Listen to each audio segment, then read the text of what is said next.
Samaweru Nyargombe Mamwalo.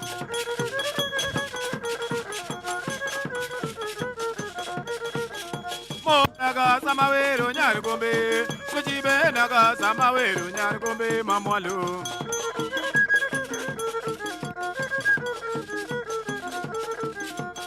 Dawere Manyako, Mama Nyonyango, Dawere Manyako.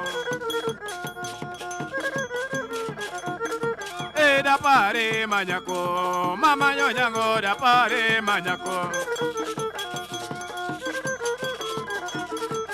Wawinjore Gadiambo, Karonya Mwalo, Wawinjore Gadiambo. Wawinjore Gadiambo, Mama Nyonyango, Wawinjore Gadiambo. Da pare Manyako, Mama Nyokelo, da pare Manyako.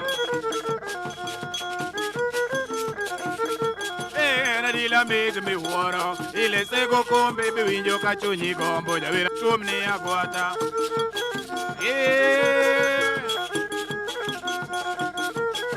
Badila made me water, Mama Nyonyango be winjo kachuni gombo ja vera tumni agwata.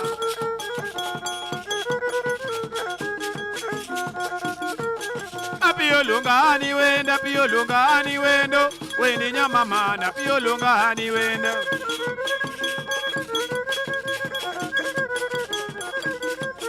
Na pio lunga ani wenda, pio lunga ani wendo, weni nyamama na pio lunga ani wendo.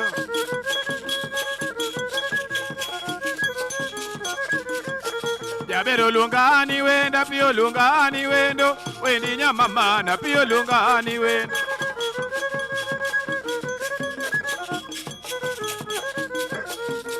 Sweetheart nyate maduaro, dundo nani mase mamanyo. Any semeje nyate maduaro, any sweetheart nyate mamanyo.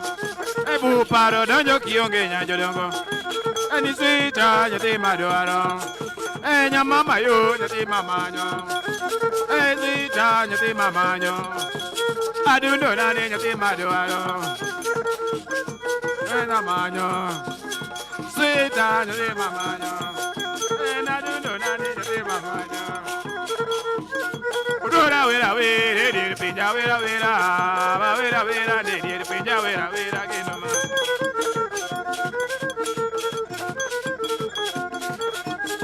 Sumu canado, je me lo chupa wera wera, na wera wera, de goma wera wera que no más.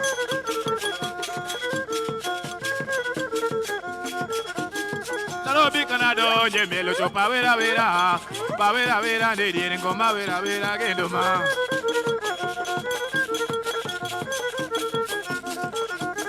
Mombasa kana chupe na mchumba wera wera, wera wera nedire ngoma wera wera kendoma.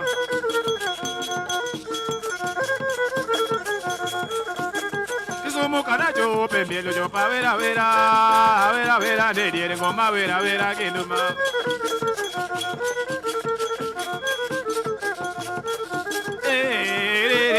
Amoloka wera wera, dire amoloka wera wera kendoma.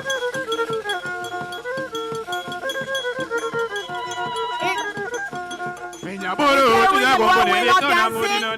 we stand up and join them if we can? I can't, but I'm gonna try. Let's join them. Chalmana lek bese, tugrage wera chalmana lek bese. Wololo. Na chalmana lek bese, sama tugrage wera chalmana lek bese. Wololo. Na chalmana lek bese, wera give na chalmana lek bese. Ololo. Na chalmana lek bese, sama weri woda nyanga chalmana lek bese. Ololo. Na chalmana lek bese, wera give na chalmana lek bese. Yelele. Na chalmana lek bese, tugra ke menda chalmana lek bese. Ololo. Pa chalmana lek bese, tugra ke vera chalmana lek bese na.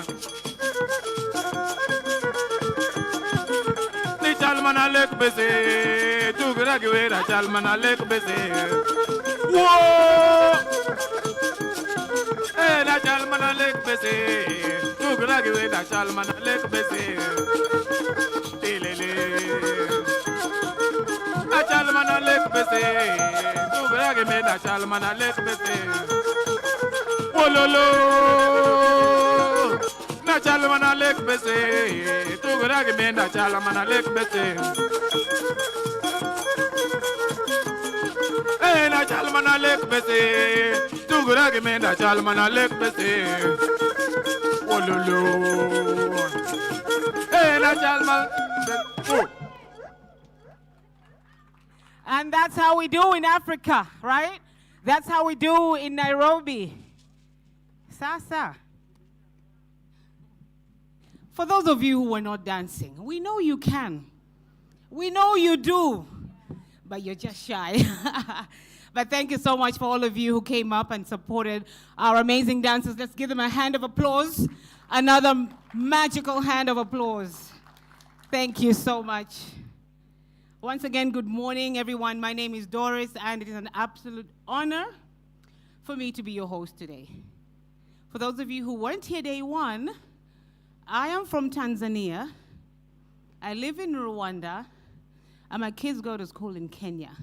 That means I am East African, that's right. Soon we'll have AUans, but as for me right now, I am proudly East African. Now, today we're on day 3.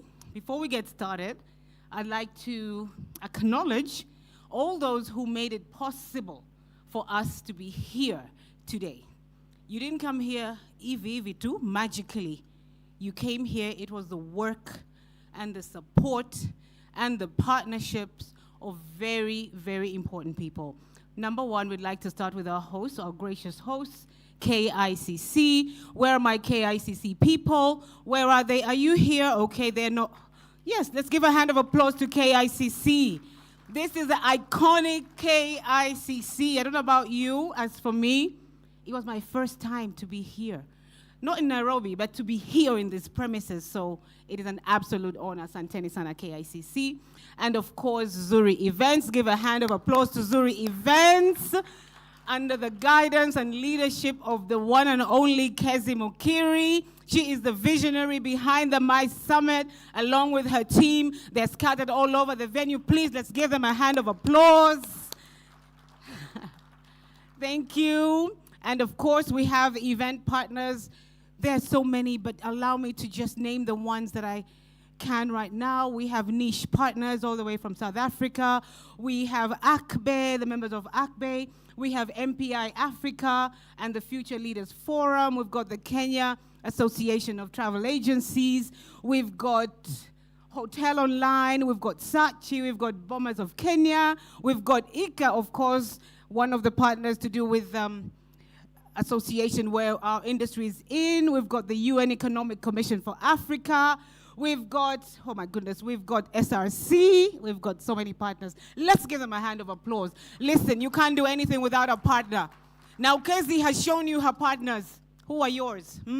When it comes to your time, let's hope you'll have partners to rally behind you and make the impossible possible. Of course, we have hospitality partners as well. We have Ulwazi, we have Tintin, we have Amaika, we have the Movenpick, Imara, Accor, and we have Eka Hotel. And all of these partners are the ones who have provided accommodation for our speakers and other people who have traveled from abroad. So let's give them a hand of applause. Thank you so much. And who? And Ole Sereni, of course, and Ole Sereni. Let's give them a hand of applause. And you know what? Can you hear me? Can you see me? Can you see yourselves? It's because of the AV partners. It is the production partners. The amazing, amazing Picture Clear. We have Picture Clear who have made sure that we're capturing all the moments. We have Numa Audiovisual. I'm sure you can give them a bigger hand of applause. It's not easy. It's not easy. What they have done is not easy. They've done it well. They've done it with finesse. Thank you so much, Numa, the audiovisual partners. We've got Zippy Event Solutions. We've got Congress Rental East Africa. We've got Woodnock Green, all this setup, the fabrication. This is Woodnock Green. Give them a hand of applause. Your applauses are a bit doubtful, but okay. We've got party lounges, we've got Ace Mobility, and all of the other partners. Please, we acknowledge you, all protocol observed. We've got pristine protocols. Have you seen, wait, from day one, did you see those ushers? Did you see those hostesses? Were they smarter than our airline staff? I'm not mentioning any airlines, I just said our airline staff. Weren't they smarter than them? Beautiful, and they've done a great job to bring us here on time and to just make sure that everything goes smoothly. So thank you so much. And Mice Diary, who has been following Mice Diary online? Instagram? Mice Diary have done an amazing job capturing the moments that we can all look forward to in the future. And of course, we have the exhibitors. I know you've had time to go through the exhibitor hall, and there's plenty of them. We have Panari, KICC, Gym Africa, Mice Hub, again, Akben, Novotel, the Tamarind Group. We have Imara. We have Omnispace. We have Manzoni 680. We've got Windsor Golf Hotel and Safari Club. We've got Abai Lodges and Spa. We've got Safari Park. We've got the Ministry of Tourism and Wildlife. Come on, let's give them a hand of applause. The Ministry of Tourism and Wildlife has supported the event greatly, and we are so grateful for all of that. And of course, we thank you, ladies and gentlemen, because if you did not come here, we would be talking to ourselves. So thank you so much for taking the time and commitment to joining us and supporting the conversations. Give yourselves a hand of applause. Thank you so very much. Tunashukuru sana, sana, sana. And before we go on to the next part of our program, allow me to just give a quick summary of what we have been through over the last couple of days. Day one was amazing. I don't know how many of you were here on day one, but we had an amazing day one where we talked about the basic things to do with the MICE Summit. Number one, we talked about repositioning Africa's MICE ecosystem. Africa, as I said on day one, Africa's time is not even now. Africa's time started a long time ago. All we have to do is grab it and run with it. We talked about the structural gaps that are holding Africa back. I hope you took notes, because it's one thing to talk and it's quite another to act. And that responsibility to act lies with each and every single one of us who have a place to play in the MIC ecosystem. We talked about strategic interventions that will be required to reposition Africa. That narrative of Africa that we want to change, nobody's going to change it for us.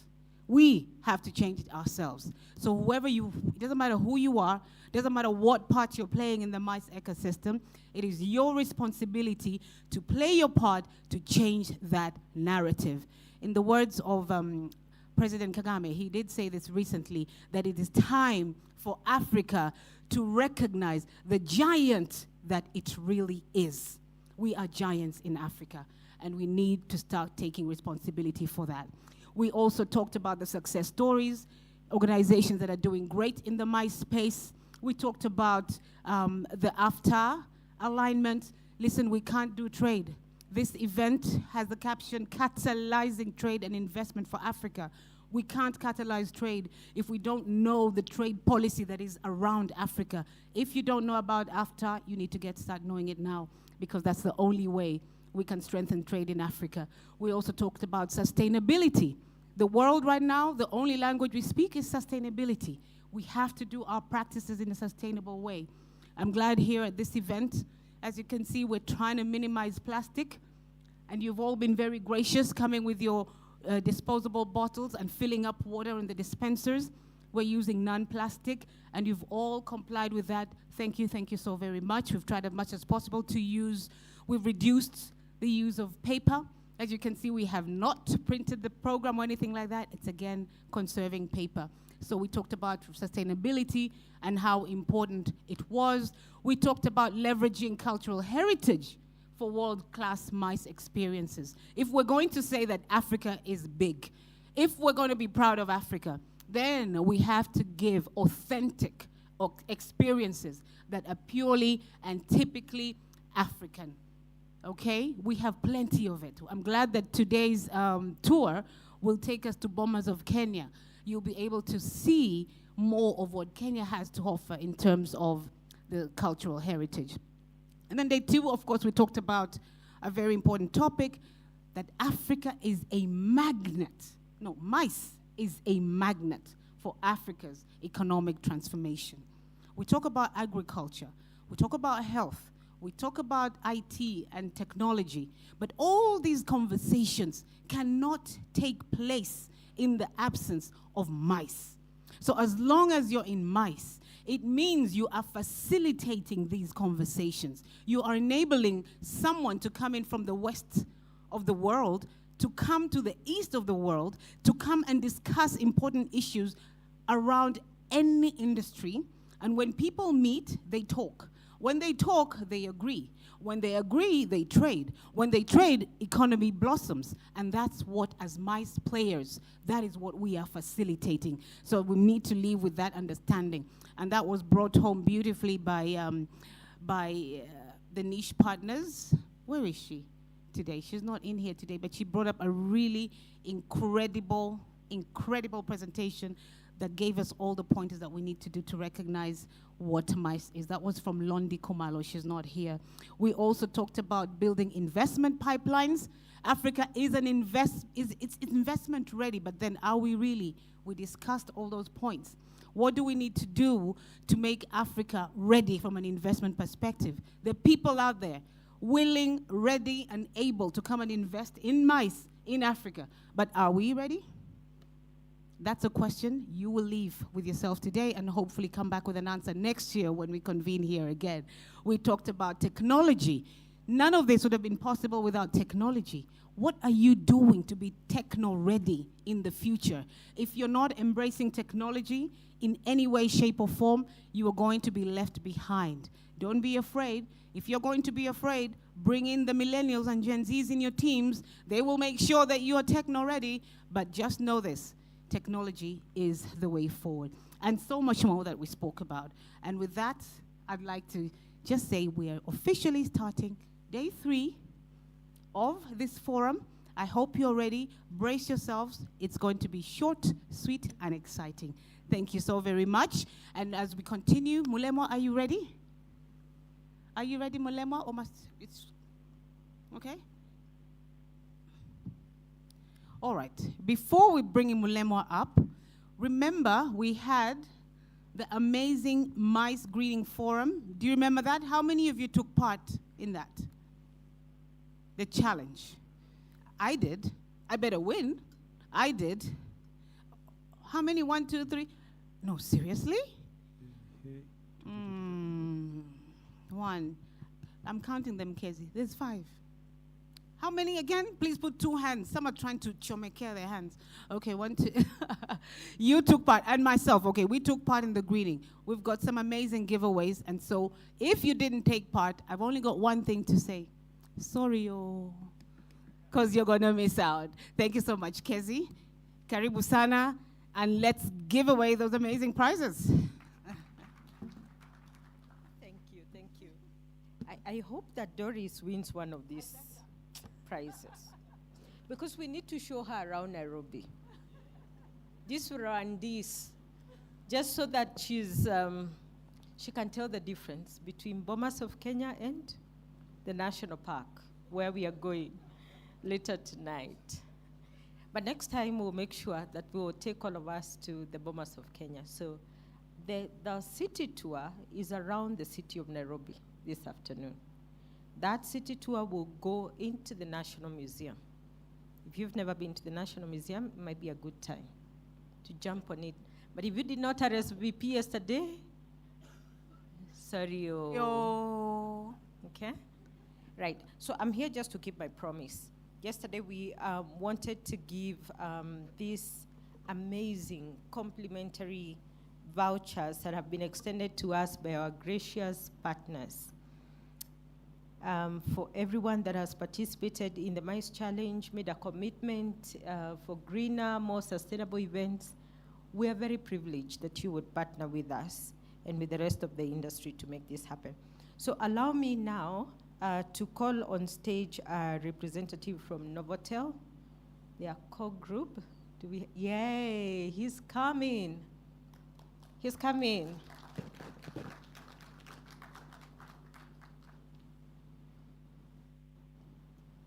Perhaps if you could just introduce yourself and 10 seconds about Novotel.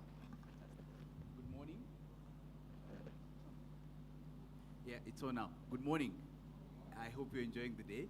My name is Jesse Morethi. I'm representing Novotel Nairobi Westlands. Celebrated our first anniversary, and we are really excited to be here and participating. Yes. Excellent. So this is what Novotel wants to do. Let's celebrate them. 1 year in business. We know the statistics. So this is what they want to do. Celebrate their first year anniversary with the Africa Mice Summit by extending a voucher to one of the winners of the Green Mice Challenge. So we did the raffle. And if somebody is not in the room, Nalake? Sindio?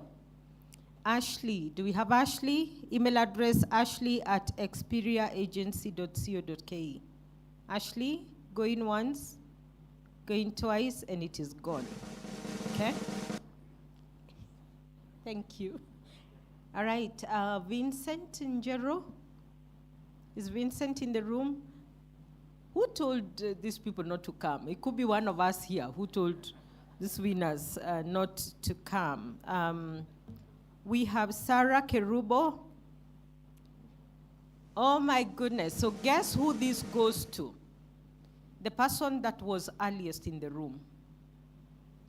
No. There was a lady somewhere here. Where is she? Come here. You go, girl. Come right here. So you see, it pays to be early, eh? So just going to read and tell us what it is.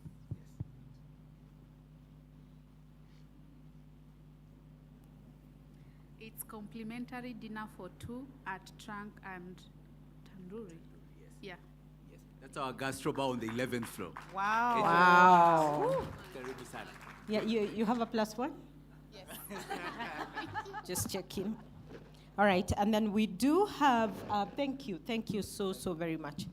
We do have a complimentary voucher from the Panari Hotel. Do you have a representative from the Panari Hotel? Panari in the house? Okay. Do we have anybody from Eka Hotel? Yay, she's coming. Okay. Keep running. In the meantime, let's just check if we have our raffle winners here. Mwendwa David. Do you have Mwendwa in the room? Mwendwa is not in the room. Mother Njoe. Alfred, do these human beings exist or is it AI? Lamek. Is Lamek here? Nyahinga? Yay! Please come. Eka. A minute, please, if you can just tell us a little bit about Eka. Thank you.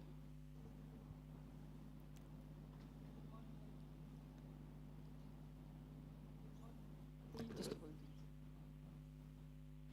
I was told there is a way to it. Is it? Human error. I actually asked the tech team what's going on with the mics, and he said it's all human error. So even for those that are coming up, there is a way to it. Thank you for that. Good morning, everyone. My name is Brenda Njeri from Eka Hotel. Eka Hotel operates under Mandrik Hotel and Lodges. We have 3 properties. That's Eka Hotel Nairobi, Eka Hotel Eldoret, Oltukai at the Amboseli, and Kibo at the Amboseli. You're all welcome to Eka. Something fantastic about Eka, they now have the garden, beautiful garden, and Yes. we are learning how to conference in the outdoors, not just indoors. Fantastic. Yeah, thank you. Maybe you can allow me to mention something small about our gardens. We just launched our garden last year in November, and it has a capacity of holding an event for 1,000 people. and it's magnificent. So you are all welcome to ECA. Thank you. Excellent. So he's going to tell us what is it that he's won.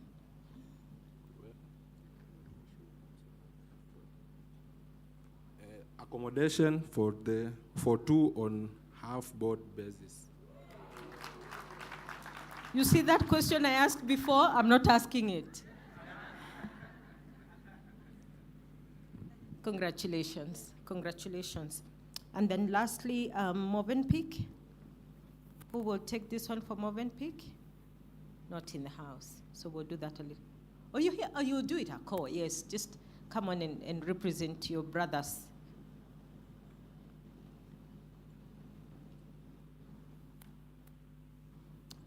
All right, I do hope that we have this. If not, Kamitu Beatrice, you're here. Yay, come. Excellent, thank you for making the pledge. You want to talk about Movenpick? Yes, so just allow me to mention why I've come back. So Accor, we have 5 properties under the category called premium and mid-scale. So we have a stand out there, so please make a point of visiting us. So we have Movenpick, we have Pullman and Mercure, that's in Upper Hill. Movenpick is in Westlands. We have Novotel, and then we have Ibis Style. So all of us are under the Accor brand. That's why I came back here. Thank you. Go ahead and tell us what that is. First, hi, I'm Beatrice from Serena Hotels. There is a problem here. I'm blessed. So I've won a Sunday brunch for 2 at Baluba restaurant. Oh my God, thank you. Thank you. Congratulations. Thank you very much. If you have not done the Green Pledge, we have so much to give you. Please make that pledge. Thank you very much. Back to you, Doris. Okay, a big hand of applause to our winners. And if you didn't win, you know why. You didn't play, you didn't participate. It's really that simple. And next time, oh, you didn't even come early. So next time, just come early. Even if we're late, you just come early. There's prizes anyway. Thank you so much, Kezi, and thank you so much to our sponsors and partners who provided those gifts. And now I'd like to call upon the other partner of the Africa Mice Summit, the amazing, the incredibly funny Mulema Moongwa. Everything she says, you will just crack up laughing. When she's speaking, be prepared. Ushike mbavu zako, maana anachekesha. Come on up. Thank you. Give her a hand of applause. Thank you so much. Good morning. I'm still waiting for my Swahili name.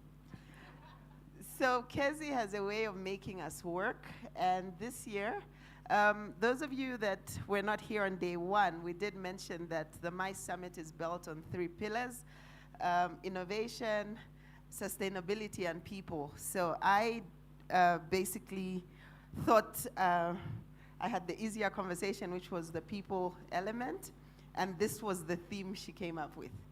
So with this theme, I now had to figure out how we were going to have this conversation today. So catalyzing trade and investment in Africa through business events. When the pandemic struck, we closed our doors, businesses closed, hotels closed, everybody closed. When we were told to go back, simply open the doors.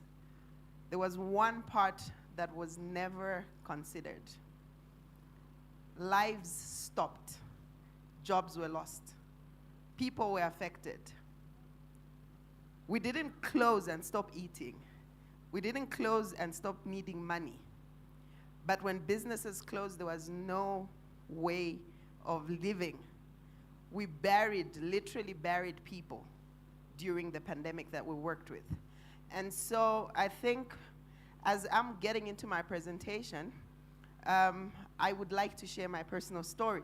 The timer is not yet started, so I am happy that can we get the timer so I don't run off? So yes, people power.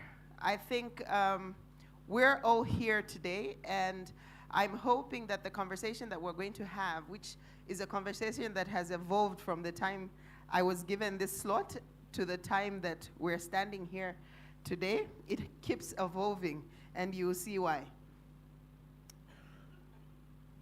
I'm ready? Okay. Okay, so this was going to be my TED Talk. I think it was my first year of university. I went and attended a networking event, and this was these were the lessons, the nuggets that I took, and this is over 25 years ago.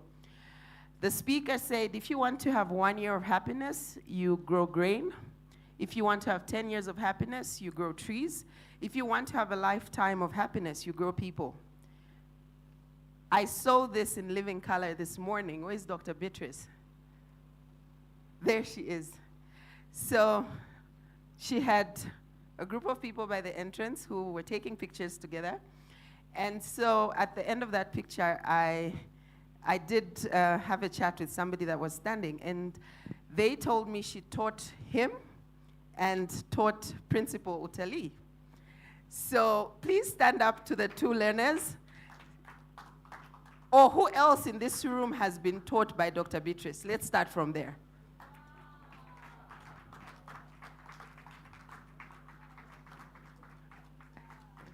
So this is how she finds her happiness, because every time she walks into a room, every time she's walked into a hotel, she finds the people that she raised. So these people are now industry leaders. Principal is now sitting in front and heading an institution that she worked for. So this is why I say this conversation keeps evolving, because this happened just this morning. So this shows that investing in people, and this takes me back to our theme where we're looking at investing in the investments that we need to look at. So when we talk about growing people, this is what we're talking about: investing in the right skills, in the right knowledge, in the right abilities.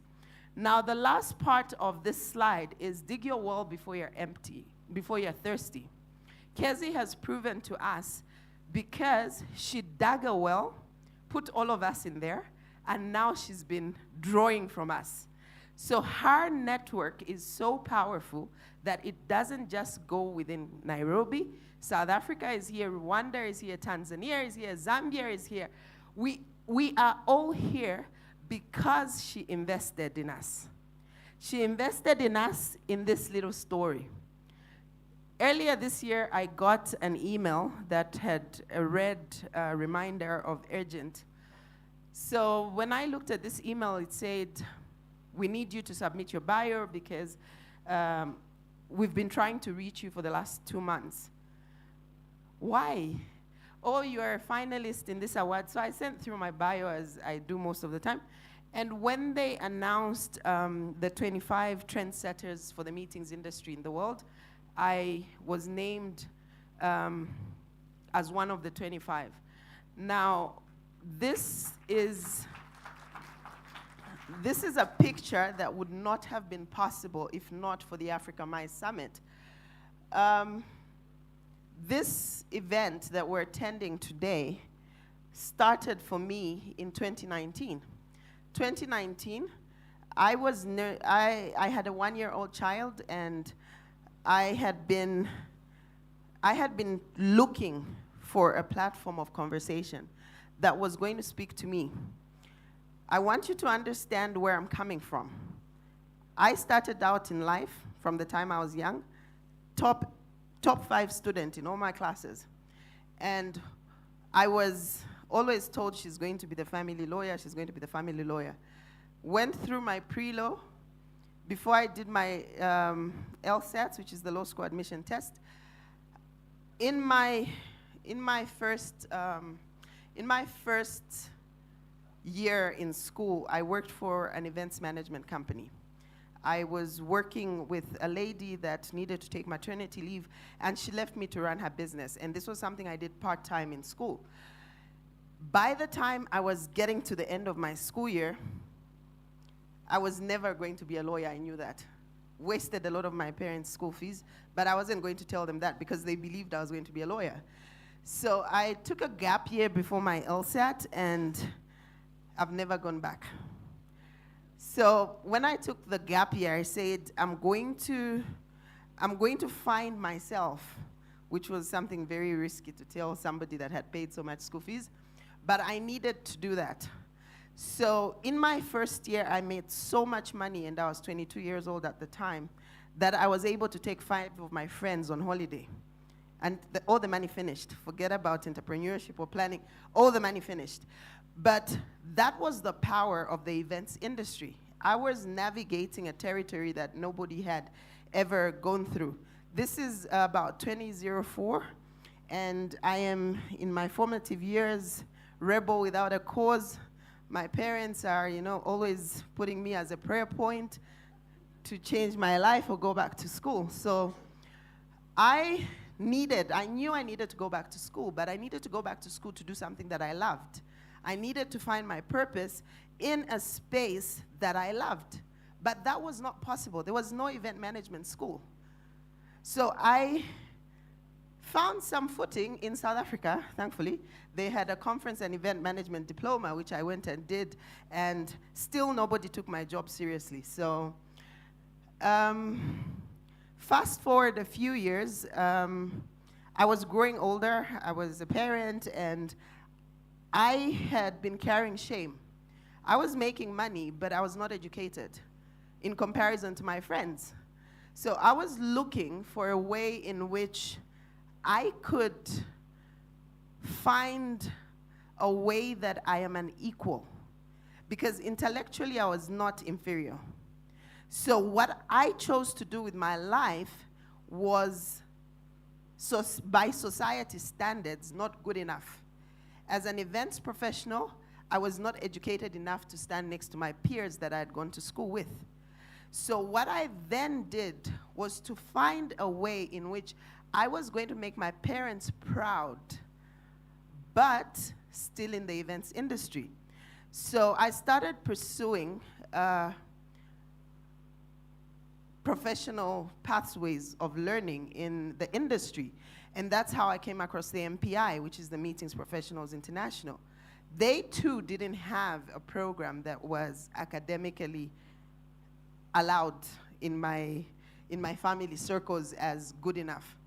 So fast forward, I think, to 2019, I came across an event in Nairobi that said, people take sustainability and technology, and I said, I'm going for this event. It was a decision that I was going to make because I thought this was the one platform where I could tell people, I earn, I work, I am good enough. Can the world know that I am good enough is what this event did for me.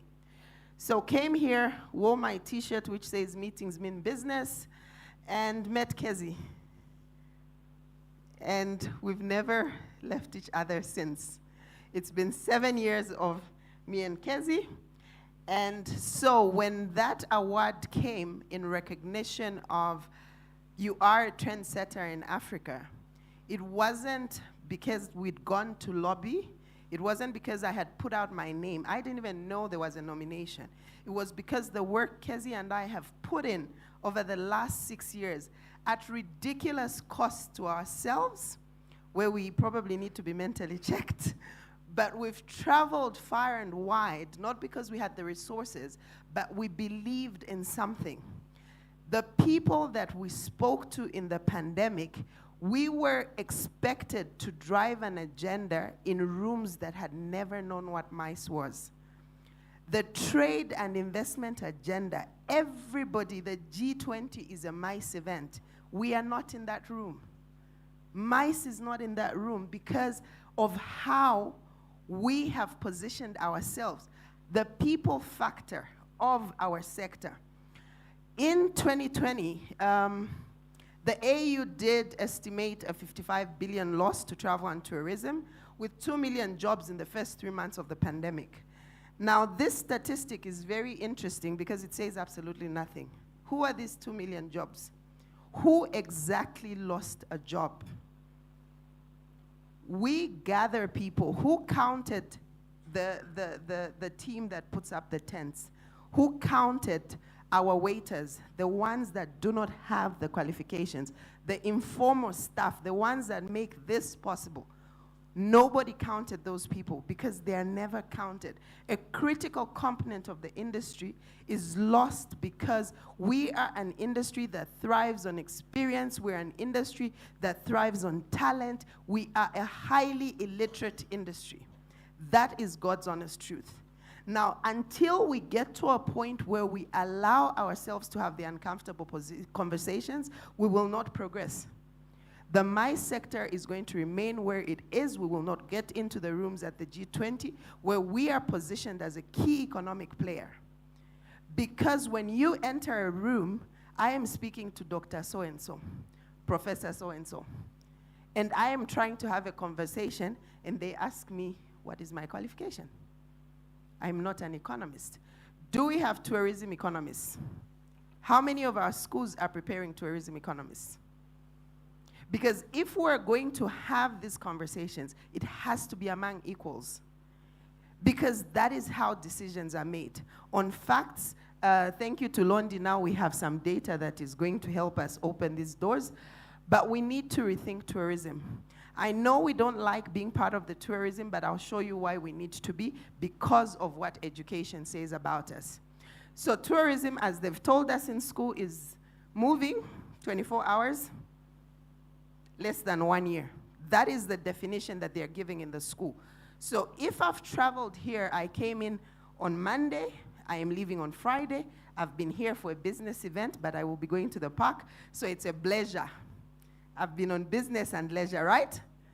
This is what we need to look at. So MICE travelers are qualified as a subsector in there. This is what the school says. Okay. When it comes to hospitality, I'll show you why I need to do this theoretic because we've got educators coming up on the next panel. This is a relationship building conversation. So we've got hospitality, travel, and tourism. So if somebody is traveling by foot, by car, by bus, by air, by water, by rail, they are part of, there's a subsector that is, there's an industry, a whole industry that is travel, which is why we had aviation come in the other day. So what we need to agree to as a subsector, as MICE, is this. We are the underlying conversation for hospitality, tourism, and travel. These are not the same. They're not the same, but they're related. So I don't want to dwell into a lecture, but I just wanted you to have an open mind, primarily because industry is driving education. Industry is suffering a skills gap. Educators are not giving us what we need. So industry is stepping in. Industry of non-educators, people that do not have the background in human development, are leading human development agendas because we have been failed by the education sector, is what we're saying. So now when we look at tourism, when we look at hospitality, when we look at travel, this is what we need to think about.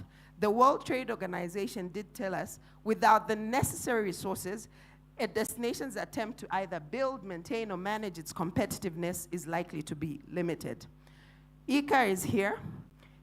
Their job is promoting our competitiveness as destinations because they have the associations that are moving their businesses. So every time an association is moving from country A to country B, we are in comparison to where the last event was, all right? So we need to be at the cutting edge of our performance as a destination. When we sit in a room like this, what skills are we going to be talking about? We need event managers, we need people that are smiling at the front, we need people that know how to build tent. Who's talking about the plumbers?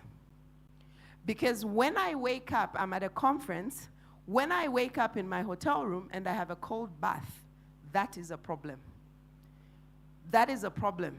If the power is off, the electrician that is supposed to be supporting this hotel is failing me. Do we know what are we doing about the skills that these destinations require? We need to look at the ecosystem that we have, our languages, our culinary skills. All these are skills we should be tabling. Yesterday, we closed the event on a very heated note, and we are happy the educators are coming up now because a lot of questions are going to be answered. But this is what we need to look at. When we're looking at our competitiveness, the cultural sector, the indigenous knowledge systems that we possess, what we say is our competitive advantage. We all are 54 countries of 54 unique experiences. In our country, I think here we have how many ethnic groupings? 40? 45. Okay, so at continent level, we've got 54 countries, 54 unique experiences. When you enter these countries, it's another multiplication. So how we manage the indigenous knowledge system is what determines whether we're going to have that product that makes us unique now. 20, 25 years, 30 years ago, when we lived in Arusha, we had a Maasai guard that used to sleep standing. We turned him into a tourist attraction because we used to get our friends to come and watch and would tell people, he's actually sleeping. Because that is a uniquely Maasai skill, where he's standing still against the wall in this fast asleep. I don't know if they're still able to do that because Maasais now are in the city, but these were like, you know, those of you that know what I'm talking about are laughing. But yes, we need to look at how we preserve, how we build our knowledge reserves if we're going to be competitive. So what is going to attract me is not the elephants. We are part of the Kaza region, which is 4 or 5 countries in Central Southern Africa, where our elephants have no loyalty. Our animals have no loyalty. The same elephant is in Zambia in the morning, in Zimbabwe in the afternoon, in the evening it sleeps in Botswana. And we pay money, the tourist pays money to see the same elephant. It is the experience that determines which destination I go to. So when we talk about the people factor, this is the agenda that we're trying to move, because we need to ensure that beyond the meeting rooms, what is my experience going to be? So we are working on anticipating skills. The UN Tourism has launched what they call the UN Tourism Education Guidelines, and these are the guidelines that are basically designed as a global toolkit for human development for tourism and its subsectors. I'm going to dwell just a little bit on this. When you look at our pipeline for education, and I will end very shortly, when you look at the pipeline for the teams that work for us, where do we draw them from? Where do we draw the teams? They come from different backgrounds because our sector does not have defined learning or career paths. Can we start from there? I did mention about the plumber. We spoke about the plumber. A plumber for my house, when they are in school, they are being taught to work in a domestic environment. The plumbing system of a hotel is a complex scenario. So we need to ensure that our trade schools, the engineering schools, are preparing even for the people that we need. The accountants that we're training, every property, even the 5 properties that we saw here, each one of them has got their own operating system, property management system. Are our accounting schools preparing our future accountants for that industry? Because we keep cross-cutting our skills. What is the status of our sector? How attractive are we? Are we that sector that if a young person is going into school tomorrow, they put us down as who is going to be their future employer? Chances are not. Chances are that nobody is citing MICE as where they want to work. Is there good money in MICE? MICE players are quiet. They are pretending like they don't make money. But yes, this is God's honest truth. We are not attractive as an employer. So we are perceived as bottom feeder. We are now facing with challenges that are not being met by the school system. We are now coming in and having to train staff. When somebody comes to our event, sees how, mobile, versatile our staff is, they poach them from us.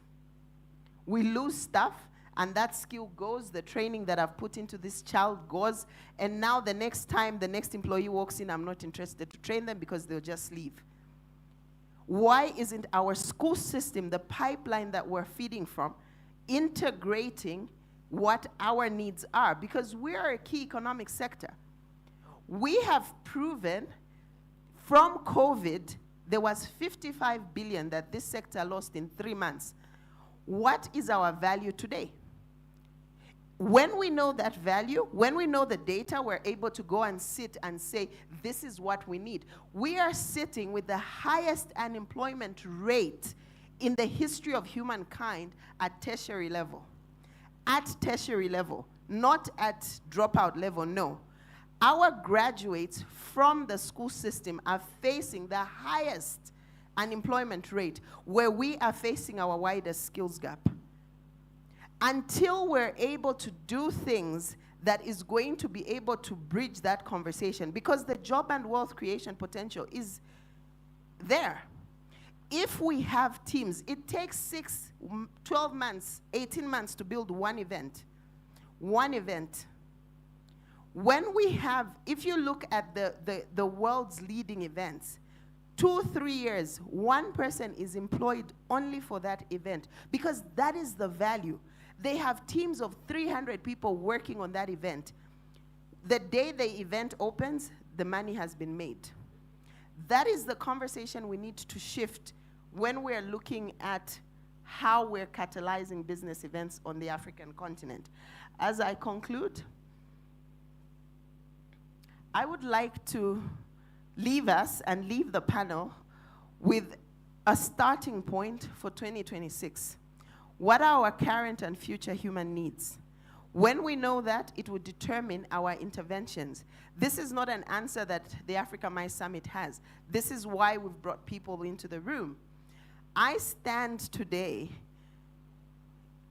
I lost my dad 2 years ago, and he still didn't believe I had a serious job. Glenton said the same thing, that his dad doesn't take his job seriously.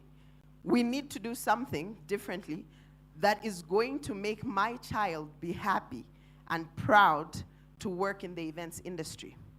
When I see a child like Mercy, that is not a story that I tell because we want to incite people to come. That is a story that in 2019 was not coming on the screen. We invested in one young child, and here she is, where she has gone. She's now working in a foreign country. We can train, Utalii, Kenya Technical, we can train for the future. We can train for a global industry, because that is who is employing. The Gulf is in demand. The Gulf is in demand for hospitality skills. They're in demand for event management skills. They don't have the capacity to educate. We have the schools. Why are we not shipping our young people out to go and get the jobs that are readily available? It's because we've not looked at the strategic value of investing in humans for the business events industry. This conversation is not the business events industry of Kenya. This is not the business events industry of Africa, but for the world. Because this is a problem that is common across the globe, and until people sit in rooms where decisions are made and this conversation is tabled, we will still fall short. So I would like to thank you for not turning on the timer for me. I am done, and I am not going to be part of the panel. No questions. Thank you.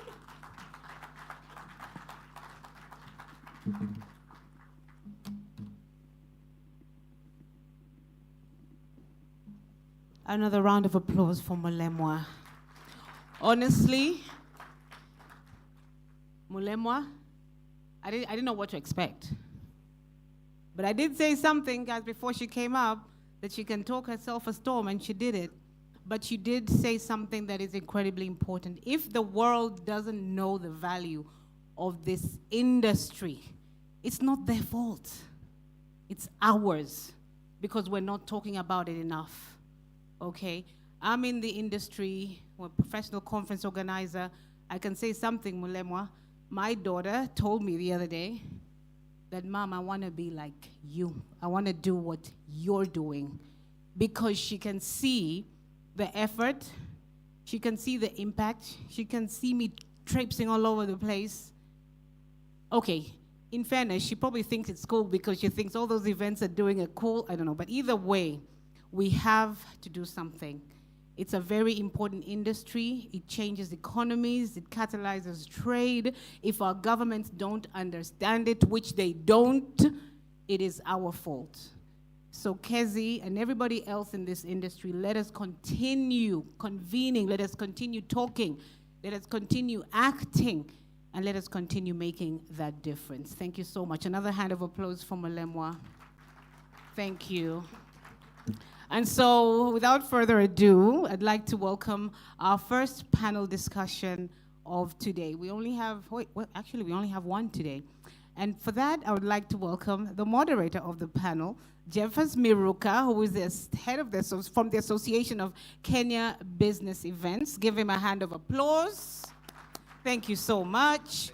We learn a lot from Akbe. We're continuing to learn from you, so we can't wait for this panel. Thank you so much. Thank you so much, Doris. Good morning, everyone. Good morning. You know, I was meant to speak during the opening, but I was late. But I had coined something. When you say MICE, I want everybody to respond, advancing Africa, right? MICE? MICE? MICE? That's going to be a clarion call as we move forward. I'm happy to stand here in front of you, a wonderful team of people who are really committed. And I know that time really isn't our best friend because we started late, but I want to take this opportunity to thank you again for committing to be here on this last day of this conversation that we've been having. For those who don't know me, my name is Jeffers Miruka. I'm the Secretary General of Association for Kenya Business Events, but beyond that, I'm the CEO of AFAMCO. AFAMCO is a consultancy company which deals with MICE and associations management. We are based here in Nairobi, but I have a big history in the industry. I've been in the industry for almost 20 years, managing associations, very active in MICE, and really involved in the Kenyan MICE or business event space for a long, long, long time. And I can see a lot of the people seated here who I know. So Dr. Mark, my friend, I want to recognize you because you and I know each other for a long time. Madam Beatrice, where you are, I want also to recognize you. And I'm actually talking about Madam Beatrice because I had Mulemwa mention about some of the students who won the award in 2019, who are also students of Madam Beatrice Makawiti. And I have, I think, Mercy Cherono, who is now working in Dublin. And then we have Samuel, who is currently working with Kezi Zuri events, Sami. And I also have mine, Naserian Milcent. Naserian, please stand up, Milcent. You know, these were the top kids who won. They're really trailblazers when it comes to MICE. So I want to recognize them. They're really very, very smart kids. For us to have them in our, in our space, they are really special because we always get the very best. I'm not saying you're not, but if you are the best, please talk to us. We'll have something for you. Anyway, let me introduce to the stage my panel. And if you look at your programs, you realize that actually we have a panel of 5. But I think because this conversation is very interesting, we're going to have 7. And let me start introducing them. First, I want to call to the stage Mark, Principal and CEO of Utalii College. Let's clap for him. Please take a seat wherever you feel comfortable. And then I want also to call on stage Beatrice Makawiti. She's a lecturer at Technical University. Beatrice. And then we're going to have Frank Murangwa from ICA. Frank, welcome again. We worked together yesterday. And then I'm going to call Dr. Esther Munyiri.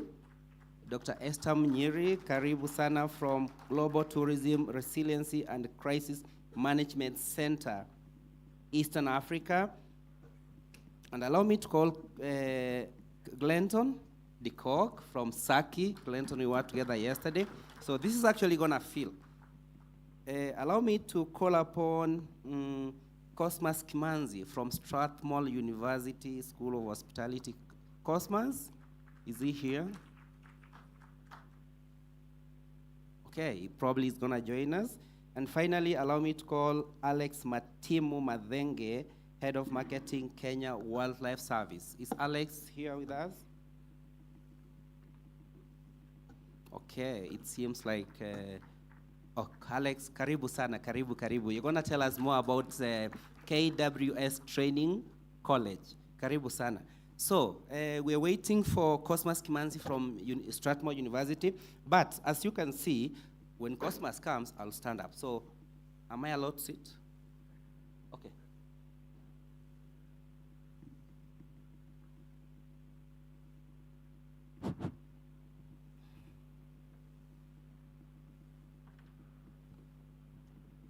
So here in front of this, you can see this wonderful team, which represents different organizations. They are all in academia.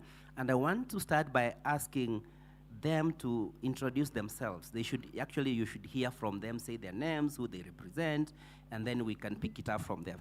Beatrice, let's start with you.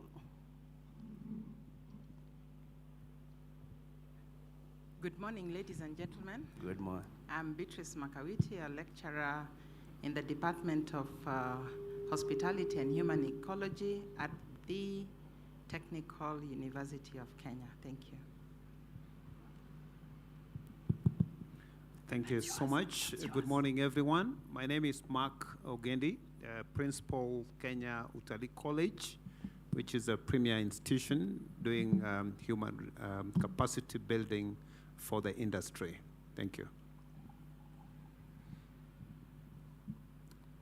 Good morning. Very delighted and honored to be back here. My name is Frank Murangwa, and I'm the regional director for ICA. ICA is the International Congress and the Convention Association, and the ICA is the leading global community and knowledge hub for the events industry. So very privileged to be back here. So happy to have this conversation. Thanks, Frank. Good morning. Good morning. My name is Esther Mnyiri. I'm a lecturer at Kenyatta University and the director, Global Tourism Resilience and Crisis Management Center. Good morning, colleagues. I'm Clinton de Kock, CEO for the Southern African Association for the Conference Industry. Good morning, everyone. My name is Alex Madhenge Matimo. I work with Kenya Wildlife Service. We manage the national parks and national reserves. Glad to be here. Thank you, everyone. And I just want to start. And one thing I always encourage in my panel is we will just have a round of their responses, and then we'll come to you to ask questions. This is from academia. So you have so many questions that you want them to respond to directly as they are seated here. There is a question, Mulemwa, you posed as you are leaving the stage. What are the current and the future human needs for mice? We're talking about mice. I will start with Beatrice and then do another round as they talk about that. What are the current and future human needs for mice, right? That's a very, very important question because we're here talking about mice. Beatrice, as a lecturer at the Technical University, where do you think mice is headed to? And I recognize that actually it's TUK, which has a degree program in events management, right? So probably you may want also to mention something about that as you respond to that question.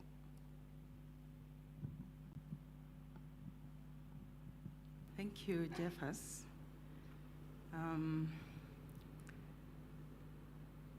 The mice industry, I think currently one of the fastest growing industries, and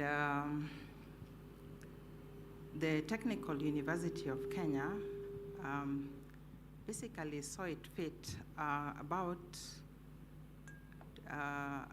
decade and a couple of years ago to develop a program, the event and convention management program. They started off initially as a diploma, 2012, and I don't take credit because I have some of my colleagues here, Catherine Wanaina and Teresia Chule. I think they could wave to the crowd. So then in 2014, a degree program was developed, event and convention management. And this year,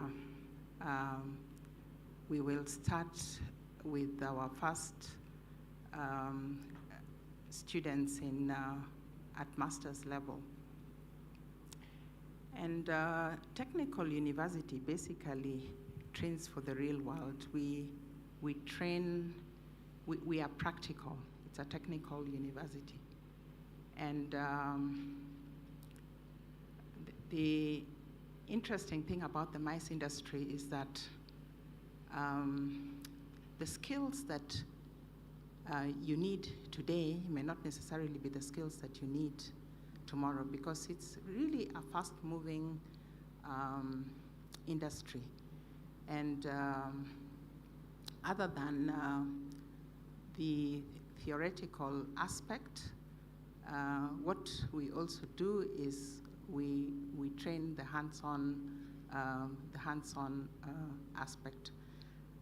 What I would like to see in this industry and as well as the hospitality is one thing is lacking, that we do not have continuing professional education.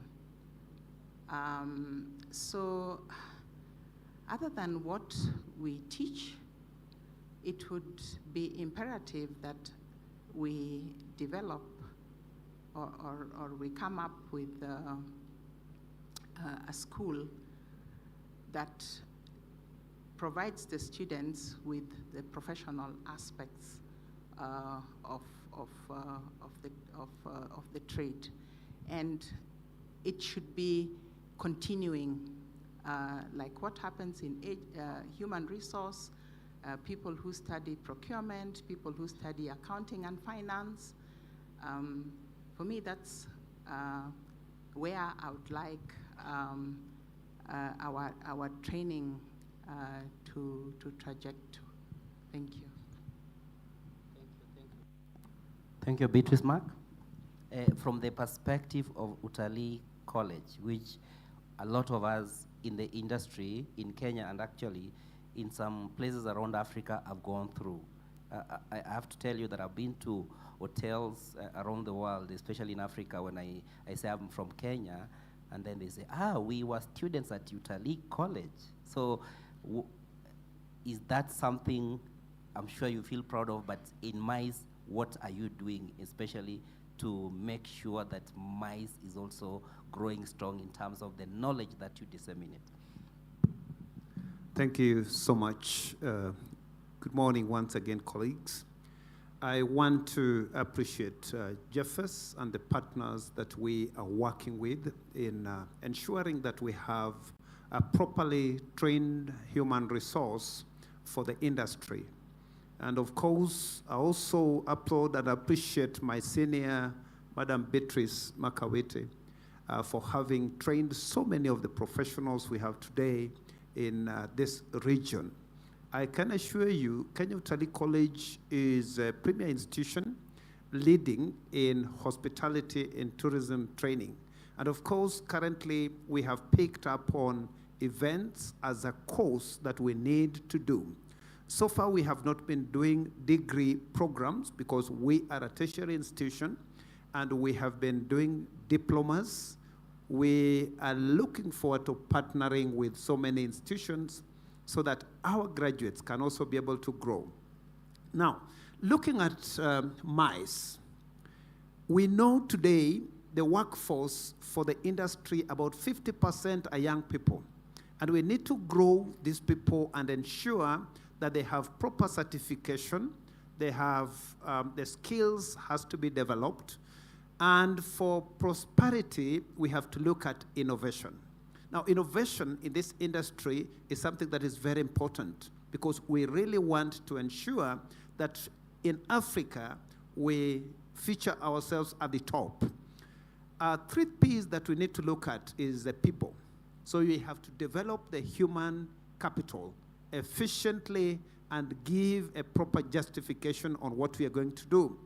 We also have to look at the second P, which is the planet. For us to be sustainable, we have to look at the planet where we are practicing mice. And then 3, when we look at prosperity, we're looking at innovation and focusing into the future. Now, what am I trying to say?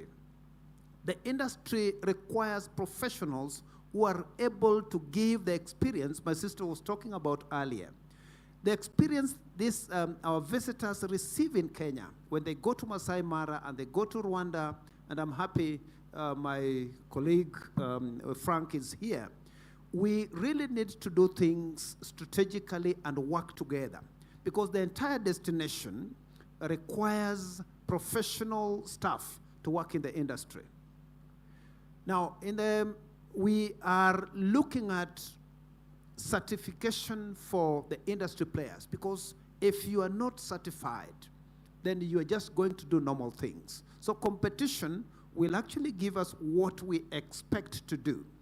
We are not going to remain where we are. We must focus on developing the industry practitioners and also even the ones who have been there for a long time. They need to come back for refresher courses so that the entire destination has a professional workforce that fits in with what we find in the global south. When you travel to Dubai, the same things that you expect to get in Dubai you should be able to get them around here. When we are looking at the ranking in the ICA statistics, where do we fall? And we look at maybe other neighbors are lagging behind and you are appreciating or being happy that you are on top. It is all of us who must come together and ensure that we set standards for the industry and we practice. If you're doing it, looking at the value chain from the airline, taxi drivers, securities, nightlife, all these people rely on mice. And this is why we need professional training for all of us. The ones who've done different degrees or different programs are today practicing events. And this is one of the largest employers if you look at it. And it is labor intensive. It has a lot of resources. We must focus on training people for this sector of tourism. Thank you, Jeffers. Thank you, Frank. Good morning once again. I think for me, there's no mice industry without us. We are the industry. Mice is not about KCC building. It's us meeting here. And so I'm so happy that we're having this discussion because we have the right foundation. And it's so important at this stage where Africa is in terms of focus and growth that we have firm foundation from academia. We can't talk about bringing hundreds of people to our destinations without having the right skill set to receive, to organize, to host, to look for business. MICE industry is very competitive. We're competing with Africa is competing with the rest of the world.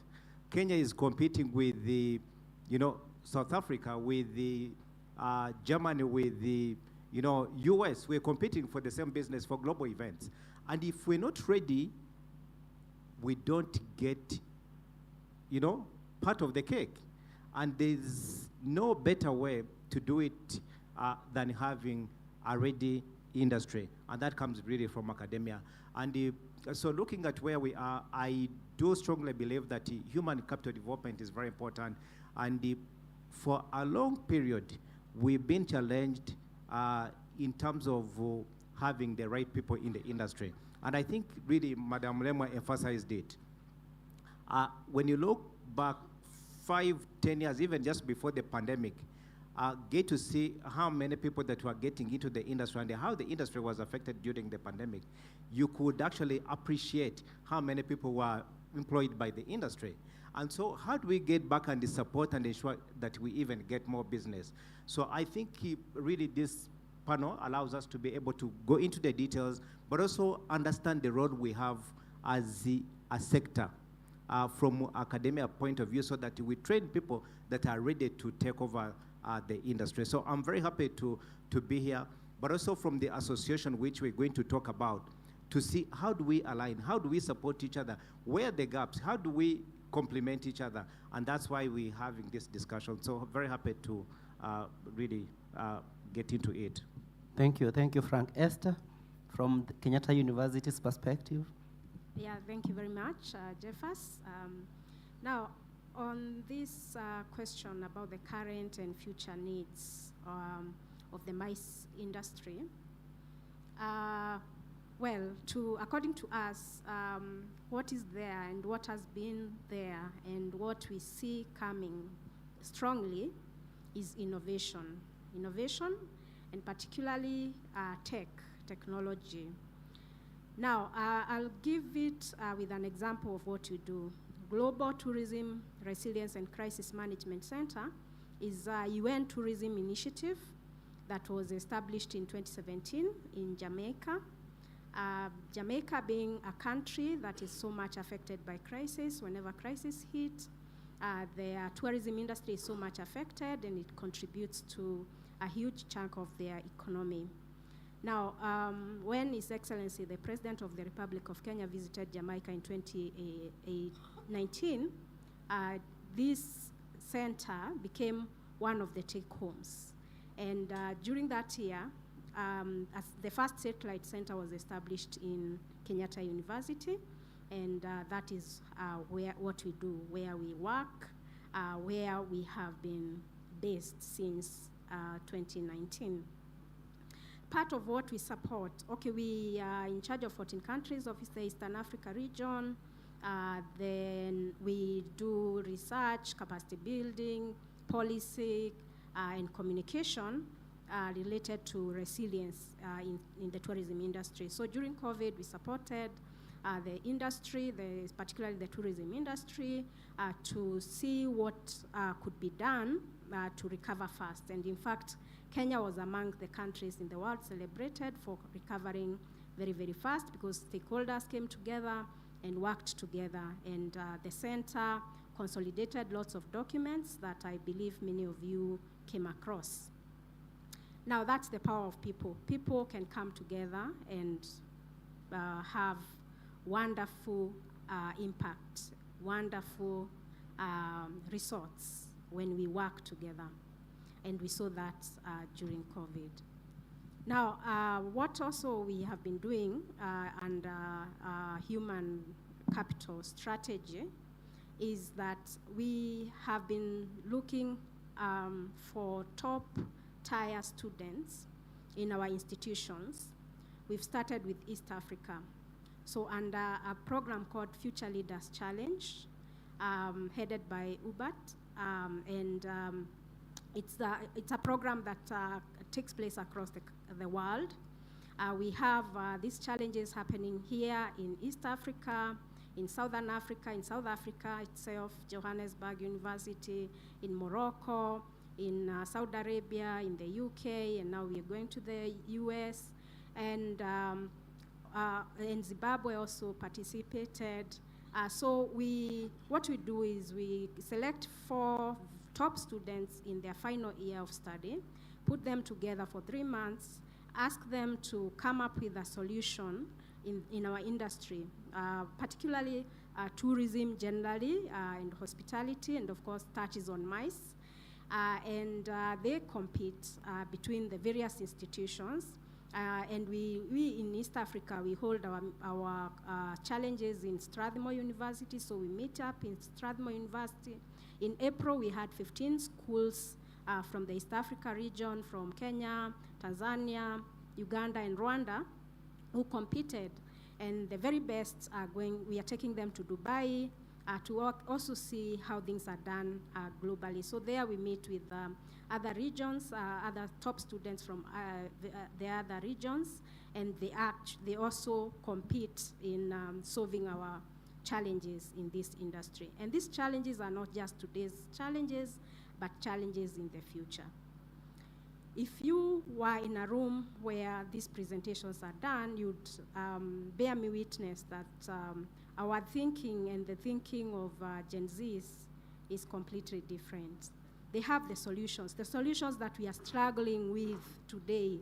Like, for example, with this center, we've been struggling to put together the tourism products and experiences across the country, where a tourist or a visitor or a domestic tourist would just, in a press of a button, know what is found where, how long does it take from point A to point B, who offers such and such services, what are the prices. These are the solutions that these young people are bringing on board.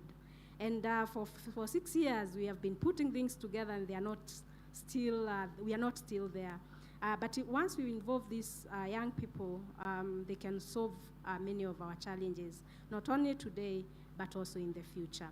So some of the programs that they have come up with is like solutions on people with disabilities. Like, they have gadgets that blind people can wear and attend such a meeting without any support.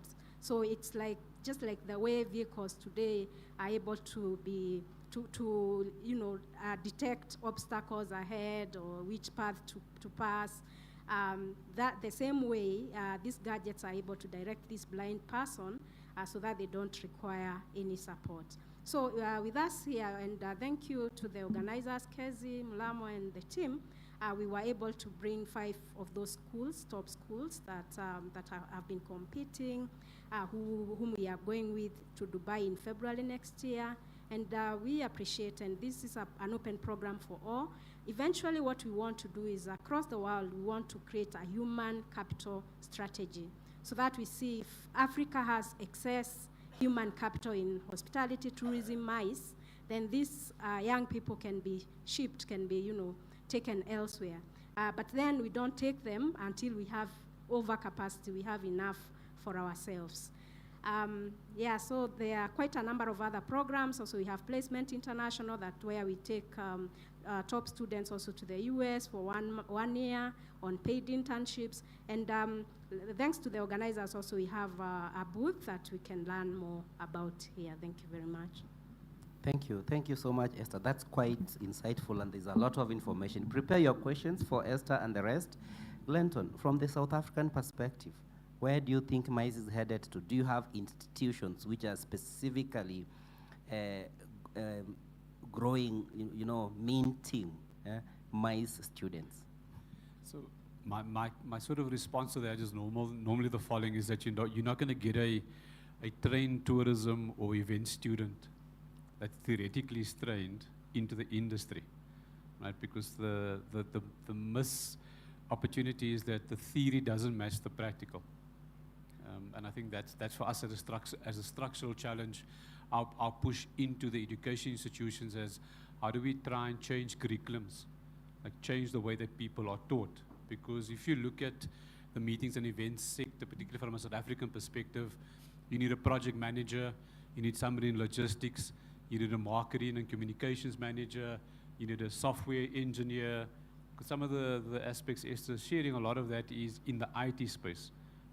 So part of us changing the curriculum in terms of how people are trained at a tertiary institution also has to happen.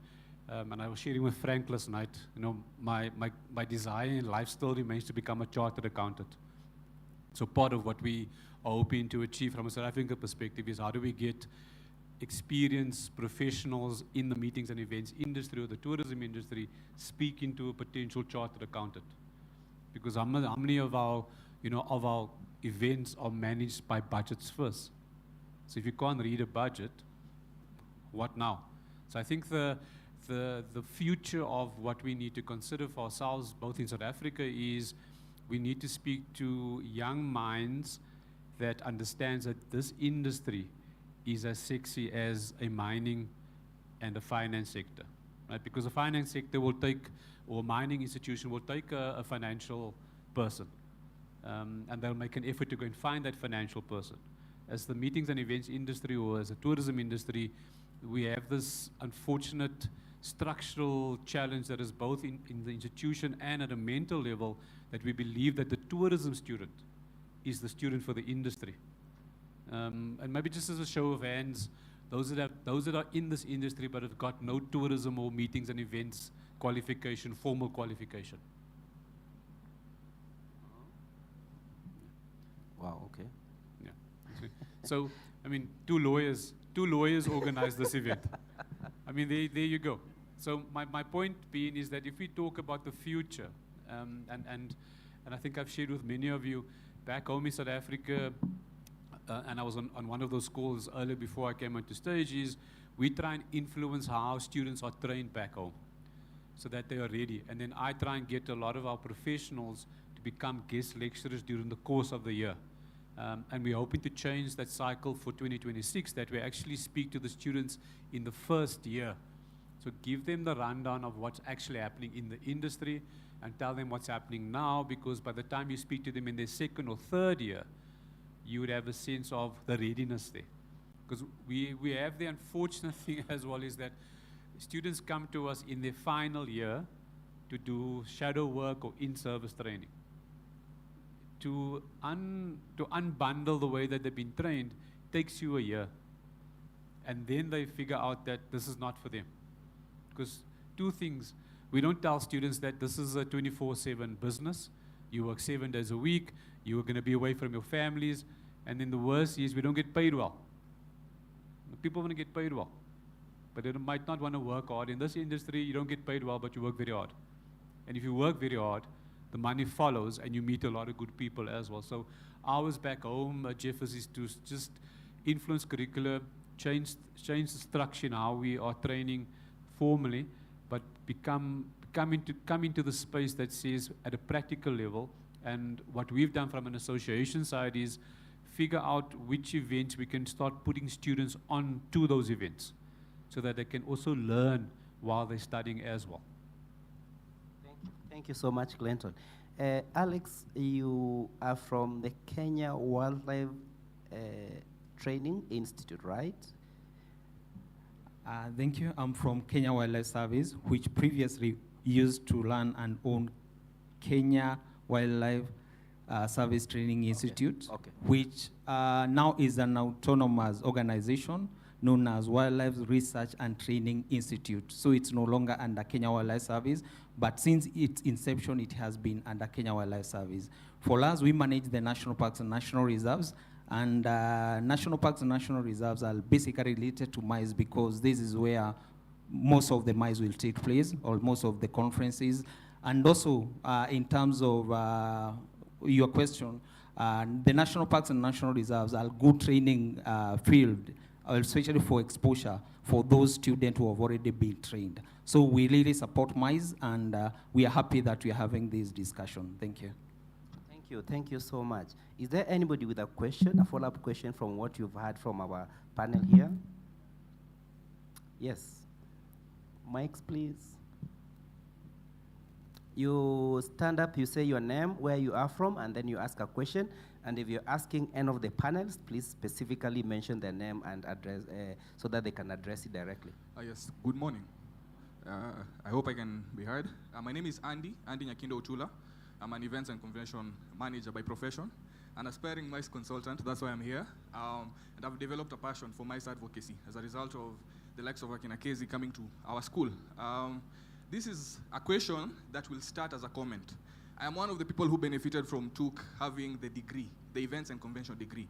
I love events, but the convention got me because it was different. It seemed different. And because it was a degree, it meant there's a level of excellence that I was allowed to pursue. It meant that as a professional, there are units they provided for us that they provided to every other industry. They gave us accounts, they gave us economics, so that in a way, once you graduate, you have something to offer beyond the mere fact that you're an events and convention manager.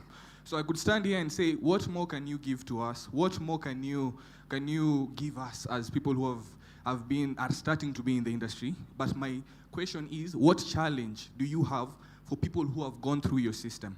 What challenge do you have to retain people who have the ambition to go further? Because the other problem is, part of our professionals leave for other industries, and then they thrive. But this is just as big of an industry as anywhere else. So what challenge do you have for us, for the sake of ambition, that will drive us to stay here and to be retained? Just the likes of ACBI and IMAC, you've done great. You're retaining people. So what other challenge do you have for us, aspiring professionals?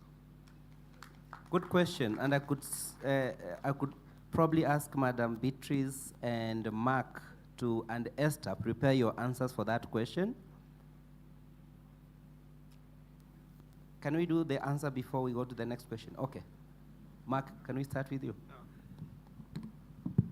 Thank you so much. That's very interesting, and I want to believe that we have opportunities for everyone. Sustainability is what we need to really work on, such that you grow in the industry.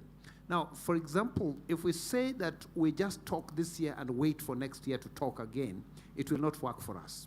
We must continuously create avenues for people to come and discuss. Now, we as Kenya Utalii College, we have partnered with ICA, and we are now members. What are we doing? Those opportunities that are open for you to bring in your ideas and also visit other destinations for MICE, this will be very important for you.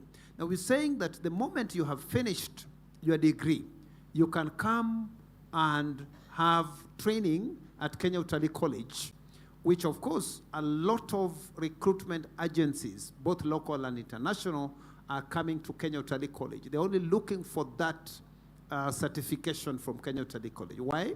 Because we are extending it beyond academic. We are working on 70% practicality or practicals and 30% theory.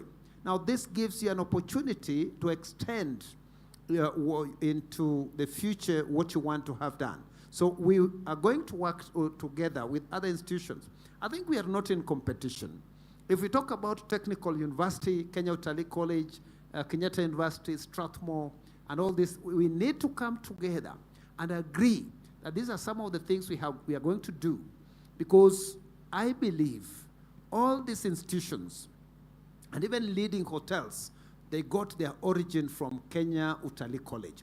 So we have to come back as a unit and agree that for growth and sustainability of the profession, we must support the private sector dealing with MICE and even business events.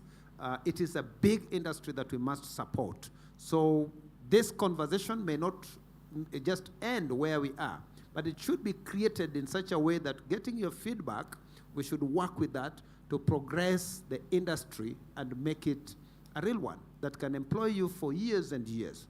Thank you. Thank you. Thank you, Beatrice. What is your response to that really good question? Former student. Yes, he is. And he's the second one to get a first-class honors, wow. I think. Yeah. After Mercy Cherono. Yes. Yeah. To answer this question, this is one of the reasons why at the Technical University of Kenya, we've introduced a master's program. Because we realize that there is very limited research in this sector, MICE. So if you want to grow yourself, please join our master's program and contribute towards empirical research that can be able to assist the industry to solve unique problems that they may have. So what we do right now, now that I've been given this opportunity, when our first years join, and they've just joined in September, we give them a theoretical overview, one lesson of the industry, hospitality and tourism. We also give them an introduction of the MICE industry. And then we bring them here to the Kenyatta International Convention Center. so that they can be able to see the end when they are in their first year. So they come here and they're given a feel of what the industry is all about. Now, it is us, in terms of individuals, who can be able to grow this industry, or to see where it is that we want to go. So part of it should be us, in terms of how I'll answer that question. When we started this program, there was no position of an events manager or events director here in Kenya. One of our first students got the position of senior executive MICE and events at the Radisson Blu. Then, currently he's events director at JW Marriott. And I think that's a great achievement. But he actually showed the industry that was required. In fact, why did he reach there? He reached there because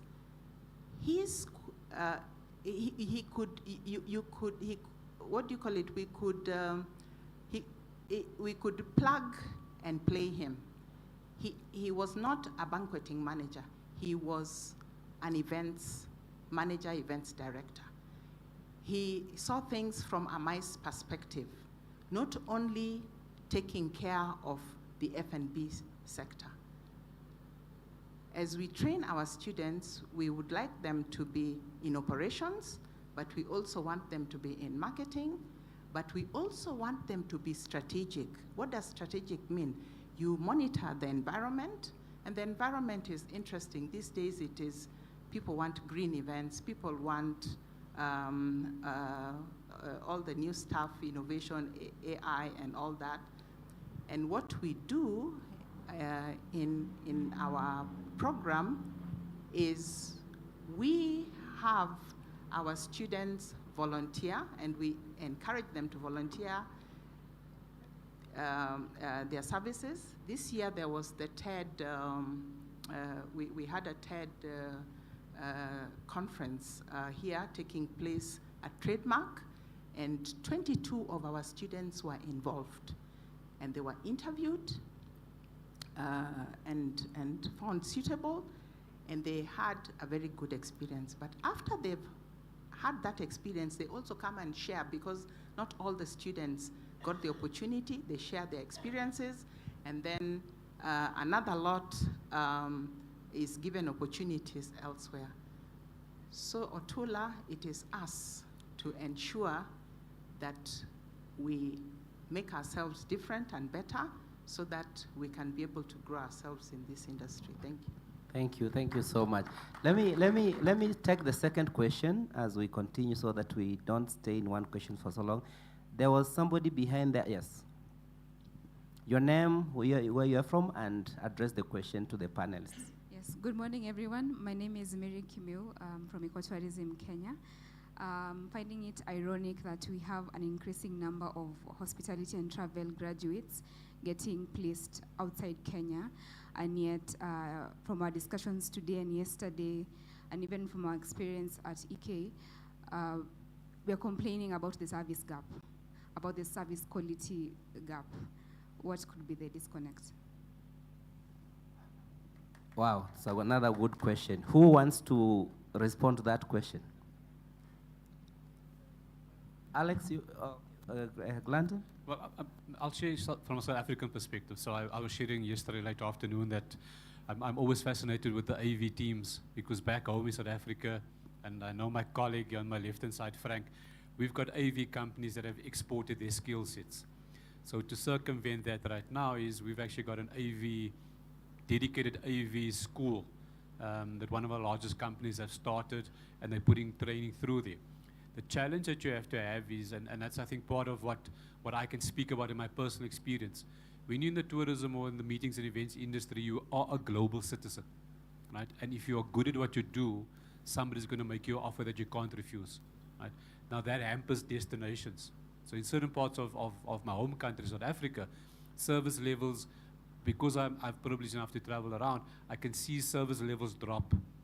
Right? So it drops for two reasons. One, people will go and find that work, or second, the work will find them.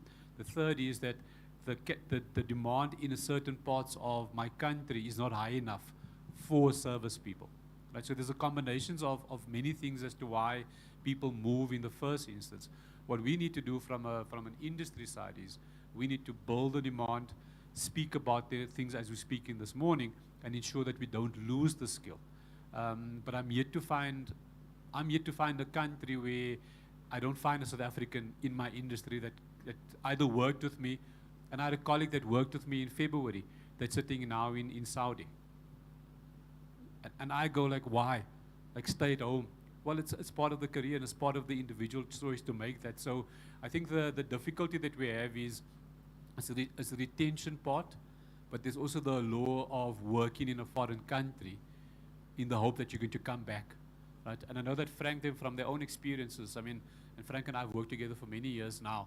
I know that they're going through a process where, and I teased him last night at supper because for ourselves, we've probably got about 15, 20 South Africans in the AV industry that are doing transfer of skills in Rwanda. Now you could go, as him and I constantly joke as to which country is better in the meetings and events industry. The beauty of it is Africa winning? Yes. Are we able to draw more people in terms of events? Yes. But it might not be in Nairobi, Kenya. It might be a battle between Kigali and Nairobi. But it's still Africa. And the comfort that I would probably want you to have in any young person is that the world is your oyster. Us old people are maybe too old to travel and take the opportunity, but you've got a better world to work in. My only hope is that remember who trained you and your country of birth. If you can give back in your country of birth, then I'm happy for you to go for 2 or 3 years overseas, but come back and give back to your country of birth. Thank you, Frank. Frank, I can see you have a response. Sure. No, I just want to contribute, but in response to the question, I want to emphasize the power of collaboration. Our ecosystem is so big, and we've got so many players within our ecosystem. We've got from production to PCOs, to venues, to hotels, to destinations, to everyone that is involved.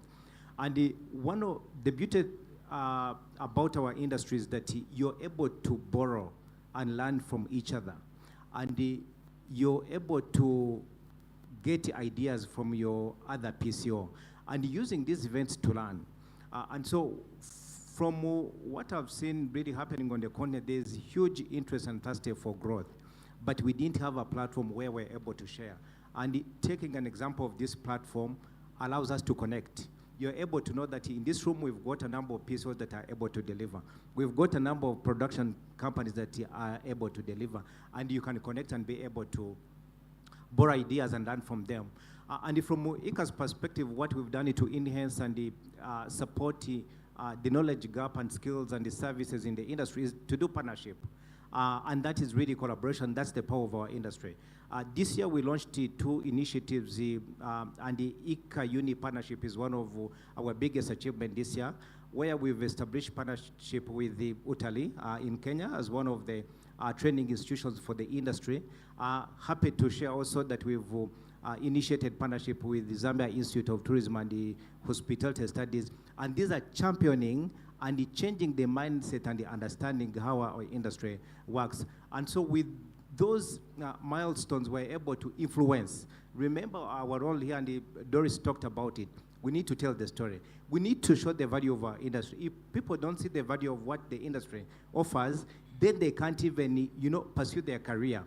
But the opportunity we have here as leaders is to be able to influence and inspire.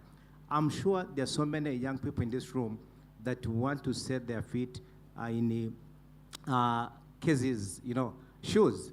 There are people that want to follow what Mlemo has, been doing. There are people that want to follow what Madam Betty, is doing to our industry. So that is the power of our industry. We have an ecosystem where we're able to learn from each other and be able to inspire. So I just want to encourage you that And even in responding to the earlier question, there are so many opportunities, and our industry is still young. We're looking for talent. There are so many opportunities in consultants. There are so many opportunities in producing your own events. You need to be able to connect with the industry. You need to be able to know where to find opportunities, but opportunities are immense. Thank you. Thank you so much. Esther, the power of collaboration is very, very important. Yes, thank you, Mary, for the question. Yes, we have seen that the industry says that there is a huge gap between what we are producing and what they want to consume as human resource. So as a center, we have gone ahead and tried to look into this. And through our experience of like 6 years of taking students, top students to other countries like the US that I talked about through Placement International for 1 year on paid internship. What the response we've gotten is that these students, graduates mostly, who go to Marriott and the top hotels in the US, the feedback that we've been getting over the years is that our students are the best. They are really, really well trained, very sharp, very innovative, so easy to work with. They learn very quickly. They work overtime. They are just fantastic.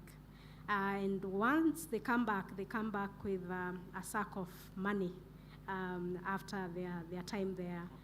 But then when they come back, then they don't find us very hospitable here because, of course, we don't give them the kind of job the kind of pay that they were used to there. So they stay with us. The requirement is that they stay here for at least 3 months, give back the experience, and then they are free to go again. So that has been the cycle. They have been coming, 3 months, going back, like that. So we are still puzzled on what we are not getting right in our environment. And this is why we've gone ahead and come up with a human capital strategy through this Future Leaders Challenge.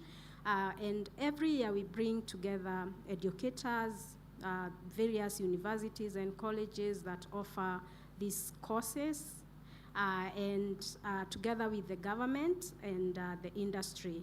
And the conversation has started, and we are happy that the patron of the Future Leaders Challenge is our Cabinet Secretary for Tourism, Honorable Rebecca Miano, and she's very committed into this, and the government is very committed.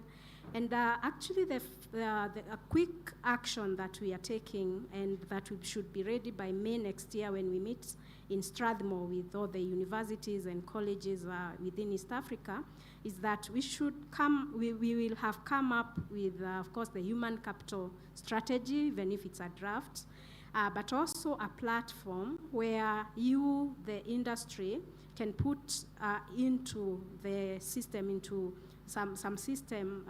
We are thinking of a web system where you can put up or post the job vacancies, internship vacancies, and then the students who are top, we can define them so that you know who are best students, who are ready when they are ready. So we connect all this. You can connect the dot and see if this will solve just a little bit of that problem. But otherwise, we shall be coming back to you to get insights on where we are not getting it right as far as skills is concerned. Thank you. Thank you. Mark, did you have something to say? Thank you so much. I believe that skills gap is a key thing that we really need to rework on.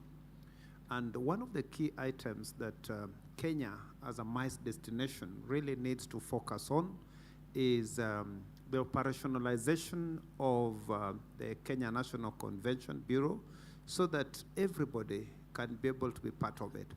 And the Bureau should not only be part of the government, it should be able to source for businesses, even for the private sector. And all of us will at least have something that will work for us.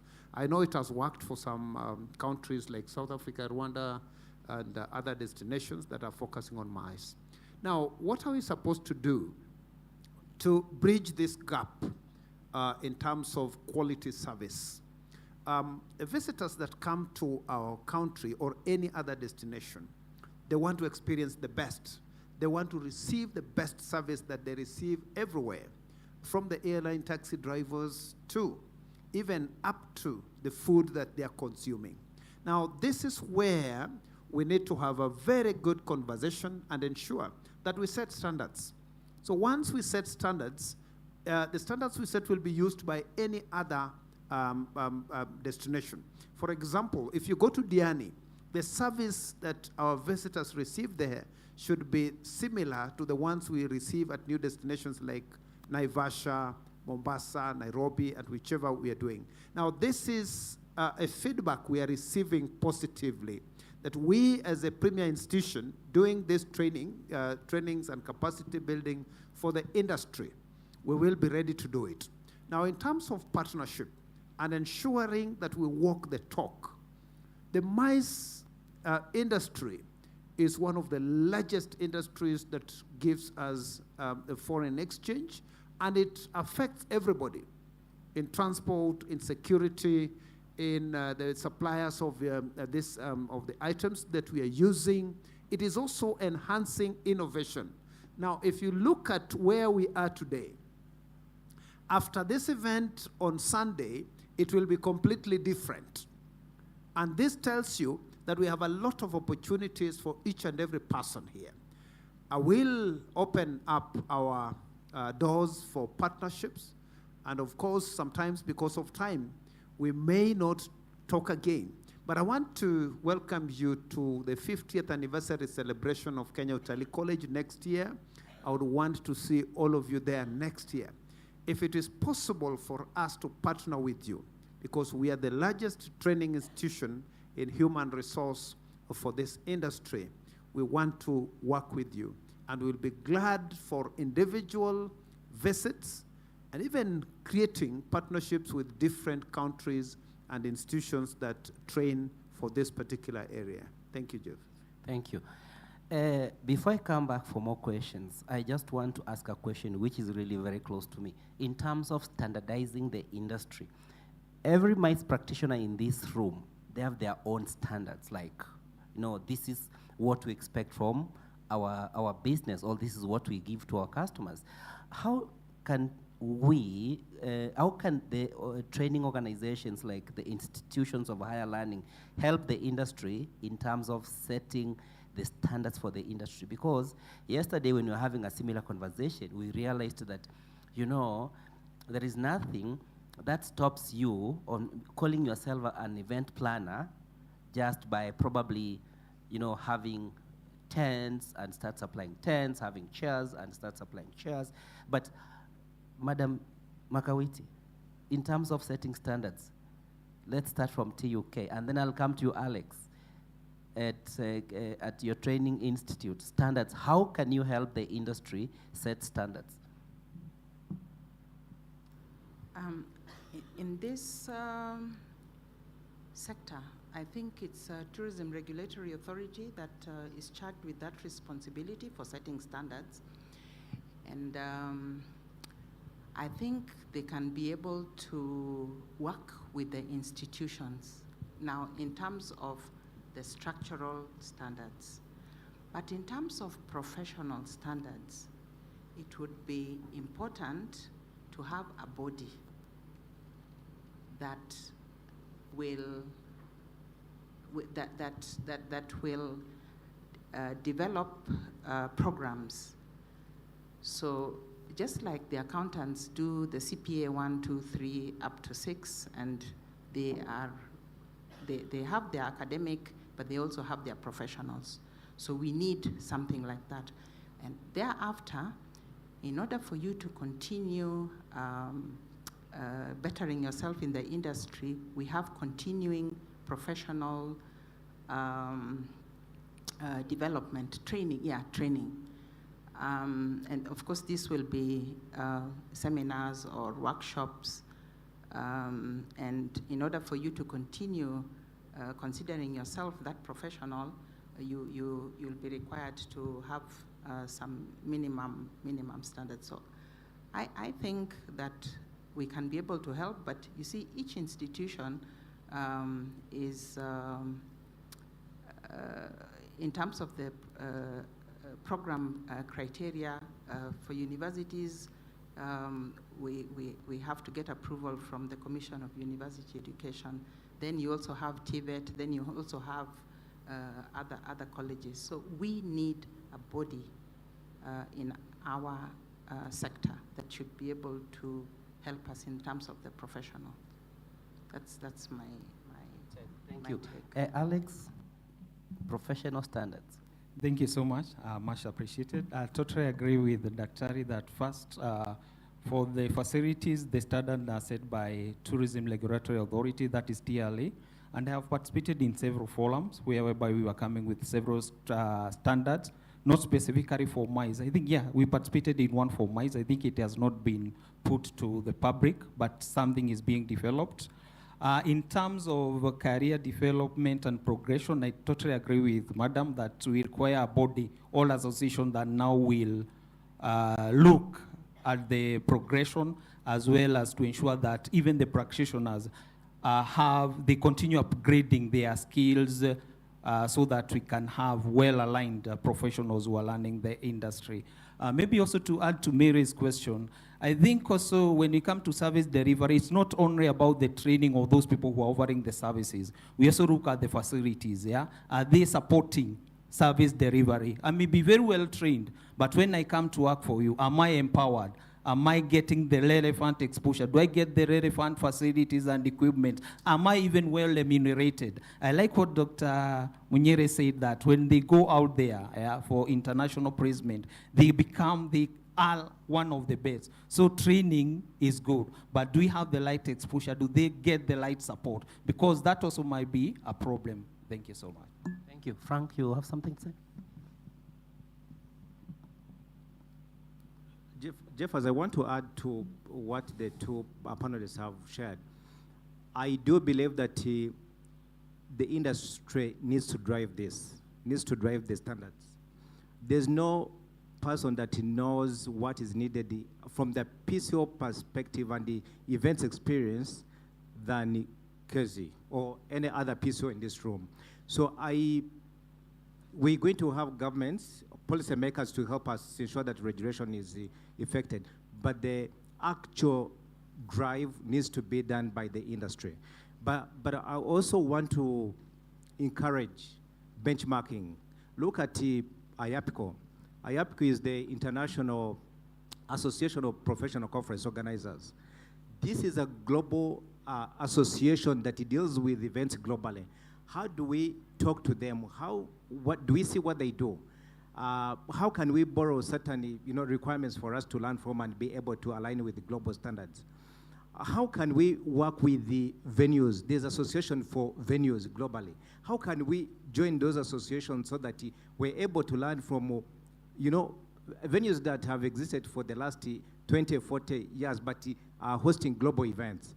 Are we members of ICA as also a global association that has the standards for associations? So I think the call is really for us, the industry, to be able to tell what is needed. And then from the academia, they're going to prepare for the industry to get ready. But I just wanted to emphasize that point that there has to be collaboration, but we also need to benchmark.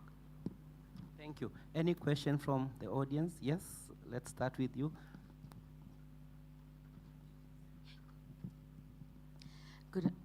Good afternoon.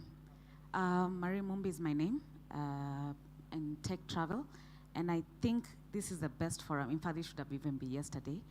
I just want to say two things. I really appreciate, Alex, what you've said, which is the truth. The gap that we have is, yes, the training is perfect, but within the industry, there's a gap. And being in the travel industry, and I've worked for a travel agency, that is the problem. Daktari, that is the problem. The problem is, do I want to train all the way? No. Do I want to do basic? Yes. So who starts the accountability to ensure that this training goes all through? Is there a system we can put in place that where we have a checkpoint? Did this training go through? Did you do ticketing? Did you do reissue? There are people who right now, even in the industry, cannot do manual reissue. Up to date. There are people who don't know how to do it, even reissue, basically. So these simple trainings that are being completed on ground, how do we start accountability for that? Thank you. So that's a question to Dr. Munyiri and Dr. Mark. Yes, thank you very much for that comment. I think it's a comment, and indeed, yes, the industry also needs to support us, support our young people. They are brilliant, they have ideas, they are ready to work. Sometimes they are a bit impatient, but just work with them the way they are. They can do wonders. Just give them room and they will perform. But as they come in, we teach them the requirements, the basic requirements, but then we don't go to your organizational culture. So every organization has its own. So that bit, please help us as industry, incorporate them, see what they know, encourage them, show them what is expected of them, and many of them will meet whatever needs you may have as an organization. Thank you, Mark. Thank you so much. I'm seeing our timekeeper is mentioning that we've gone beyond. I want to appreciate the fact that we need to have right standards. On top of standards, we need to have the right attitude for the industry. We need to have the right skills and the right knowledge. So that will clear everything that we are looking at. And that's why we have to open this conversation further and say, what is our duty as an institution that is training in this sector? So we will be able to pick up on that and ensure that before we go to the next meeting, you will see something that will open ground for everybody to come. Most of the players are private sector players, and we want them to see us because we, being a government institution, we are open to everybody. So this is something that we must create and enhance so that we have the right skills and knowledge for this sector. Thank you. Thank you. Beatrice, your comment. Thank you. I want to share a true story that took place 4 years ago. Kezi Mukiri came to Technical University of Kenya, and she had a conference that was taking place at Radisson Blu. And she said she wanted students to help her to do ushering mainly and some other assignments for the conference. And she took first-year students. Do you know how green first-year students can be? I think day one, I don't know whether Kezi is here. Kezi is right here. Kezi, the lighting is really poor. I mean, it's, yeah. Kezi, day one, you remember, was more or less a disaster. However, it was because these students were coming from different places, so some of them they did not arrive on time. Day two, Kezi paid for them Uber, so they all arrived on time. And of course, they reviewed the previous days' mishaps, but I think the conference was a week. The rest of the days were excellent. Now, it needed somebody like Kezi to believe in us, someone in industry, and to work with the students. Some of them are in fourth year right now, and they still on and off work with her, and that is also one of the ways in which we can be able to move this industry. You have to have someone who believes in the youth, someone who can, I think she took a little risk because these were actual clients, but that partnership is very, very important, but you have to believe in the youth. Just give them a chance. You'll be able to get somewhere with them. Thank you. Thank you. Madam Master of Ceremony, allow me to ask the final question that they will take each 1 minute to actually give their closing remarks. 30 seconds. So what are your closing remarks? Let me start with Alex, and then we come this way. Thank you so much. Mine is to welcome you today to Nairobi National Park, where we'll have the Gala dinner. And if you have time, also visit the other national parks, national reserves. Kenya is so much endowed all the way from 0 degree above the sea level, that is the marine parks, up to the top of Kenya, that is Mount Kenya. So you are free to visit the national parks, national reserve. And also, for those who are in the mice industry in Kenya, we encourage you also to bring the mice in the national parks. We give discounts up to 30%, and we are there to support you. In case you have any proposals, kindly feel free to approach Kenya Wildlife Service, and we'll support you. Thank you. Thank you. Glanton? So mine is always to find a better integration from the classroom into industry. And I think if we get that right over the coming years, from a professional perspective, our industry will become more sexier for students to actually want to stay in the industry. I think the theory to practice sometimes is a disconnect there. Yeah, just an emphasize that these young people are brilliant. Let's engage them. Let's give them a chance. Let's be patient with them. They will transform our industry. They are the ones who will make mice what it really is. And we have a lot of hope in them, so long as we give them the chance that they require. 20 years ago, things were very different. 20 years to come, things will be totally different. And they have an idea. We may not have a clue, like myself, how 20 years will be. But I always ask them how 20 years from now will be. Let's ask them, let's consult them, let's engage them, let's involve them. Thank you. Thank you. Frank? Thank you so much. I will talk about three things. One is our industry is so powerful. Our industry is a knowledge economy. If you're in the business events industry, MICE industry, just appreciate the disciplines you engage with. From medical to IT to soil association to everything, that's knowledge.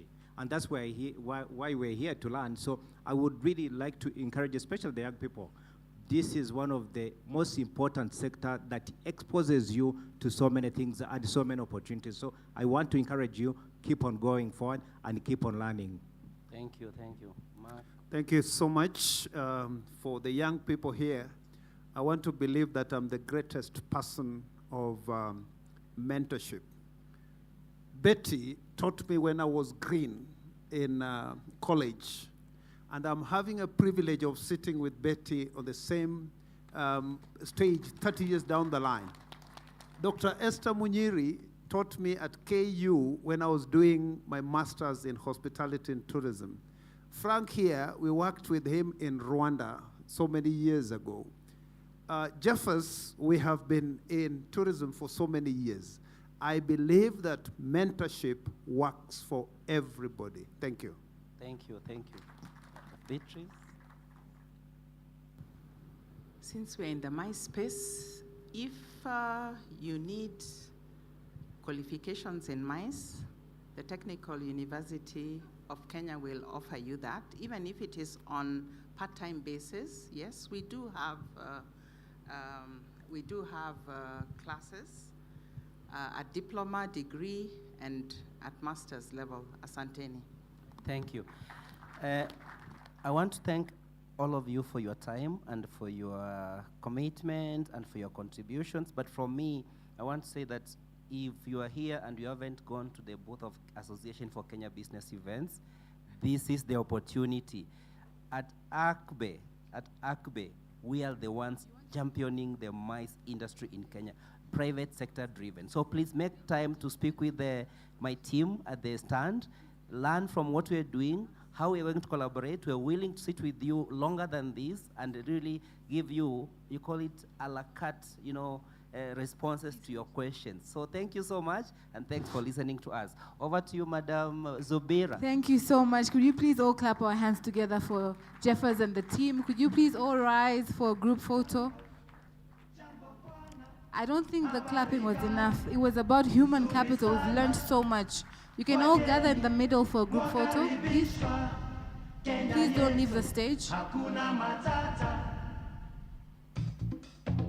you can just Pose there for a group photo and don't leave the stage until I allow you.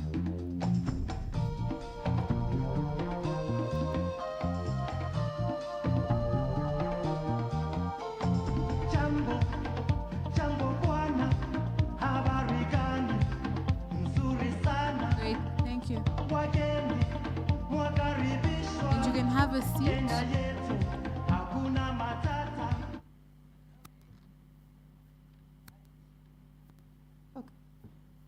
There we go. I came back because I needed to say a thank you, but I think we don't understand what has happened here today. Who has ever gone in a room where they are just educators? Educators are the hardest people to talk to if you are from industry. I've been holding my breath, worried that someone will use the word pedagogy, because that is where the problems begin. What has happened here today is we've got industry and educators sitting on the same panel in unison. Everybody is in agreement. So what we now need to do is establish how are we going to establish not a Kenya qualifications framework, but a continental one. We are sitting with SACI, who are an industry body. We're sitting with ICA. We're sitting with doctors, educators, who are in agreement there is a problem. So as the Africa MICE Summit is coming to a close today, this is what has been achieved here today. We have harmonized educators and industry to be in agreement. Between now and next year, you owe us. You owe us to take us in every room. If educators are meeting co-industry, we will tell them what our problems are. When industry is meeting, can the educators be in the room so they can guide us with what needs to happen? Now, this would not have been possible. I didn't make this panel. This woman did. Every one of us here that is standing here. Now, we have the wildlife people, and they were very quiet.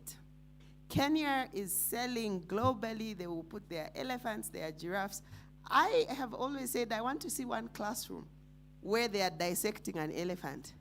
My veterinary doctors that work in the parks have learnt on livestock. If we're going to sustain our products, which is wildlife, we need to understand how we're selling this product. I have asked in Kenya a number of times, where is the document that tells me the indigenous knowledge that Maasais used to kill lions? Nobody has documented that. And that is a unique product. So until we get to a point where they are a key component in mice, because what they sell, the way he's invited us, we finished our business, we are now going into the leisure. We should have that interconnectivity that cuts across. I just thought I should respond to the lady that was saying we are exporting when we don't have the skills. I want you to understand how the world is working. The Gulf region, you've got Emirates, you've got Qatar. One example is Emirates in their hotels and aviation. They are breaking 10,000 eggs in a morning. Breaking for breakfast, for flights, for, you understand? So what they've done is because we don't have defined skill sets, all they do is, do you have a diploma? Yes. Do you have a certificate? Yes. Come. It's proof that you can learn. So the industry is now going to retrain. There are kids that are making up to $700 a week out there. Do you think we're going to afford to bring them back here? No. But why are we not training strategically in relationships with the Gulf and saying, we're going to provide you with 5,000 every 6 months? Just tell us, you want people who can break eggs, we'll teach them how to break eggs. So that we don't waste time teaching you things that they don't need. You understand? So when you see us exporting, it's not because there is a disorganization. It's a demand, all right?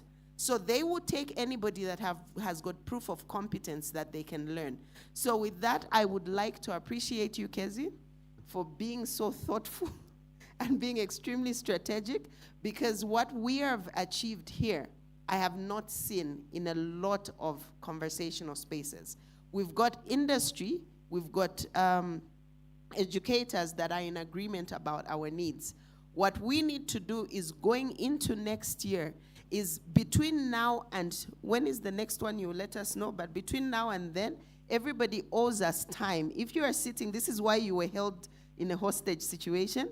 We needed to make sure that we get this commitment. We want this as a commitment of saying, I will make sure in the spaces I am in as an educator, if there is a universities forum, we will prioritize MICE education because you owe us that. So every one of us, until next year, you owe us and we will hold you to account. MCs, please make sure we've got the pictures so that they tell us what they did for us next year. But yes, this is what has been achieved and we're so thankful. So for the people part of the Africa MICE Summit, we would like to extend our sincere gratitude to you for being crazy enough to plan this 8 years ago, and today it is a reality that we've brought industry, we've brought educators, but most of all, the Africa MICE Summit has brought us enough relevance to go to a platform like IMEX and tell them we will be in Nairobi, and they trusted that we would be. We've gone to the UN Tourism and said we've got a platform of conversation, and they trusted that we would create a platform that brought conversation. And today we've been able to achieve this. So for that and for being present in this room, let us all just celebrate. Where's the song? So now, Kezi, you'll need to come and take a picture with the group.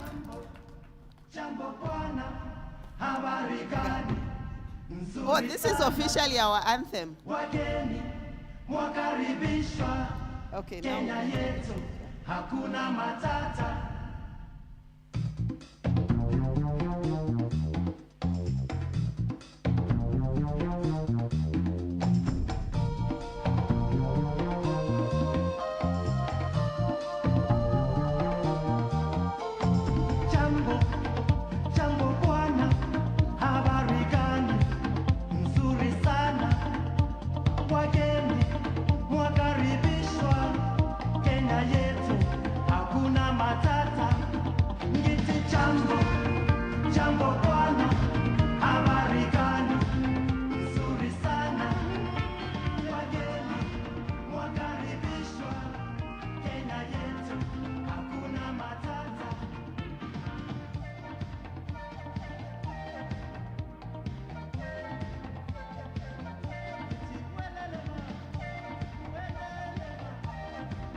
Hi everyone.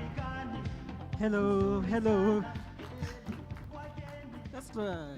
Hi. You can see me? Hi everyone. My name is Samuel Wambua. I'm a project coordinator at Zuri Events, working under Kezi and also a product of Madam Makawiti. So we want to do an icebreaker, all of us. So I would like to ask everyone to stand up as I'm joined by my partner here. Good afternoon. Good afternoon. I need high energy because that's where we're heading right now, okay? So once again, good afternoon. Awesome. My name is Andrew Gakinya. I don't hold the mic. I'm always behind the cameras. We are Team Picture Clear. So, but for now, with my colleague Sam, we're just going to do simple steps, okay? So don't worry, you won't break your back. Okay, I don't promise that, but you won't break your back. So we're just going to teach you one that even when you go home, you can do it with your kids, grandkids. Yes, all right? So this one, we call it the chicken dance. Yeah. Hello? Hello. We call it the chicken dance, so it's simple. Follow what I do, all right? So we start this way. Hello, hello, everybody in the room, hands up, hands up. Make sure you have a space. Then you go this way. Then you shake a bit. Then you clap. All right? All right. Let's go again.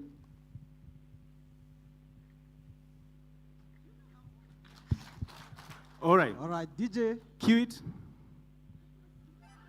So there's some music to it, okay? All right, let's get ready.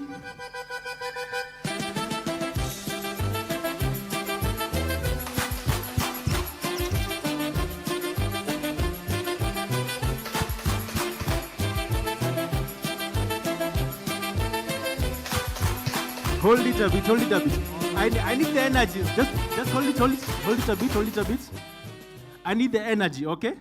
So let me just put the mic down. So when we start, we do it with all our energy that we have. We have had a very great week, ain't it? All right, so let's end it in high energy, okay? Let's go.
Don't sit here. Don't sit.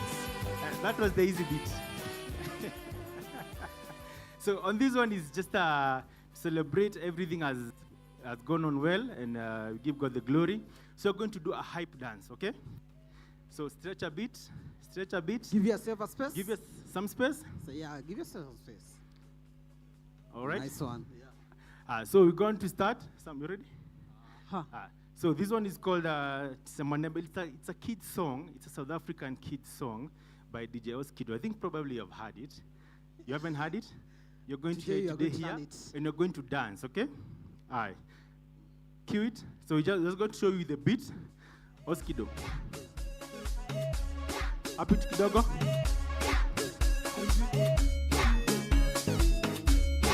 Hands up. Hands up. Hands up. Let's go.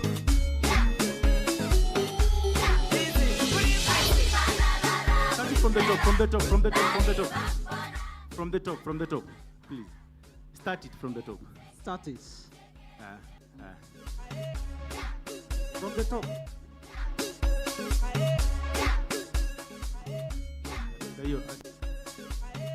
From the top, please. So as they sort it out, you're going to go this way, okay? And you're not just raising hands. You're raising hands and dancing, eh? Then hands come here, and then you go. Yeah. Sorry for that. All right, let's do it again. So let's go. And then 1, 2. We turn left. Turn left. Are we okay? So let's do it again. Let's do it again. That's why I told you, create some space, huh? All right, let's do it again. Hands up. And down. And jump. And turn. Again. Hands up. And down. And jump. And turn. And then hands up. Hands down. And jump. And got it? Got it? You good? Are we ready? Let's go. Come. Join us. If you can join us here at the front. All right? Join us. All right, stretch it. Hey, hold it. I'll let you know, okay? Hold it.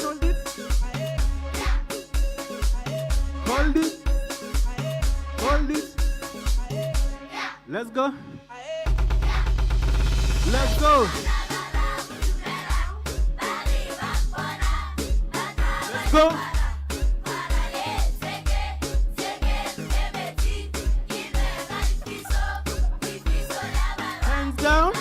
and jump. Let's go up, down, and jump. Again, up, and down, and jump. Up, and down, and jump. Last leg, up, and down, and jump. All right. Awesome. Thank you so much. Have a lovely break. Wow, could we please all put our hands together for the team?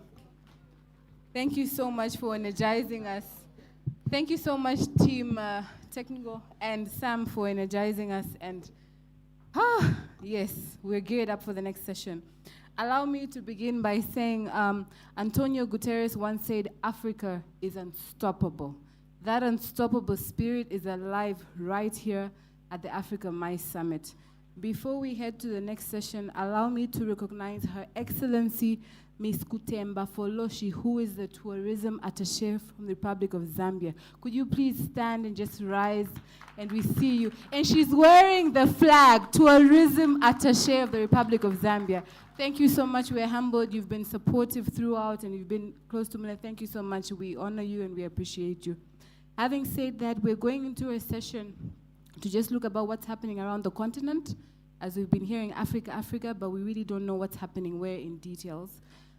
So we're going to have a few presentations, and then we'll rush it off to lunch. So would I welcome, the first presenter is going to talk about Rwanda, and I'm actually bringing back who you saw earlier, but that is none other than Dynamic Doris Rebangira, the MD of CRC Communications, all the way from Kigali, Rwanda. Please clap our hands as she comes on stage to give her presentation. Thank you.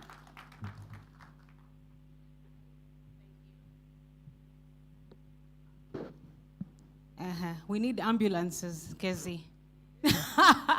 I can see for the out of breath. But you know what? Dancing is everything. Frank, have you told them what happened to Team Africa at ICA? Because of dancing, Team Africa at the ICA Congress last year won. We danced ourselves sick. So you better get that dancing going on. Thank you so much, Subira. And now I'm here to present, this is the session where we're presenting destinations. We've talked about Kenya a lot. We've talked about other destinations, but this next session is to just give a snippet and spotlight the various destinations around the region and around Africa. So I'm here to present Rwanda. Where my Rwandan people at? We have one over there, we have another one over here, and wherever else that you are, feel free to support. Okay, shall we start with, I have a video and a very quick video and a very quick presentation. So shall we start with the video? We'll say nothing. Those of you who know nothing about Rwanda, this is your chance. Okay.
That's right. That's a snippet of the country that is known as Remarkable Rwanda. Rwanda, just a little bit of history, very short history. Rwanda experienced the worst possible catastrophe about 30 years ago, where the genocide against the Tutsis was committed, a heinous crime where millions lost their lives. But 30 years ago, Rwanda, small country as it is, with the leadership of the remarkable President Kagame, clawed its way back to the position that it's at in the world today. If you don't know about Rwanda, hopefully you will leave this knowing a little bit about Rwanda. So welcome to Remarkable Rwanda. As we say in Rwanda, muraho, and you answer muraho neza. And I say, this is our presentation. So Rwanda is a small country, about 14 million people, and it is remarkable in terms of mice. It has built its way up, and it's recognizable in the mice industry. And as far as ICA is concerned, we are number 2, I believe, in association business. All the associations, conferences that come to Rwanda, we're number 2. Now, I want you to think about that. From nothing 30 years ago to number 2 next to South Africa only. So this is our story. So it is the preferred destination for your next event. Okay, so Rwanda on ICA, as I had just said. Okay, I need to be able to see this. Which side must I stand? Okay. Stand down.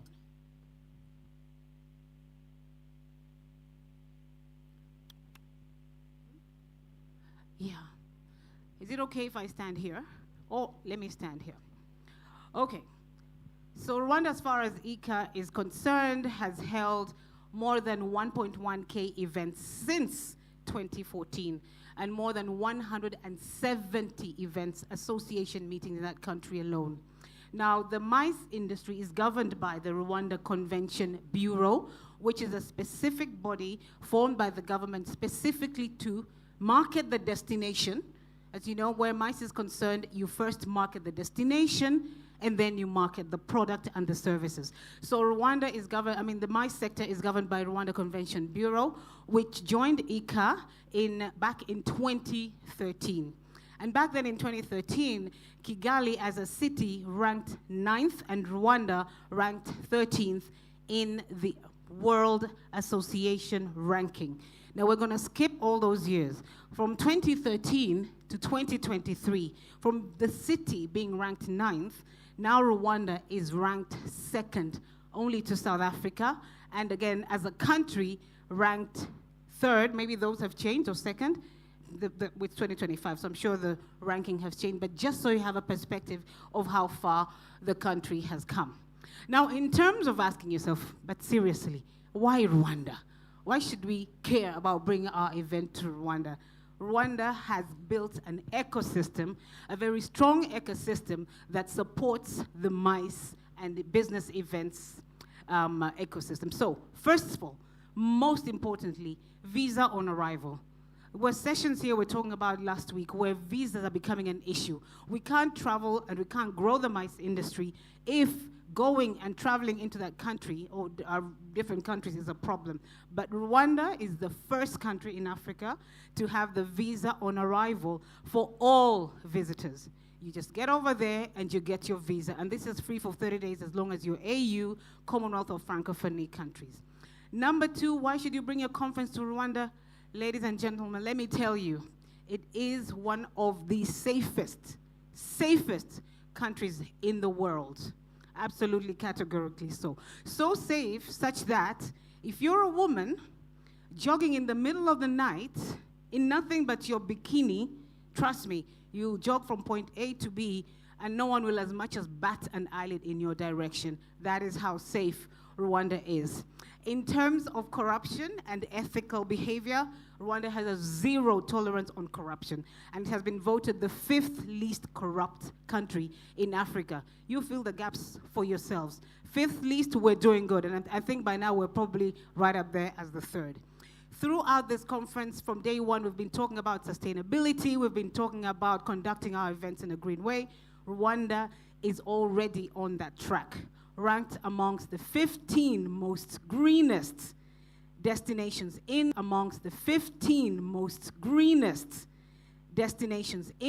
world. And Kigali is the cleanest city in Africa. I challenge you, if you ever come to Kigali, you will look up, down, left, right, day or night. You won't find as much as a chewing gum wrapper in the street. You won't find it. It is that clean. And of course, we're talking about infrastructure. Rwanda has done so well in building and creating an infrastructure that supports the mice industry, and we'll see that later on.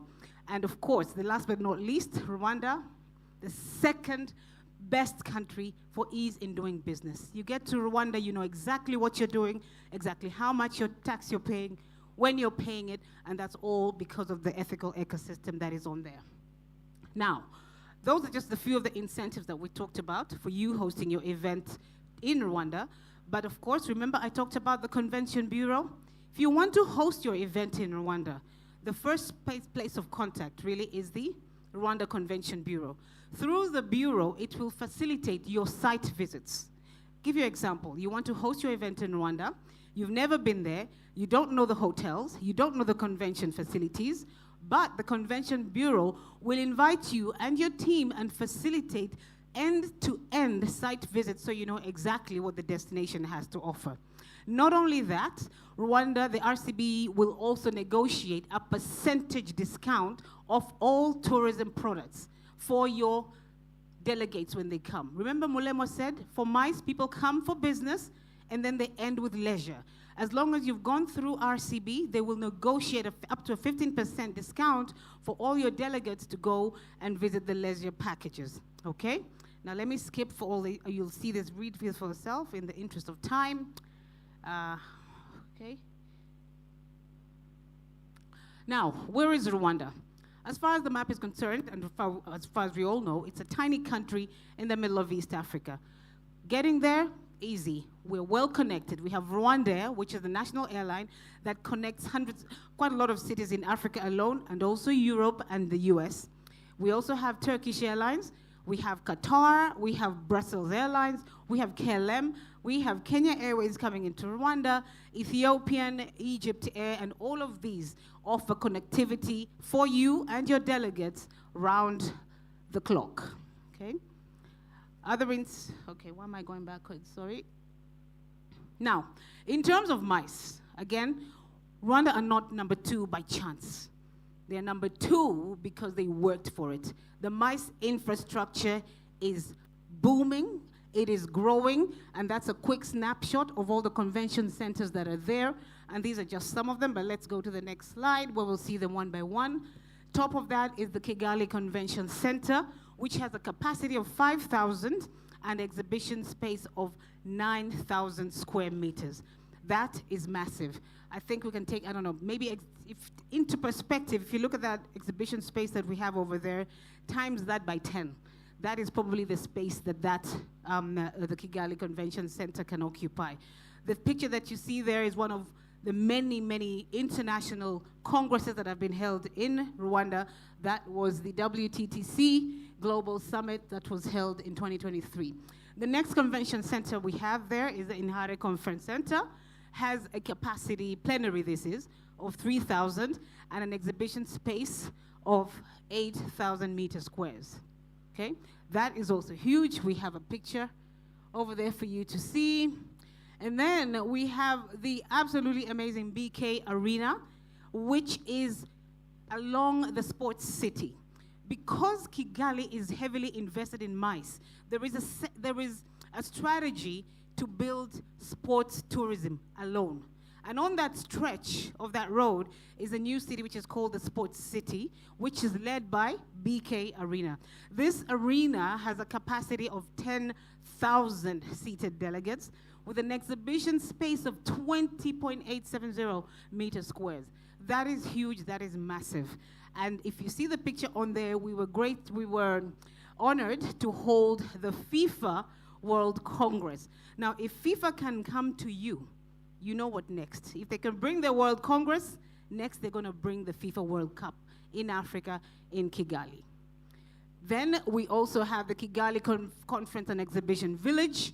KCEV has a capacity of 9,700 people and an exhibition space of 8,000 meters squared. That is where the Commonwealth Heads of State meeting was held.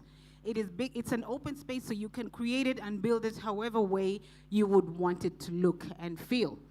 Now, in terms of key events hosted in Rwanda, I could be here all day if I was going to talk about the international events that Rwanda has hosted. But we've had notable events such as the World Economic Forum. We've had, like I said, the Commonwealth Heads of State and Governments meetings that happened in Rwanda. We have held the Africa Food System Forum, the biggest conference in agriculture in Africa and probably the world, that happens in Rwanda every other year. We've had sporting events such as the Ironman, the Basketball Africa League, the NBA. We've had the Move Africa, which is a global citizen conference that happens there. We have had the prestigious Time 100 Summit that was held in Africa for the first time. Now, many of these events and conferences, they are first-timers in Africa. And guess what? They chose Rwanda. And they didn't even just choose Rwanda, they came back to Rwanda. That should tell you something about the story. Okay. Now, hospitality at a glance. This is not up to date because there are more international groups that have come in place, but we do have the Marriott, we have the 4 Points by Sheraton, we have Serena, we have Radisson, we've got the Park Inn, and the Movenpick has just opened up, and many others that have come through. But in terms of a city, 10,000 room capacity, and that was not, this is not current. So right about now, we probably are getting close to 11,000 room capacity. What does that mean? It means no matter the size of your conference, we can accommodate the rooms. Now, okay, those are the brands that we were talking about, and these brands are a mix of hospitality, a mix of leisure, a mix of high-end resorts that are in the Gorilla side. We have the One and Only, we have Singita, Wilderness, and the like. Now, listen, we're talking about MICE. So when we talk about MICE, as Mulemo said, MICE is business and leisure combined. So if you bring your conference to Rwanda, once you're done with the business that brought you there, you can now go ahead and enjoy the post-event experiences. Rwanda is beautiful. It is scenic. It is the land of 1,000 hills. The culture is amazing. The people are welcoming, and you just have to see it for yourself to believe everything that I'm saying. The picture here, I believe this looks like the Singita, but it's one of the resorts that are up in the Virunga Mountains, where if you do go for the gorilla trekking, you're able to stay in a resort such as this one. I wouldn't call it a resort because this is a high-end property, but you get the drift. Now, we have an unrivaled incentive experience. Why? Rwanda may not have the beaches that Kenya, Tanzania have, or any other country with a beach. But what we do have is something that Kenya and the rest of the countries don't have. What does that mean? We have a unique mountain gorilla experience. Someone can go anywhere in the world to experience the beach. But if you need and want to experience the gorillas, you need to go to either Rwanda or to Uganda. So I'm going to talk about just the Rwandan side of things.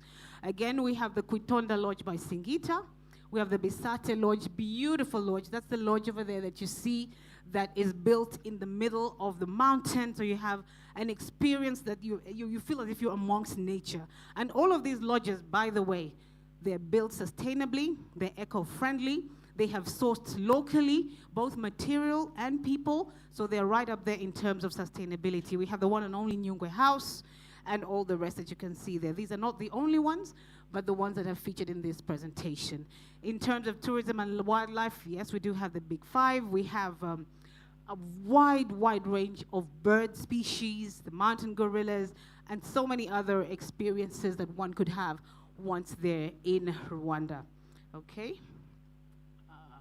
Now, last but not least, that's a very short presentation, just to give you a snippet. All I can say to you, take time, take a moment, go and visit the beautiful land of Rwanda. And that is remarkable Rwanda. And as we say, Murakaza neza muri Rwanda. We hope to welcome you soon. Thank you. Thank you, Murakaze. Thank you so much for presenting remarkable Rwanda. You may be wondering, was that a pitch? No, it was not a pitch. This session is more of comparing strategies, having continental updates of what can happen where. We are all Africa. The next country online is Zambia, and we're going to have Leanne Singh, the CEO of Impact Communications, come and show us and give us a spotlight of Zambia. Could we please put our hands together? And if we have African women in the room, could we please have some ululations, please, as she comes on stage? Can we please clap until she arrives here? She's even wearing the beautiful flag. Karibu sana, Leanne.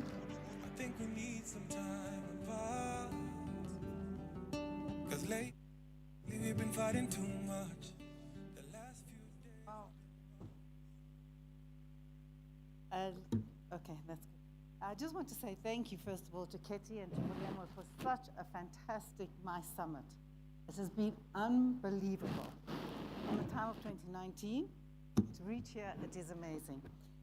I just want to correct, it's not image promotions. I'm not quite sure what it is as image promotion, but yes, here we are. Thank you for everybody to be here, and I'm absolutely amazed to be able to present here, and I'd like to thank our tourism attaché, thank you for being here, and my team. And all the Zambians that are here, can we stand?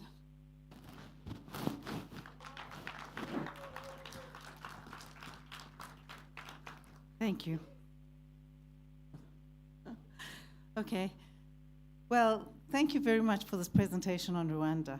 I've been to Rwanda, and it is an amazing country, absolutely amazing. And all we can say is we're coming there, we want to partner with you, and this is Africa. And I think we need to just work together as Africa so we can sell Africa.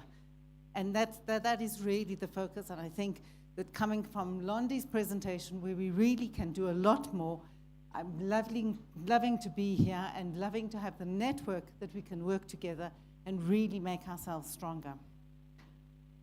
I've got a small video clip, short one, that you can play, just showing that we're up for business. There is a place where stories rise with the morning mist, where innovation meets nature, and where every meeting, every incentive, every event becomes an unforgettable journey. This place is Zambia, the heart of Africa, a land where business meets breathtaking beauty. In the past decade, Zambia has quietly transformed into a hub for meetings, incentives, conferences, and exhibitions, powered by unmatched hospitality, state-of-the-art venues, and a spirit of collaboration that makes every event a success. From the business heart of Lusaka with its international connections and dynamic energy, to Livingstone, where the majestic Victoria Falls offers an iconic backdrop, Zambia delivers the perfect balance of productivity and inspiration. At the forefront of this transformation is Image Promotions. We have been crafting experiences that connect industries, ignite innovation, and shape communities. From government summits to corporate conferences and industry expos, our expertise isn't just in event execution, it's in creating spaces where ideas meet action, where opportunities are born, and where Africa and the world meet Zambia. Our infrastructure speaks for itself. In Lusaka, the Mulungushi International Conference Center sets the stage for large-scale conventions, while Cielo Resort, the Pomozi Hotel, Intercontinental, Protea Hotels, and Radisson Blu deliver world-class spaces for meetings, breakouts, and networking. In Livingstone, the Avani Hotel, Radisson Blu Mosiotunya, and more offer a unique combination of modern facilities and the timeless spectacle of the Victoria Falls, making every event memorable. Zambia is more than a venue, it's an experience. When the meetings end, adventure begins. Delegates can explore the wild beauty of South Luangwa, the vast wilderness of the Kafue National Park, the serene Lower Zambezi, or unwind in Livingstone, where the falls thunder as a reminder that here, nature and business flow together. Be captivated by Mosiotunya National Park and have your breath taken away by Lake Kariba, the largest man-made lake in the world. The Africa Mice Summit is not just an opportunity to showcase what we do, it's an invitation to collaborate, innovate, and grow. Partner with Image Promotions. Choose Zambia. Together, we can shape the future of mice in Africa. Zambia is ready. We are ready. Together, let's create the future of mice from the heart of Africa.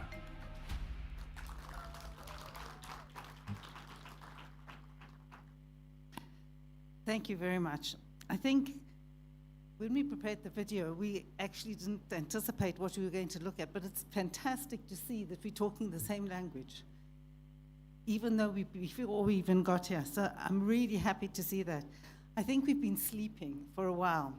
Zambia was one of the first countries to get independence in '64.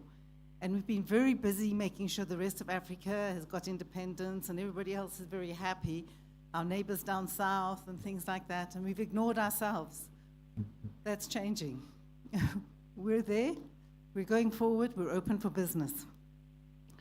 And we want to collaborate. We're happy to collaborate with everybody. This is Africa, and I think we need to make sure that Africa is noticed and is felt. We've been downtrodden for too long, and we're not going to do that any longer. Zambia has a strategic location sitting in the heart of Africa. As you see, we take it over. A lot of airlines fly over us and things like that. We're going to make that change. We want to make it a proper destination in collaboration. We've talked about infrastructure, things like that. Zambia is there ready for all of that, so that we can actually make it a destination, get direct flights, increase what we've got. We have got, but not enough. Speaking to Lundi, and she says there's no information on Zambia. I said, okay, that's going to change. And it's going to change. You're going to get information, and it's going to grow. And we want to grow, and grow regionally and grow within Africa. That's our business.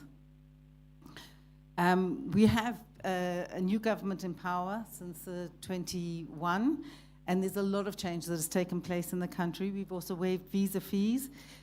The economy has grown dramatically. You know, we've gone from negative to actually a positive. We're no longer, you know, we're now more credible as a country. We have the fantastic facilities that we've just shown, which is the Mulungushi International Conference Center, Siyela Resorts, and there's a lot more development coming up into Zambia and a lot of opportunity. We've done a number of large events, like 5,000 plus, so we have the capacity, but we're hungry and we're ready for more. We're not stopping there. We have about 12 international hotel group syndicates that are there in Zambia and growing. All of them have over 350 capacity for delegates. There's Radisson, Hyatt, Anantra, Intercontinental, Southern Sun, Marriott, Sarova. We can offer a unique delegate experience with our very good Zambian hospitality, very similar to Kenya and the rest of Africa, because that's what we're about. We have a trade hub. We have the headquarters of COMESA in Zambia. We are connected globally, although we want more connections. We're never happy. We have very close ties throughout Africa, politically, economically, and now we're going to be with mice. We're going to be your friend, your neighbor, your pain in the neck. We're going to be there, and we want your business. We want to work together. And I welcome you all to Zambia.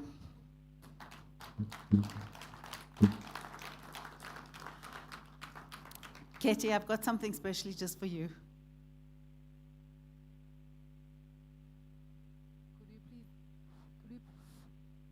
Can we clap our hands together as she gets on stage?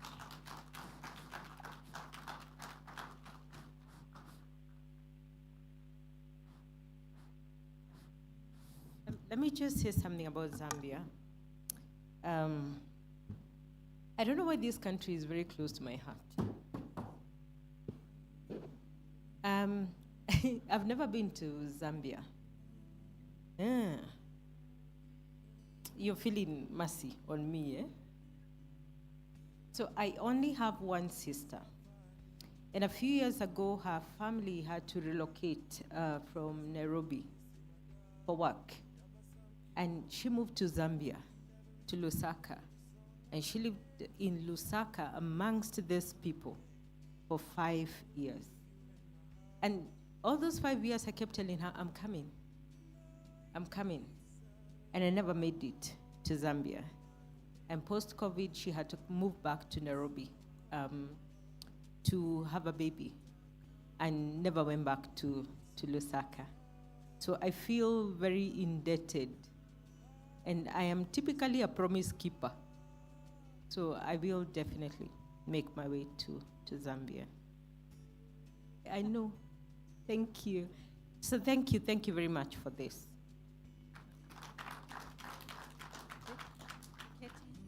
Have the next Vice Summit. You're on my mind all the time. I miss you, Mpenzi.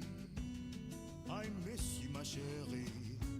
Even with all the girls, all the work, all the time I spend away, always know I love you, baby.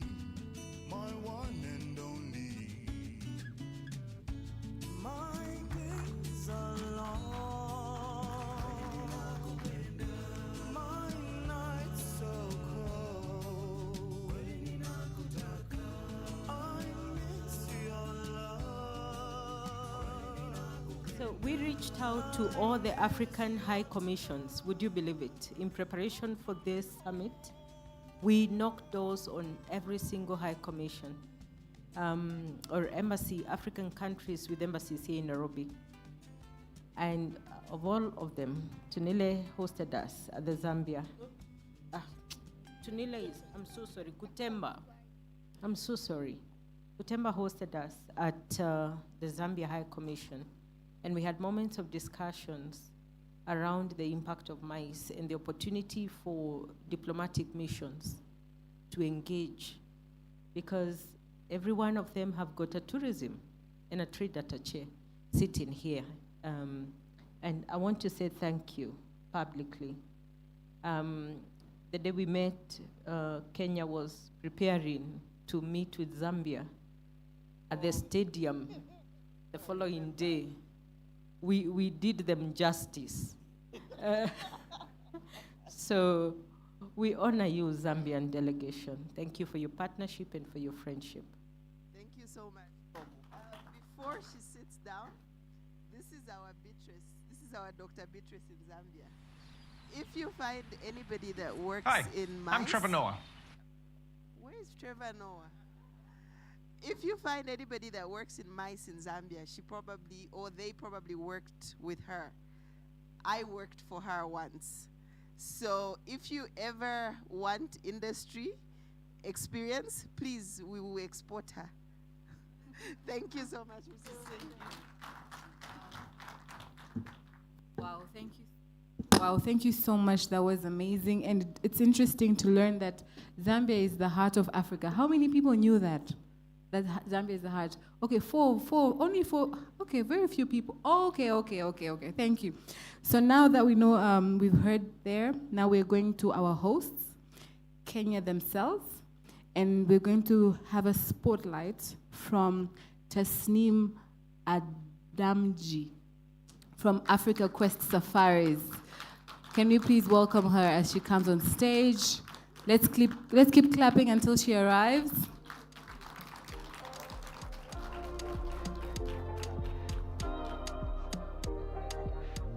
Wakenya tupo? Hamjambo? Wakenya? Hamjambo? Thank you, Kezi, for having me here. And it's my privilege and honor to spotlight Kenya, magical Kenya. How many of you have lived the magic? All right. So maybe it's easier for me to do what, stand down, yeah? Okay, is there a microphone?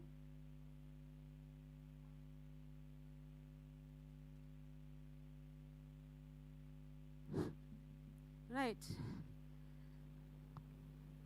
I'm just going to go back and contest a little bit on my colleagues from Zambia. The heartbeat of Africa is Kenya. If you are to imagine the map of Africa as a human body, that's Madagascar, that's Kenya. So I'm going to say Kenya heartbeat. Just look at it, just look at it. I mean, no contest. We'll give you a little bit of the pump, but we're really the beating organ. A quick spot on 10 very interesting facts about Kenya. And I challenge the youth in this room to tell me if you can even relate to 5 of these. First of all, we are considered the cradle of humankind, along with our brothers from Tanzania, our sisters from Ethiopia, and everyone else, Rwanda as well. But did you know that the largest expanse of the Great Rift Valley is here in Kenya, with 8 lakes in its floor? Nowhere else in East Africa do we have that. Home to the Big 5. Who knows what the ugly 5 are? We have the Big 5, the small 5, the unique 5, and we also have the ugly 5. Anyone here, without looking at Google, can tell me what are the ugly 5 gets a weekend in Mombasa? Huko ni kwangu? Yes. No, Kezi, you are not discounted. I know. You went looking? Okay, we'll talk. You got 2. Okay. We have the world's largest alkaline desert lake, the Jade Sea, Lake Turkana. And there lives the smallest tribe of Kenya, which is a non-Kenyan to respond. The smallest tribe of Kenya? El Molo. El Molo. So far, only 70 of them remaining.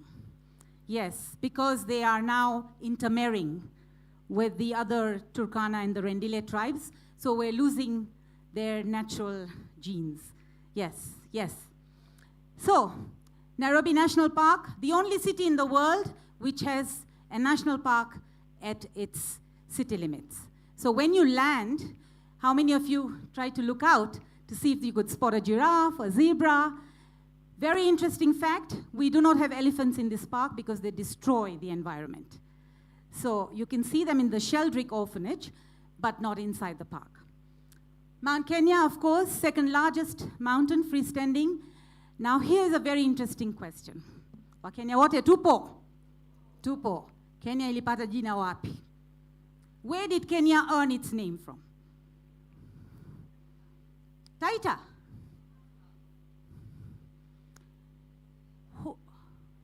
Who wants to say? Say something, yes? Kirinyaga, okay. And the British couldn't pronounce Kirinyaga, but there is even a closer one. Anyone here? They also get a weekend to Mombasa. Kenya got its name from a Kamba word called Kinyi, which means the shining mountain. Because this is a snow-capped mountain, and at sunrise it shines. And that's why Kinyi or Kinyaga became Kenya, and that's how we got our name. Diverse culture. Somebody earlier asked how many do we have ethnic cultures here? 45 ethnic.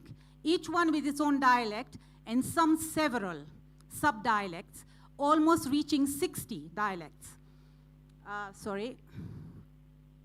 Of course, our marathonians only compete with Ethiopians. They come closest, but they are the best. Mobile innovation, M-Pesa rules the world today. This is home to M-Pesa. And now, very relevant to where we are here today, MICE. Kenya is the pioneer of conferencing under canvas. In the 1990s, we took the concept of away from the boardrooms into the savannah.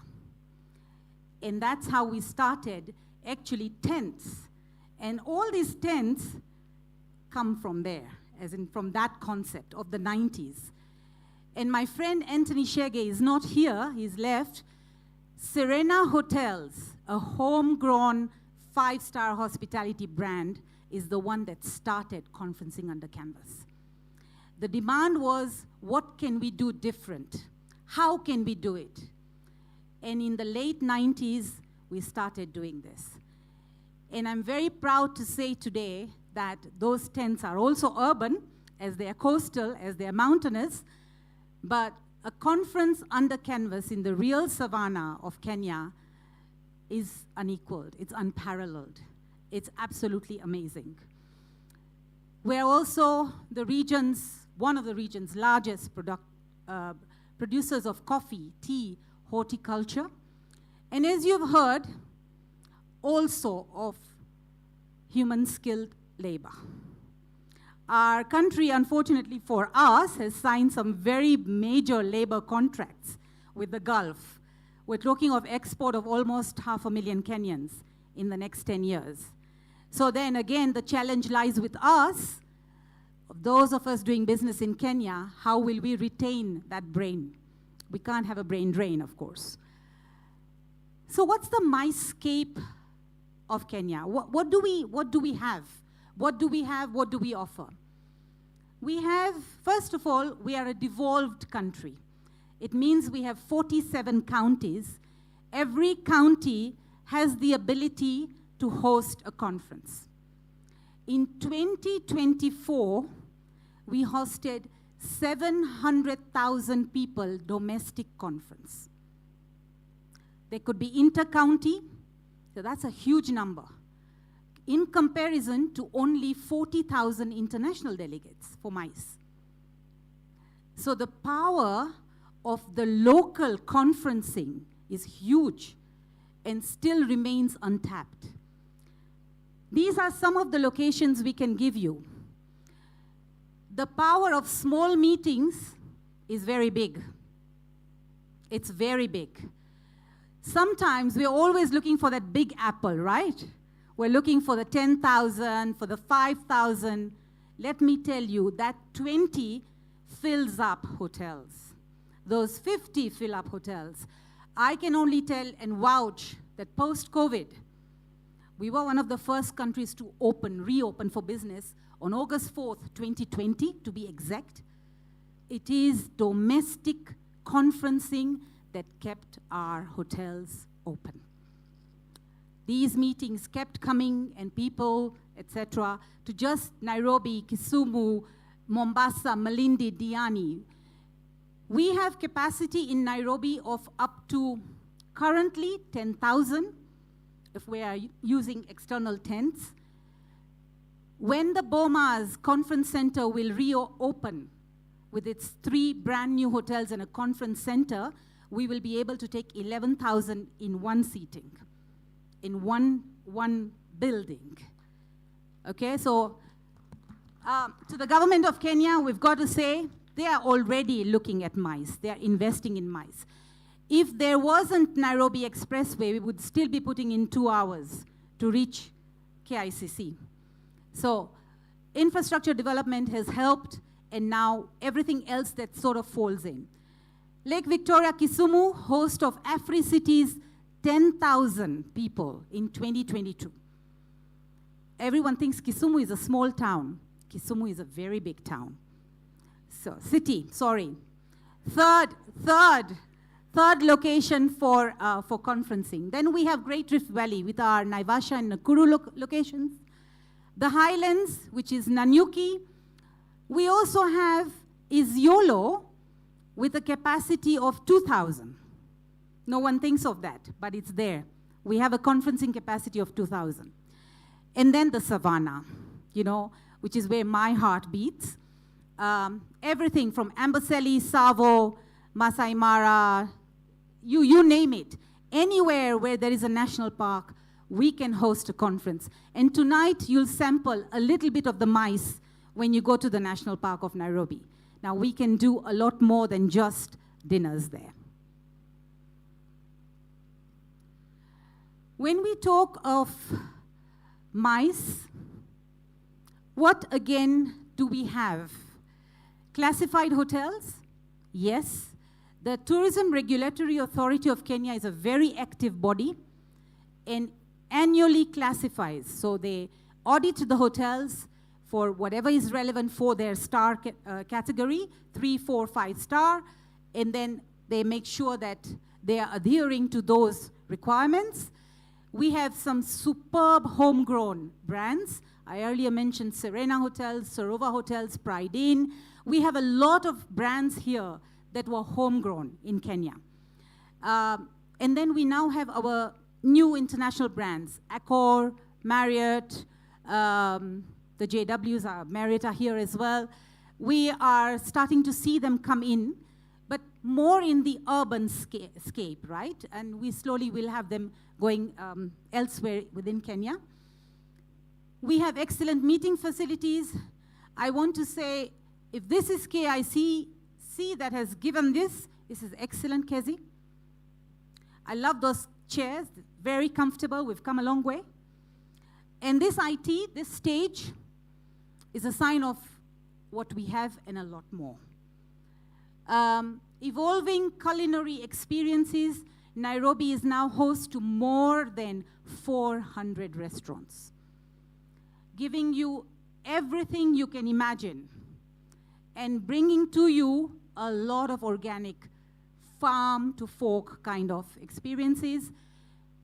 How many of you knew that 85% of what comes to our table is grown in Kenya? 85%. We only have 15% that we consume that is imported. Now, if you flip that, the Seychelles only have 15% homegrown and 85% imported. That's the power of our farmers. And that's huge. That's huge. It means that we're bringing organic meals to your tables. Interactions. This is what meetings should also look like, not just like these. Here is a meeting with Maasai elders. This group is a group I hosted of Black mental health from the United States. And they wanted an insight as to how the nomadic tribes deal with modern day diseases. What do they do? How do they do it? These are the kind of meetings that we must extend and we must offer. We must not limit to an urban experience because we have so much more. This cultural bank in Kenya is huge. Let's go raid it. That's what we should be doing.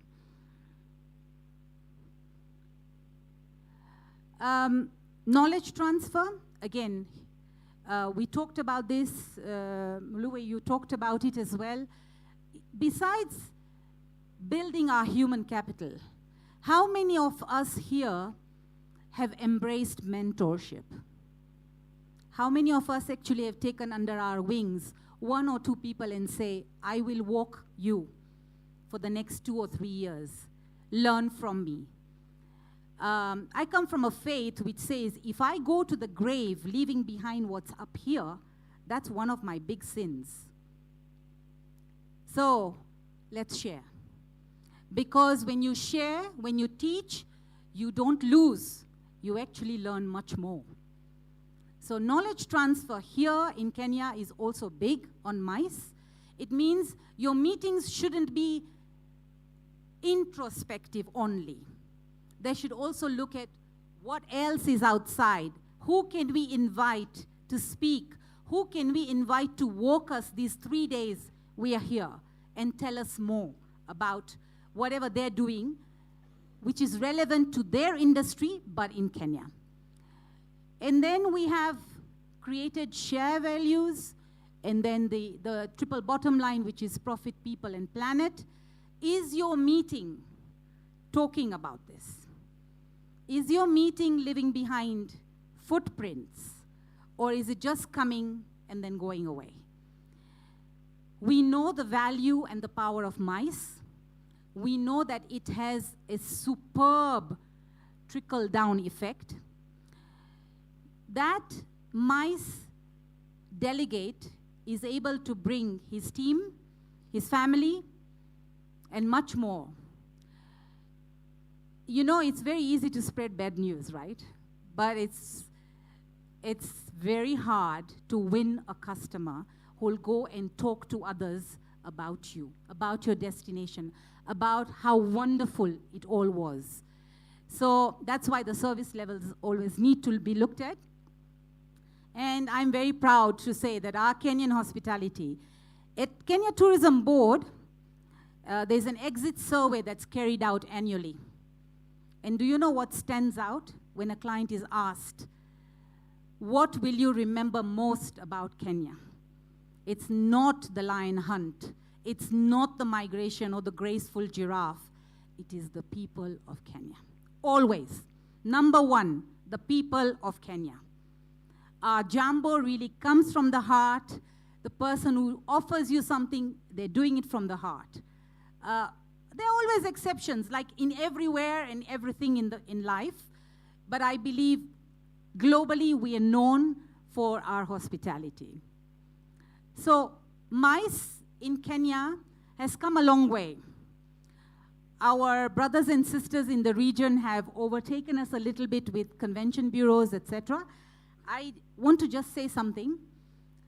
I was the task force chairperson for the creation of the Kenya National Convention Bureau. My team delivered the document to the then Minister for Tourism within 6 months, the prescribed time. We benchmarked with some incredible countries. It went to the back burner for various reasons, and I'm happy to say that our present Minister, CS Rebecca Miano, Honorable Miano, is very committed, and we think that before the end of 2025, we really should have a new KNCEB, Kenya National Convention Bureau, up, if not running, at least up. All right, a big hand for Madame Miano for that, for her commitment. And for my friend from, of course, ACBE, we all sit, we've been pushing for it. All right, so we are not left behind from a perspective of we didn't think about it, but it'll come. So what I'm going to say is let's collaborate. Collaborations is the future. Competition is very petty. So when we go out as East Africa, and hopefully Africa as a continent, we will be able to really hold fort and say, we're here. And if one of us wins, it'll be a win for Africa. Okay? So the Kenya National Convention Bureau is coming. And I want to say that the manpower is here. The brains are here. We just need to recommit to MICE. We've done some amazing things as Kenya before. And I can tell you that because we are devolved, don't limit your meetings to Nairobi. I mean, no offense to Nairobi, but please come and see how beautiful Lamu is, where we only have donkeys, no cars, and boats. That's it, nothing else. You need your walking shoes, or go to Nanyuki and bask in this beautiful light of Mount Kenya. So ladies and gentlemen, thank you very much. This is my Kenya, Najivunia. Najivunia? Najivunia! Thank you very much. We'll just play a short video. Thank you. There comes a moment when the ordinary world fades away and the wild calls your name. This is as wild as you want it. And it's all here. Every trail leads to an adventure. Because adventure isn't just about the rush. It's about where it takes you, who you become, and the stories you'll tell. Sometimes you need the thrill. Sometimes you need the journey. Start your adventure here at Magical Kenya.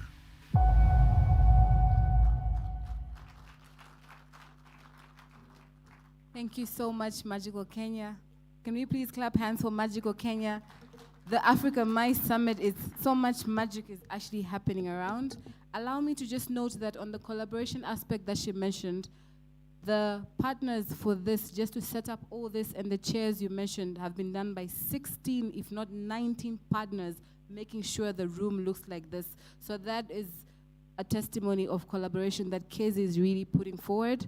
Having said that, allow me to welcome, now we're going to the Democratic Republic of Congo to have a highlight. Allow me to welcome Gadiche Abdi. He's the Director of Sales from Fluve Congo Hotel. Karibu sana. I don't know if we're going to go Anglophone or Francophone. Karibu. Francophone, do you have an interpreter?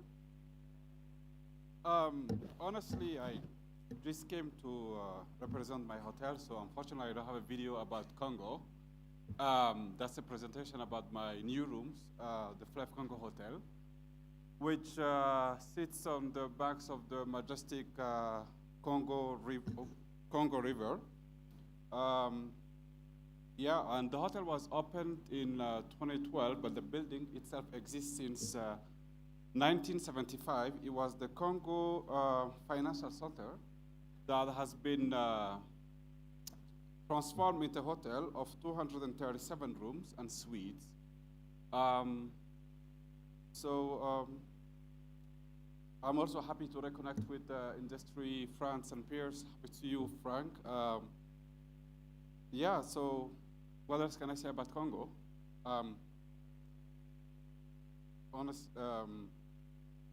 When I arrived in Congo, we used to have like 300 rooms in terms of like 4 or 5-star hotels in the city. By the end of this year, we will be, this is pictures of my hotel, but by the end of the year, we will be having about 1,000 rooms and suite of 4 and 5-star hotels in the city.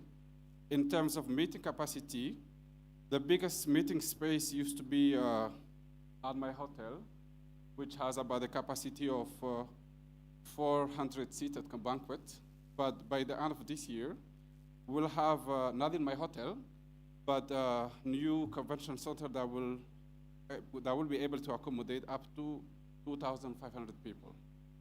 So also the Congo government has signed a contract with, I think, a company in the US that's going to rebuild the airport. There will be a new road that I know some of you who've been in Congo knows the challenges of like getting to and from the airport. There will be a road that will be open, from what I hear, next year that will ease the connection from the airport and to the airport. There is also a train line that's been built. I don't know what's going to finish, so, you know, step by step, we're getting better. And also, 2 years ago, Congo has opened its first hospitality schools to train, you know, local talents. Yeah.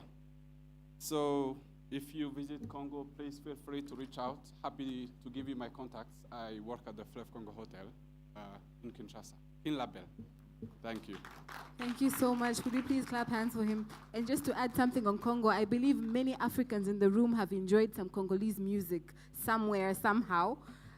Yes, Congo is known for that. Now we're going to go to a presentation by someone from my home country, the United Republic of Tanzania. We have Mariam Dabagenga, the CEO of Popular Links, who is going to present Mambo ya Nyumbani. Karibu sana. Please just help her welcome. Please put our hands together as we welcome her. Asante sana Subira. Habari za mchana.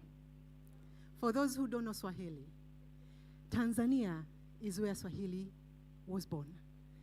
Kenya, we say Swahili was born in Tanzania. It got really, really messed up in Kenya. And then it died in Uganda and Rwanda. So my name is Mariam Dabagenga, and I represent a company called the Popular Links Group. It's a new company. We just started in 2023, officially. I wear 2 experiences. So I've been working for the government of Tanzania for the past 14 years. And at the same area of MICE. So I was doing events for the government of Tanzania from the One side, I started with National Housing Corporation, and then I moved to the President Office, where I was handling all the high-level state banquets, conferences, meetings, forums, and the likes. And I saw a gap in the meetings, conventions, the MICE sector in general. And that gap was, first, the human capital. I was having such trouble to get qualified people that I can give a brief of what I need, and actually they deliver exactly that.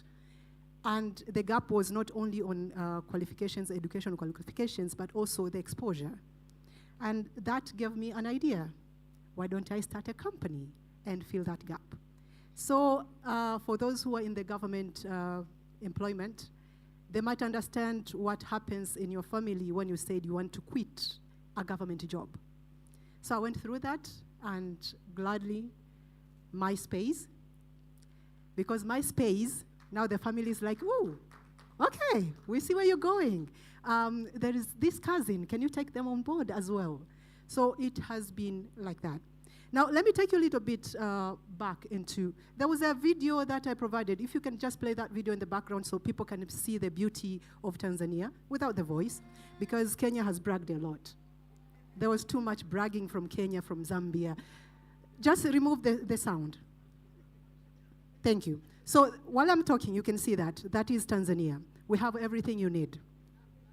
Historically, within the MICE sector, Tanzania has been doing MICE since the 60s. Zambia says that they helped some African countries to get independence, but that started in Tanzania. Right after we got independence, Nyerere's mission was to make sure the whole of Africa got independence. So all the meetings, when it comes to liberating Africa, all the meetings were happening in Africa, in Arusha, where we say that is where is the Geneva of Africa. So we started MICE since then. It has been practiced all through until now, but if I dropped some of you right now in my country, and you ask anyone to tell you about MICE, nobody will actually explain it thoroughly, because the term MICE, the actual profession of MICE, has not been officially recognized. We are still in the early stages. In the early stages from both policy as well as the qualifications, academics, and everything. Now, we don't market much about Tanzania because it markets itself. You want to come to Africa for safari, you'll definitely think of Serengeti. You want to go climb Mount Kilimanjaro, you can see it from Kenya, but you can only climb it from Tanzania. Now, you want a beach, you can definitely say Zanzibar. That will definitely come on top of your mind when you're talking about Africa. That's why we don't market much. But now, we want to go fierce marketing MICE. And that's where I come in. I promised my company that we are going to be that nuisance to the government, making sure the government take accountability into pushing MICE as a subsector of tourism. And that has already started paying. Now, to give you a little bit of an update, the MICE sector in Tanzania has now been recognized as one of the priority sectors in our Tanzania Vision 2050 development plan. And that has been officially put there. And it's been pushing to have a strategic plan, a 10-year strategic plan for MICE in Tanzania. That is coming. And the call for a consultant to actually write that for us will come out. So please, when you see that call and you think that you'll be able to support us in writing that strategic plan, take the challenge. We'll appreciate it, especially for those destinations that have already moved forward when it comes to MICE. And here I'm talking about Rwanda, Zambia, and Kenya. Please take on board that challenge. Another part that I would like to talk about when it comes to MICE updates from Tanzania is thanks to, we just finished CHAN, the sports challenge, the football challenge, and we worked with Kenya and Uganda on that one. For the first time, we saw the power of collaboration. Tanzania and Kenya has always been competitors. That has always been there. The banter between us is amazing. But this, for the first time we sat down and said, okay, we can work together. although the banter was still there, but we worked together. And now AFCON is coming. And because of that, in Tanzania, we have already seen the rise of different infrastructure. So we have a convention center that is coming at Arusha. It's called Mount Kilimanjaro Convention Center, which will host 5,000 people. But it has only one hotel that can host 500 people. What does that mean? It's an investment opportunity. Any hotel chain in the world can come on board and build something around the area, because it's not only about AFCON. Arusha is going to be our Tanzanian MICE center. So take on board that investment opportunity as well. Besides that, we have we have another convention center coming in Dar es Salaam at the area called Kigamboni. It's a bit of an island, and it's also going to be 5,000-seater, but there are no hotels there yet. So it's another opportunity. See, Tanzania, we talk about bringing you on board, yeah? Another part is the transportation. So we have the BRT, rapid transport, that is happening in Dar es Salaam right now. It's already operational since 2021, but it's going to be extended in other regions. This means we are not going to have much congestions within our cities. Dar es Salaam has traffic jam, not like Nairobi, but we do have bad traffic jam. So this is going to help.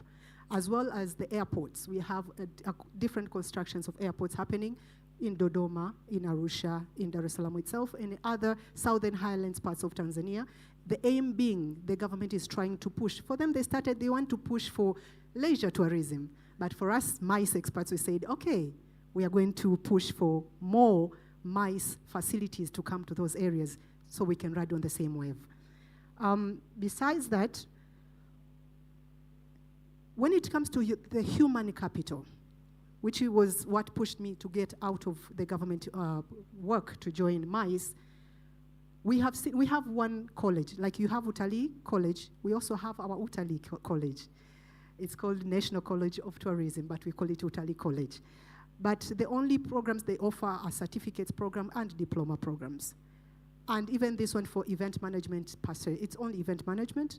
I've gone there for the first time to introduce them to MICE. And when you sit down and see what they're being taught, you see how many years back we still are. So when you're in the class of event management and a student is still being taught how to do floral arrangements, that's a red flag. Yes, there is floral arrangement for that, but when you're talking about event management, we need more. The sector needs more. So that is an area that we are pushing. As Popular Links Limited, we started by initiating event management masterclasses. And for this year alone, we've already conducted 6 masterclasses, training 85 different experts. And we are currently in talks with one of the major universities in Dar es Salaam so that we can get this on board as a program, a long-term program that can be for entry level as well as for those who are doing continuing education. Yes, we are about to start an association for MICE experts.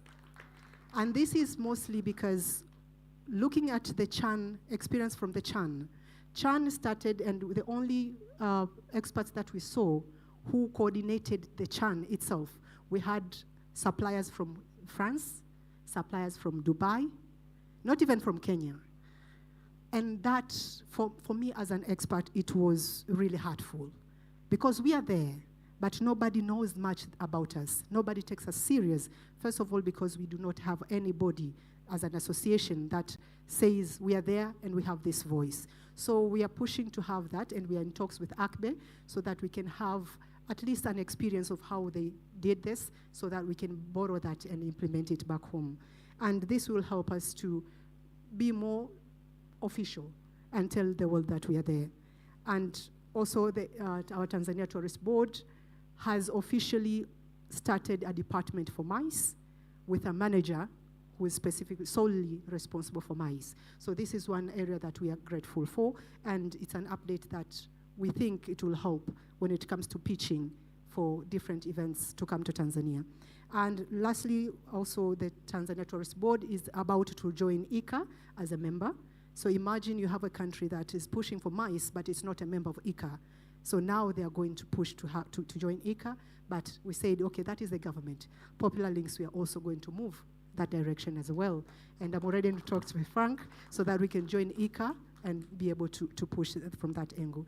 So that a little bit of Tanzania, of what we do, what is happening there. But the most important thing is we are open to collaborations. You have to understand a historical, cultural nature of a country. Tanzania is a country of laid-back people. It's a country of people. I'm sure when we say she mentioned Tanzania is coming on board, some of my Kenyan friends might have thought, oh, here comes the hard Swahili. Because that is the notion that is there. Tanzanians are not very literate. That is what the perception that is there. Swahili is the only thing that they know. They're not very much tech savvy and all that. That is totally not true. We are laid back, but very much out there. So let's collaborate. Let's change your mindsets. Karibuni sana Tanzania. Thank you for this. Thank you so much, Mariam, for Mambo ya Nyumbani. And as we heard Remarkable Rwanda, we heard Magical Kenya, that was Tanzania unforgettable. When you come to Tanzania, you will not forget. You have an unforgettable experience. And as Mariam goes to sit down, she talked about mice not being really known in Tanzania. It's actually so serious that when I say I'm going for a mice event that even she organized, they're like, mnaenda kuzungumzia panya, like you're going to talk about mice. Like, you know the mice, like rat, the cousins of rats. So that's how much people are not aware what mice means. But without wasting time, allow me now to welcome the giants of Africa who have hosted the G20. We're going to talk about their spotlights, and allow me to welcome Glenton de Kock, the CEO of Saki. If he's in the room. Can we please put our hands together for Glenton? We get to hear spotlights of what we can do better. Thank you. Thank you. You can play the video first. Yeah. Hi, I'm Trevor Noah, and I'm South African. And because I'm South African, people from all over the world insist on asking me questions about South Africa. So, I decided to make an ad to answer some of those fascinating questions. Like, how cold and snowy is your Christmas? Well, Tracy, unfortunately, we can't afford snow. Nah, I'm just playing. We're in the Southern Hemisphere, which means when it's freezing in Connecticut, it's fantastic in Cape Town. Klaus sent me this one. Can you play golf in South Africa? Well, Klaus, we actually have some of the finest golf courses in the world, but judging by your 37 handicap, can you play golf? How many stars are your 5-star hotels? Brian wants to know, can I meet the lions? Well, I don't know if you want to meet them, but you can see them on safari. And get this, it's not just lions, Brian. We've got everything. There's elephants, there's rhinos, there's giraffes, there's buffaloes, there's leopards. Come on, man, expand your horizons. Ostriches. Is South Africa fun? Is it fun? Are you even watching this commercial, Michelle? Paragliding, bungee jumping, surfing, river rafting, shark cage diving, hot air balloons, hiking, cycling, wine tasting, whatever this guy's doing. Does that not look like fun to you, Michelle? Does that not look like fun? So, now that I've shown you South Africa, my only question is, when are you coming to experience it for yourself? Cool. Thanks so much. So I must declare. Hi, I'm Trevor Noah. I must declare front that I worked on that ad. So I'm a bit biased to the ad. I really am biased to the ad. And you're probably wondering why they asked me to be part of the ad, because there was a period and I'll share, as I've been sharing with Frank and Jeffers, in how from a meetings and events perspective, how we get involved in the leisure or the full tourism side of things to drive our destination, because and I didn't do presentation with slides because, Londi yesterday just reminded me that we got 1,500 venues in South Africa that we physically have counted, but there's much more than that. So when we sat down and we've got a So how the system works is South Africa private sector is very organized. So I sit on the board that's called the Tourism Business Council of South Africa. When you come to South Africa, you probably will notice on your receipt that there's a 1% levy that is collected by industry. That money gets put into what's called the collaborative fund. It's managed by another board of directors. And during the course of the last sort of 4 to 5 years after pandemic, the big question was, how do we sell South Africa? And to who do we sell South Africa to? And through that question, the big answer needed to be, like, how do we get it done? And then somebody thought it was a good idea to say Trevor Noah. And everybody goes, but what does he know about tourism? Right? And then the building of how the campaign works, and in part how we get a person like myself that says, I think that's a cool idea. Because we're in the second phase of the ad, and do yourself a favor, just watch the following 3 countries on YouTube.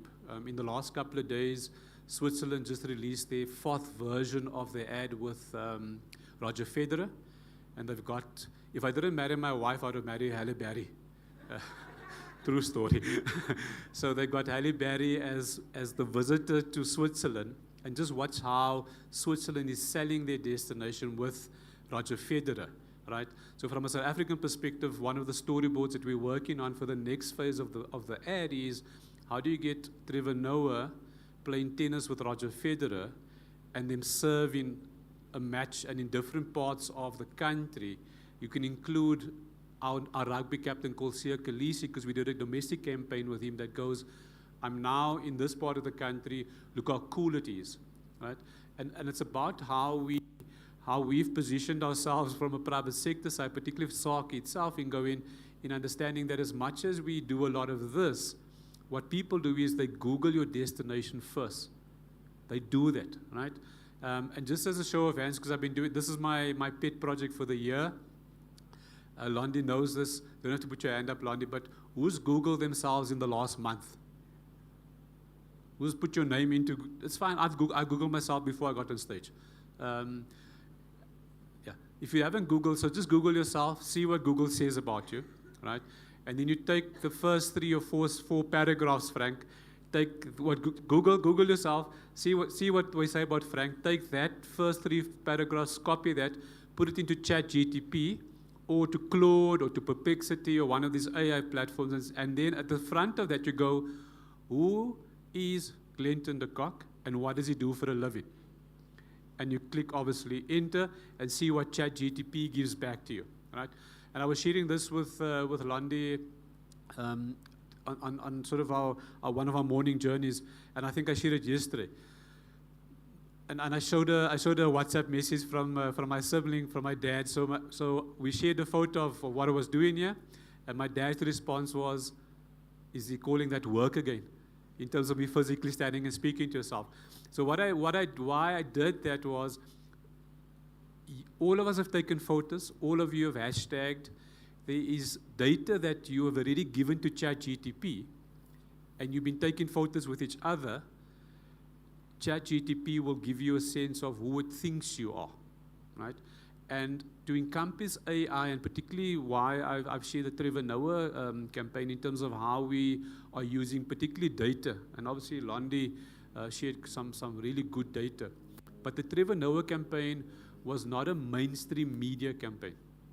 You won't find it on any national broadcast television. You won't find it on CNN International. You are only going to follow it online.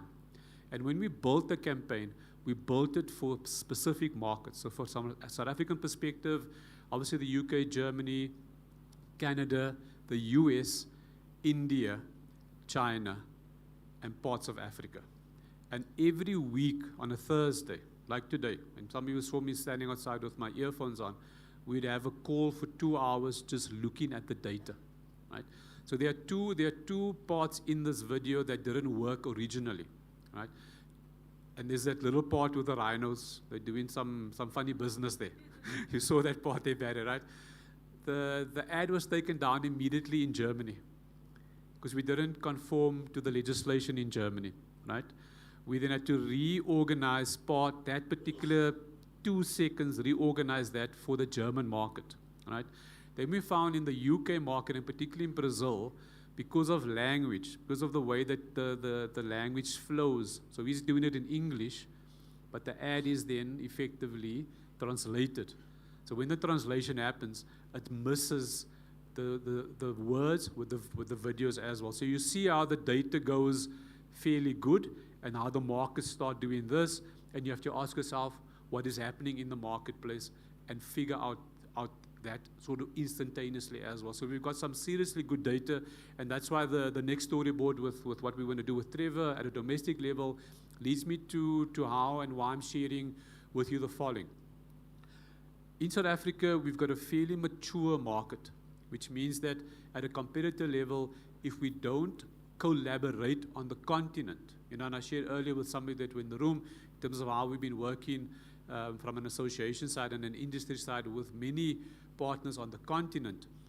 Our biggest challenge, and it's something that we did, and Jeffers was part of our conference, we spent a full afternoon at the SACI conference challenging our members and challenging skilled professionals to consider themselves a CEO for the day in the industry, but in 2050.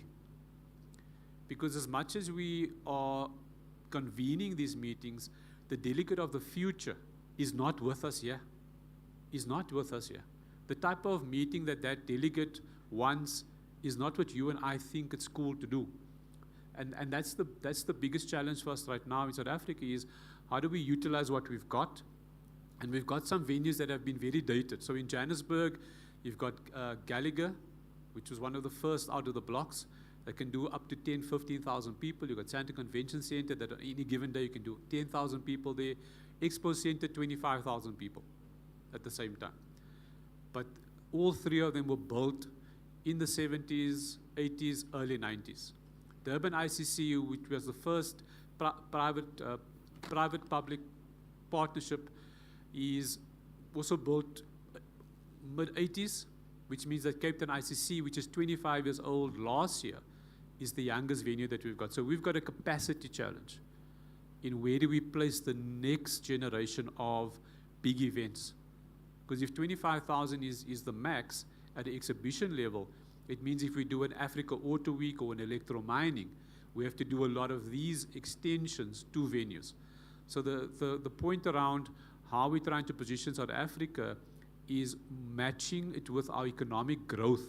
So we've always been strong in mining, we've been strong in the automotive sector, but in my city of birth, which I shared with you, I think on Monday, when I came in after landing and I looked at all of the automotive companies that are here in your destination, I understand why some of them have already moved out of it, right? Because it either made economic sense, your central position within the continent. That means that the automotive sector, we would lose events. So we had SA Auto Week, it's a smaller version, so the exhibition numbers become smaller. But if you look at the pharmaceutical sector, particularly at a health level, a lot of those events are going to Cape Town. Now, when you ask the question, why Cape Town? Everybody goes, but it's Sixigland, and everybody wants to take the photo on the mountain, and they want to be there. You have to look at the supply chain and the access to the market. And if you look at America, you look at our data from America specifically for Cape Town, a lot of the pharmaceutical companies or the health associations are picking Cape Town because it's part of the bucket list, and it's one of those photos you must have, right? Which means that at a supplier level, a lot of suppliers have either opened up offices. So event planners, PCOs, AV companies have subtly moved there, right? So they've gone from Durban to Cape Town. Our problem is, as we've seen with our air access strategy, is that you might not necessarily land at OR Tambo in Johannesburg, but you will land in Cape Town, right? But it's the same flight you come into South Africa, which means that at the air access level, we're looking to increase access for parts of our country because we've been pushed by government to spread events across the board. So our National Convention Bureau have got two programs that we work with them quite well. The one that we really try and do a lot with is within the National Association space. So we've got this national strategy called Villages, Towns, and Small Dorpies that forces associations to go to the village, to go to the town.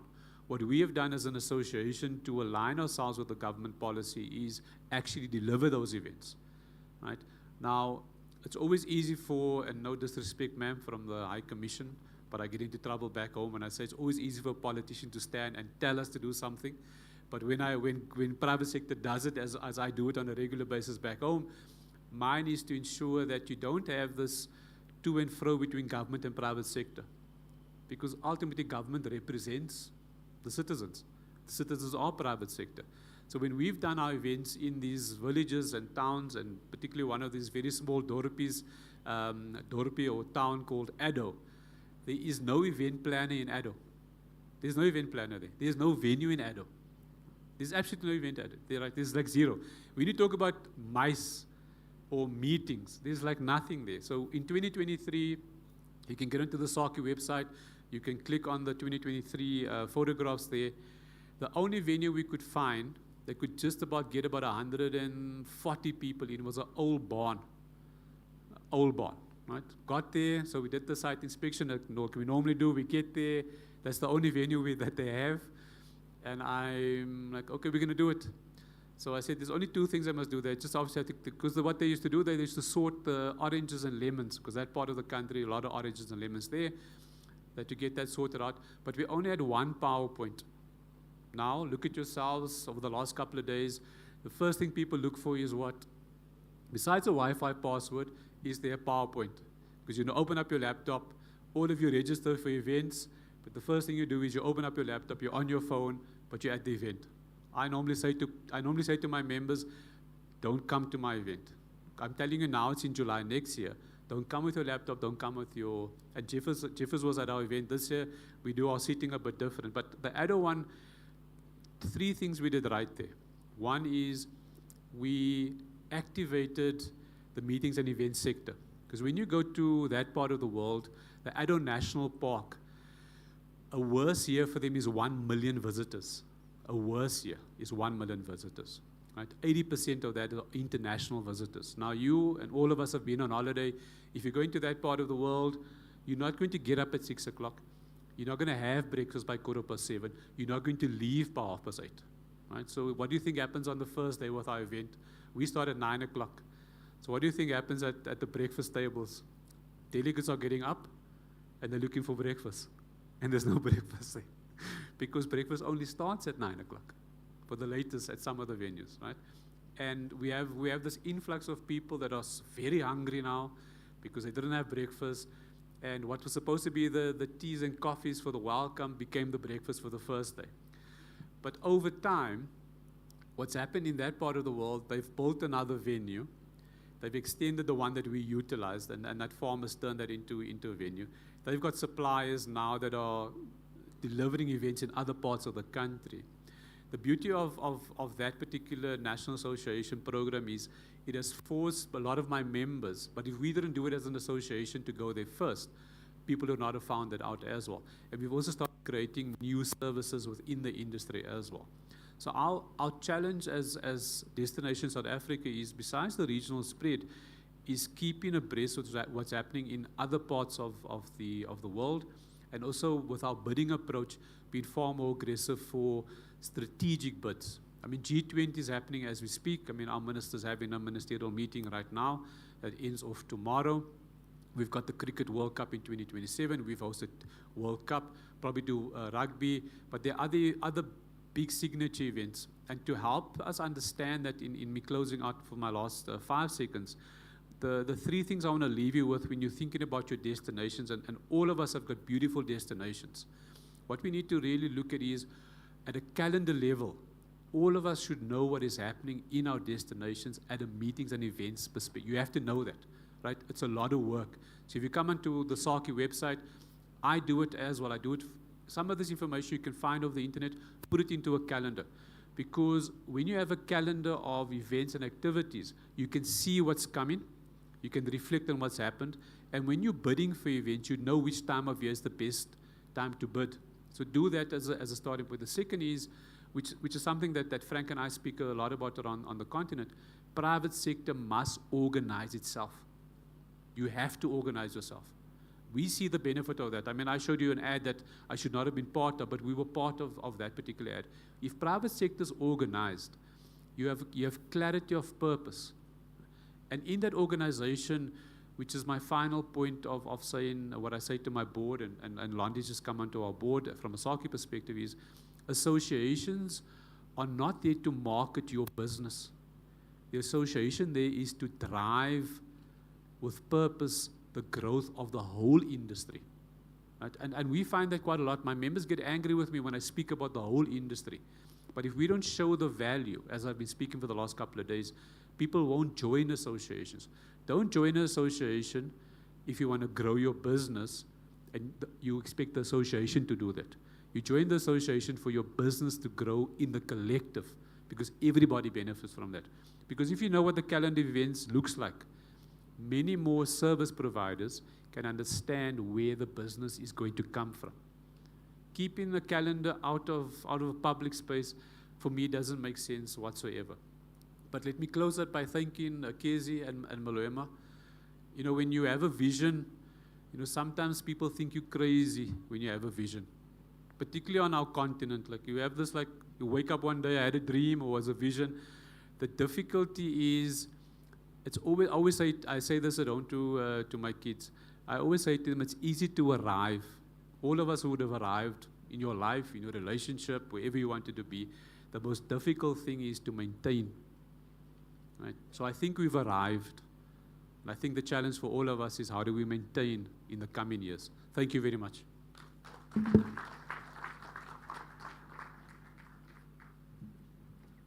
Thank you so much for that great presentation and for challenging us all to think, how do we maintain? We've heard from 6 African nations, and I know we have 54 or 55 African countries. They're all not in the room, but we're going to have an overview of the spotlights of the other countries. So allow me to welcome the Regional Director of the International Congress and Convention Association, ICA, that you've been hearing, none other than Frank Murangwa. Karibu on stage. Can you please put our hands together as he comes on stage?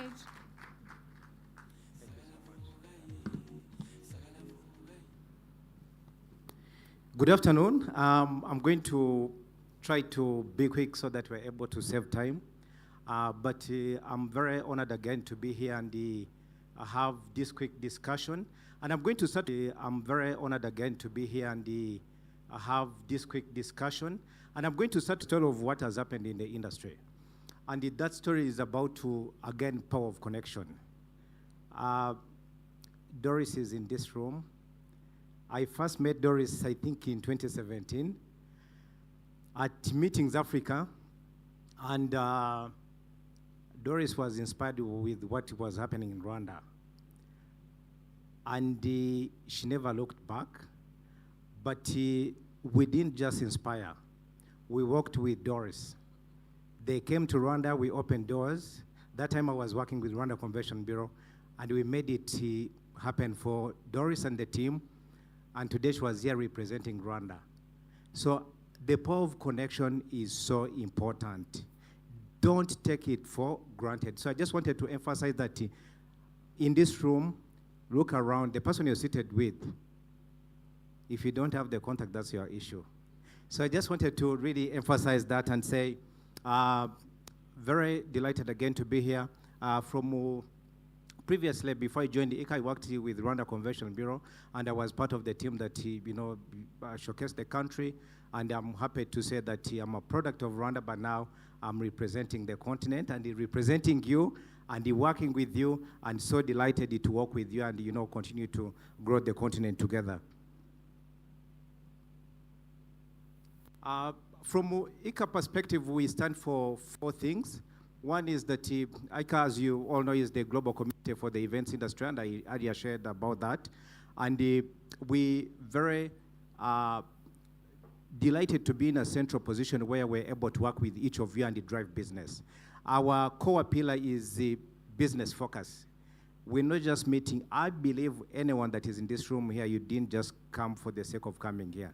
You're looking for business. You're looking for growth. You're looking for knowledge. You're looking for partnership. And that's what ICA stands for. And so that is one of our core pillars that we're looking at as an organization. And we want to ensure that we continue to work with each of you in advancing our business. And that's what we give to our members. But we also want to ensure that when we're doing events with purpose. and legacy is an important pillar in everything we're doing today. If you look back, and we have very good examples, Mulemo was sharing with us, if you look at her journey, we want in the next 10, 15 years to look back and say I was part of, Africa MICE Summit in Nairobi, and I've been part of the team that shaped the agenda we want for our industry. And that's the legacy we want to see. And that's what ICA stands for. In terms of snapshot, this is a very important slide I want to really share with you. Globally, we're looking at around 11,000 meetings actually happened in 2014. So I want to ask each of you, how many meetings out of the 11,000 that took place last year did you bring to your company or did you bring to your destination? If the answer is 2% of those meetings, well done. If the answer is not, the opportunities are out there for us and we need to work towards that. These are meetings that everyone is vying to have in their countries and their destinations. But if you're not there to be part of that, you can't be able to have a cake of that business. So you need to go out and really look out for the business. In terms of, again, status, I think we do appreciate where we are, but again, we're not happy. Looking at 3% representation, we're talking about 54 countries, we're talking about over 1 billion population, and the youngest population, but you look at the business we're having as part of the global market, 3%. It's not actually acceptable, and that's our call for all of us in this room. I'm saying that in the next 5 years, we need to double this number, and we can only double the number once all of us contribute to that number. And we're getting to see Europe, of course, is the leading globally, and the reason why it is leading, we've talked about it, and we're happy to see what Londi presented earlier in terms of what it takes to, to become a MICE destination. Infrastructure, connectivity, human resource, and all that, they all contribute to really to the success and the numbers we're looking at today. But in terms of ICA ranking, we're looking at this slide again is very important. We want to do business, but remember we're doing business with the world. We're competing with the world. If the slide is, if I may just make a strong focus on the US that is leading on the global meetings, we're looking at 700 meetings that went to US alone. But the entire Africa, we got 380 meetings. That tells us a lot. We need to really work towards getting the business to our destinations. And specifically on the African continent, South Africa continues to lead us. South Africa has continued to grow over the last years because of the growth of the industry, because of the growth of the human capital, but also the infrastructure. And we've seen a number of other countries coming up. Of course, Rwanda, we talked about it, but I'm happy to say that even Kenya here, there is huge potential. Kenya, I'm glad that area we had some good points in terms of the direction you're taking, especially having a convention bureau that is going to bring together the destination, but also market the country as a whole. And I can really confirm Kenya has huge potential. Today, I can confess that we had the 3 companies join ICA, and that shows the interest and the thirst the companies now have to be part of the global community. So I would really like to say that there's huge opportunity, but I think coming together and working together will continue to unveil more opportunities you're going to have on the African continent. In terms of top 10, I think we're going to see countries more improving. We've seen Zambia. I'm glad that it's here. But I'm also happy to share that we've seen countries like Namibia, Mozambique that have never had a convention bureau. Today they have convention bureaus, and they have also joined the ICA. They are going to be part of the MICE industry. And I do encourage and commend the KZ. Next year, let's involve these countries so that they are part of this as well. In terms of, again, ranking in terms of infrastructure where we're seeing a huge growth within Southern Africa and East Africa. because of the players we have and because of the growth the countries have really presented. When you look at the green map, South Africa definitely continues to take the lead, but we have East Africa as really one of the key players. And then we have Southern African countries from Zambia, Namibia, Botswana, strong players. And then we go to West Africa where we're seeing potential. However, this allows us to be able to tap into that market. I think it's a new market they're embracing, but they need support from some of the leaders that we have here that have continued to inspire. What are we working on from ICA? We want to really continue to advance strategic initiatives, and the strategic initiatives we're talking about is partnerships like this. When we organize a platform like this that allows us to come together, we're able to connect, we're able to contribute to each other, and we're able to collaborate, but we're able to bring value in terms of business that we bring to our destinations. Another key area we're looking at is the database that we continue to improve. I'm happy to share that typically we focused on association conferences, and this year we started to add government meetings in our database and the sporting conferences. This widens the ICA database, which allows really more business opportunities for the members, and that's what we're looking at in terms of giving back to our members. Knowledge and skills, we talked about it. I can't emphasize it. Again, I'm very happy to share that we've started with partnership with the number of institutions you're seeing on the screen. Zambia Institute of Tourism and Hospitality. We have National College of Tourism of Tanzania that has joined us as well. We have Mount Kigali University. We have Kenya Utalii College. And these are some of the universities that have joined ICA. And again, that shows you the interest again to advance knowledge and skills on the continent. We've also opened up a skills hub for the continent that is based in Kigali, that also allows the members to be able to improve their knowledge and the skills. I would like to close by sharing with you an important event we have by end of the year, which is our annual Congress. This is an event that brings the entire community together. We're looking at 1,500 people meeting in Porto, and within that convening, we're able to do business again. The reason why we all come together is to be able to do better, continue to work together, and you continue to inspire each other. And I'm going to close by saying that when we look at the theme of this year, I want to emphasize the last part of convert. The conversion is very important. When we're seated in this room and we don't do business, we've lost. So let's go out and convert business. Let's be intentional.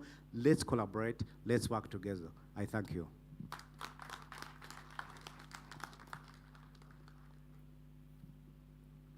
Thank you so much for that and for promoting collaboration across Africa.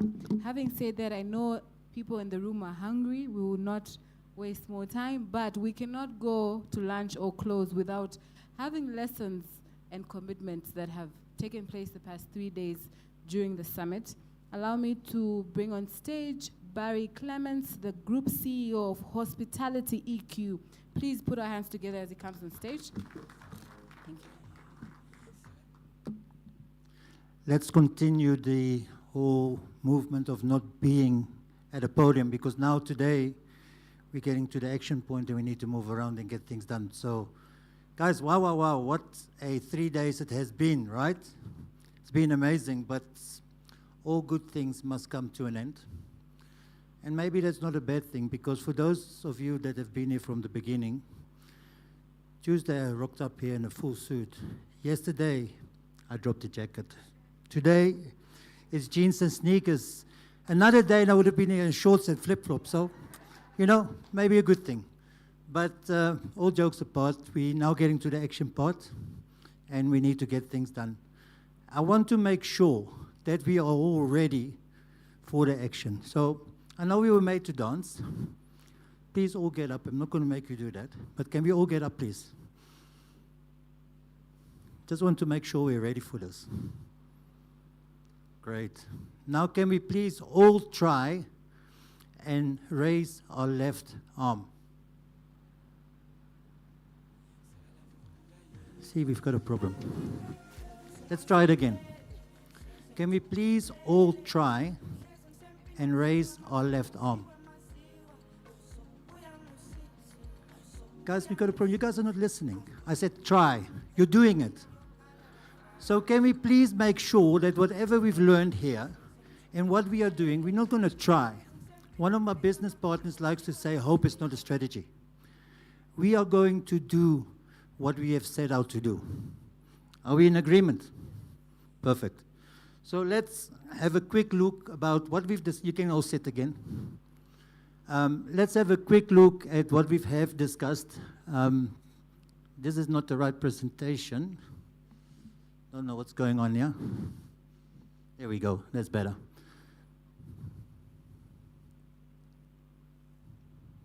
There we go.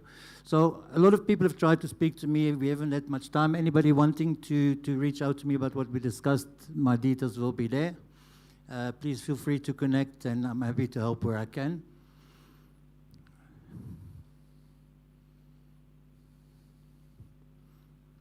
Okay, let's go one back. Day number 1, we kicked off, and we had a very good conversation where we realized how big is this opportunity named MICE. We started by looking at where are the gaps, what should we do, but most importantly, I believe we realized that MICE is not just about what happens in these rooms. It's the spin-off effect that it has on the industry and other industries. It's not about this meeting here. It's about this industry, maybe it's manufacturing, maybe it's medical, whatever it may be.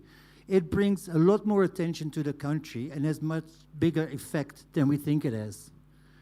The other thing that we have, I don't know why it keeps on disappearing there, is green innovation.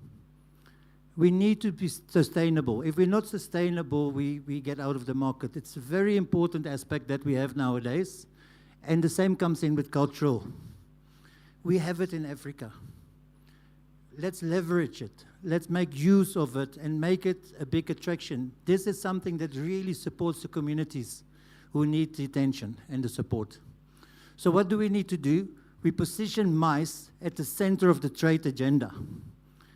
It is important. Then we embed the sustainability in all the bits, because that's what brings the business in the end. And we strengthen the regional cooperation. We've spoken about it. Frank mentioned it. If we work together, we saw with Chan, it was mentioned earlier as well. If we work together, we create that synergy, and we'll do so much more. So I think those are some of the most important parts from day 1. Day number 2, again, we started off well, and we spoke about the 3 I's. Do we all remember them? Investment. Remember, we spoke about maybe not having money to do things. But the reality is it's there. But we do have to invest in ourselves a little bit first to make sure that we can get the balance. We need to make sure it's there. Then innovation. Let's not copy. Let's be different. And for those who were there, one of the comments I made was that we always speak about, let's see what the West is doing. Let's learn from them. We're not going to. We've got very young, very bright minds who are much more intelligent, and we can do so much better than what they have been doing there. Let's innovate, and let's be creative. And then last but not least, infrastructure. We need to work together. Things need to fix. We were talking about what needs to come first. Is it the infrastructure? Is it the facilities? What needs to come first? Is it the infrastructure? Is it the facilities? What do we need? They all speak to each other, but infrastructure is very important. And then we come to today. Very energizing today. And again, we achieved. We created things. This morning we had a panel with academics. And what did we do? Another milestone. We got the industry and the academics together, understanding that there is gaps, and we started bridging them. And that is really what things are about. So I don't want to take much time. See, I've got a lot of time there, but I won't use it. It's really about summarizing and making sure that we're not just another talk shop, that we action and get things done. So MICE is Africa's economic engine. we as an industry have the opportunity and the capability to make a huge difference in Africa with the economy and what's going on. So let us set ourselves some challenges. Let's win bids. Let's get things moving. Let's measure ourselves, make sure that we do keep improving. I mean, Frank spoke about it as well.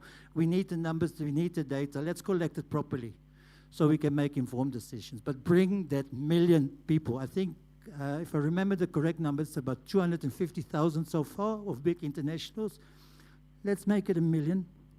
It's not that much, right? So I want to thank everybody who's here, because he will do that in detail a bit later. But it's been wonderful, but let's not stop here. Our work starts now, and we've got a very big responsibility to make Africa the powerhouse it can be. Thank you. Thank you. No, thank you, studio. Thank you, studio. Thank you so much, Barry, for that. And I believe, thank you, studio. I believe the millions, the 1 million plus is definitely coming to Africa. Please just clap hands for Barry, because those small slides, putting in 3 days was also a lot of work. Now allow me to welcome and to request all of you to rise as we welcome our dear convener of this Africa My Summit and the founder of this summit. Can you please just all rise up? As she comes on stage, I believe she deserves a standing ovation. Thank you. She told me she's been sleeping, but I believe she's not been having sleepless nights. So thank you, Carrie. Jambo bwana, habari gani? Nzuri sana. Wageni mwakaribishwa Kenya yetu, hakuna matata.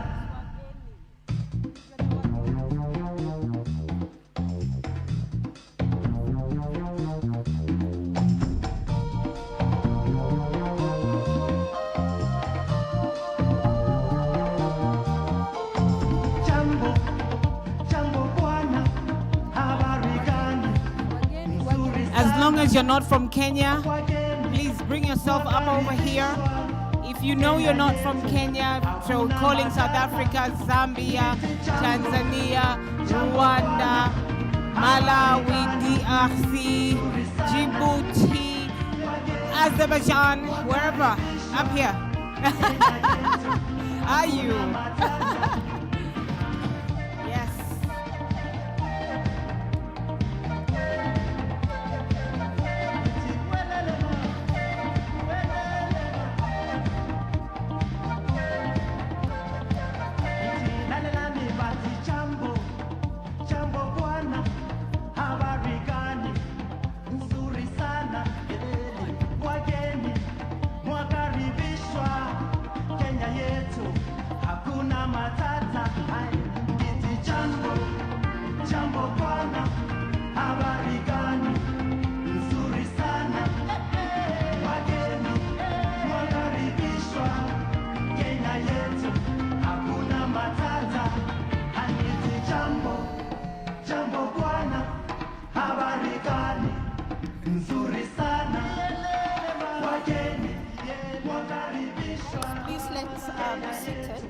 Thank you so much.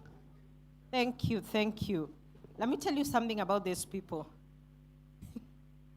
Maybe I'm just gonna start there and just say, I belong to this very big mice family. And you've seen them here. This Frank, Glenton, Londi, Mulemwa, like everywhere I go, I see these people. Doris. You know, I have this anywhere around the world. I will leave Nairobi, go to IMEX, Frankfurt, and you'll find these people. You go to wherever, and you see what Frank just put up there? Where are we going? Like, you come to Porto, you will just, all of us.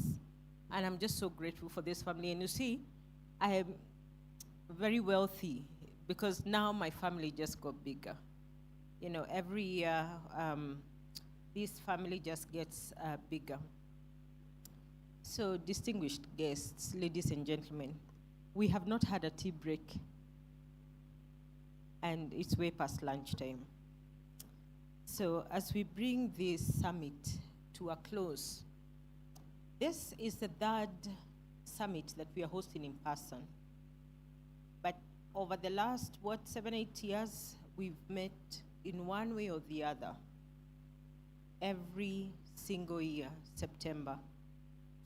And I'm just so grateful, and what I have in me is a renewed conviction in the power of collaboration.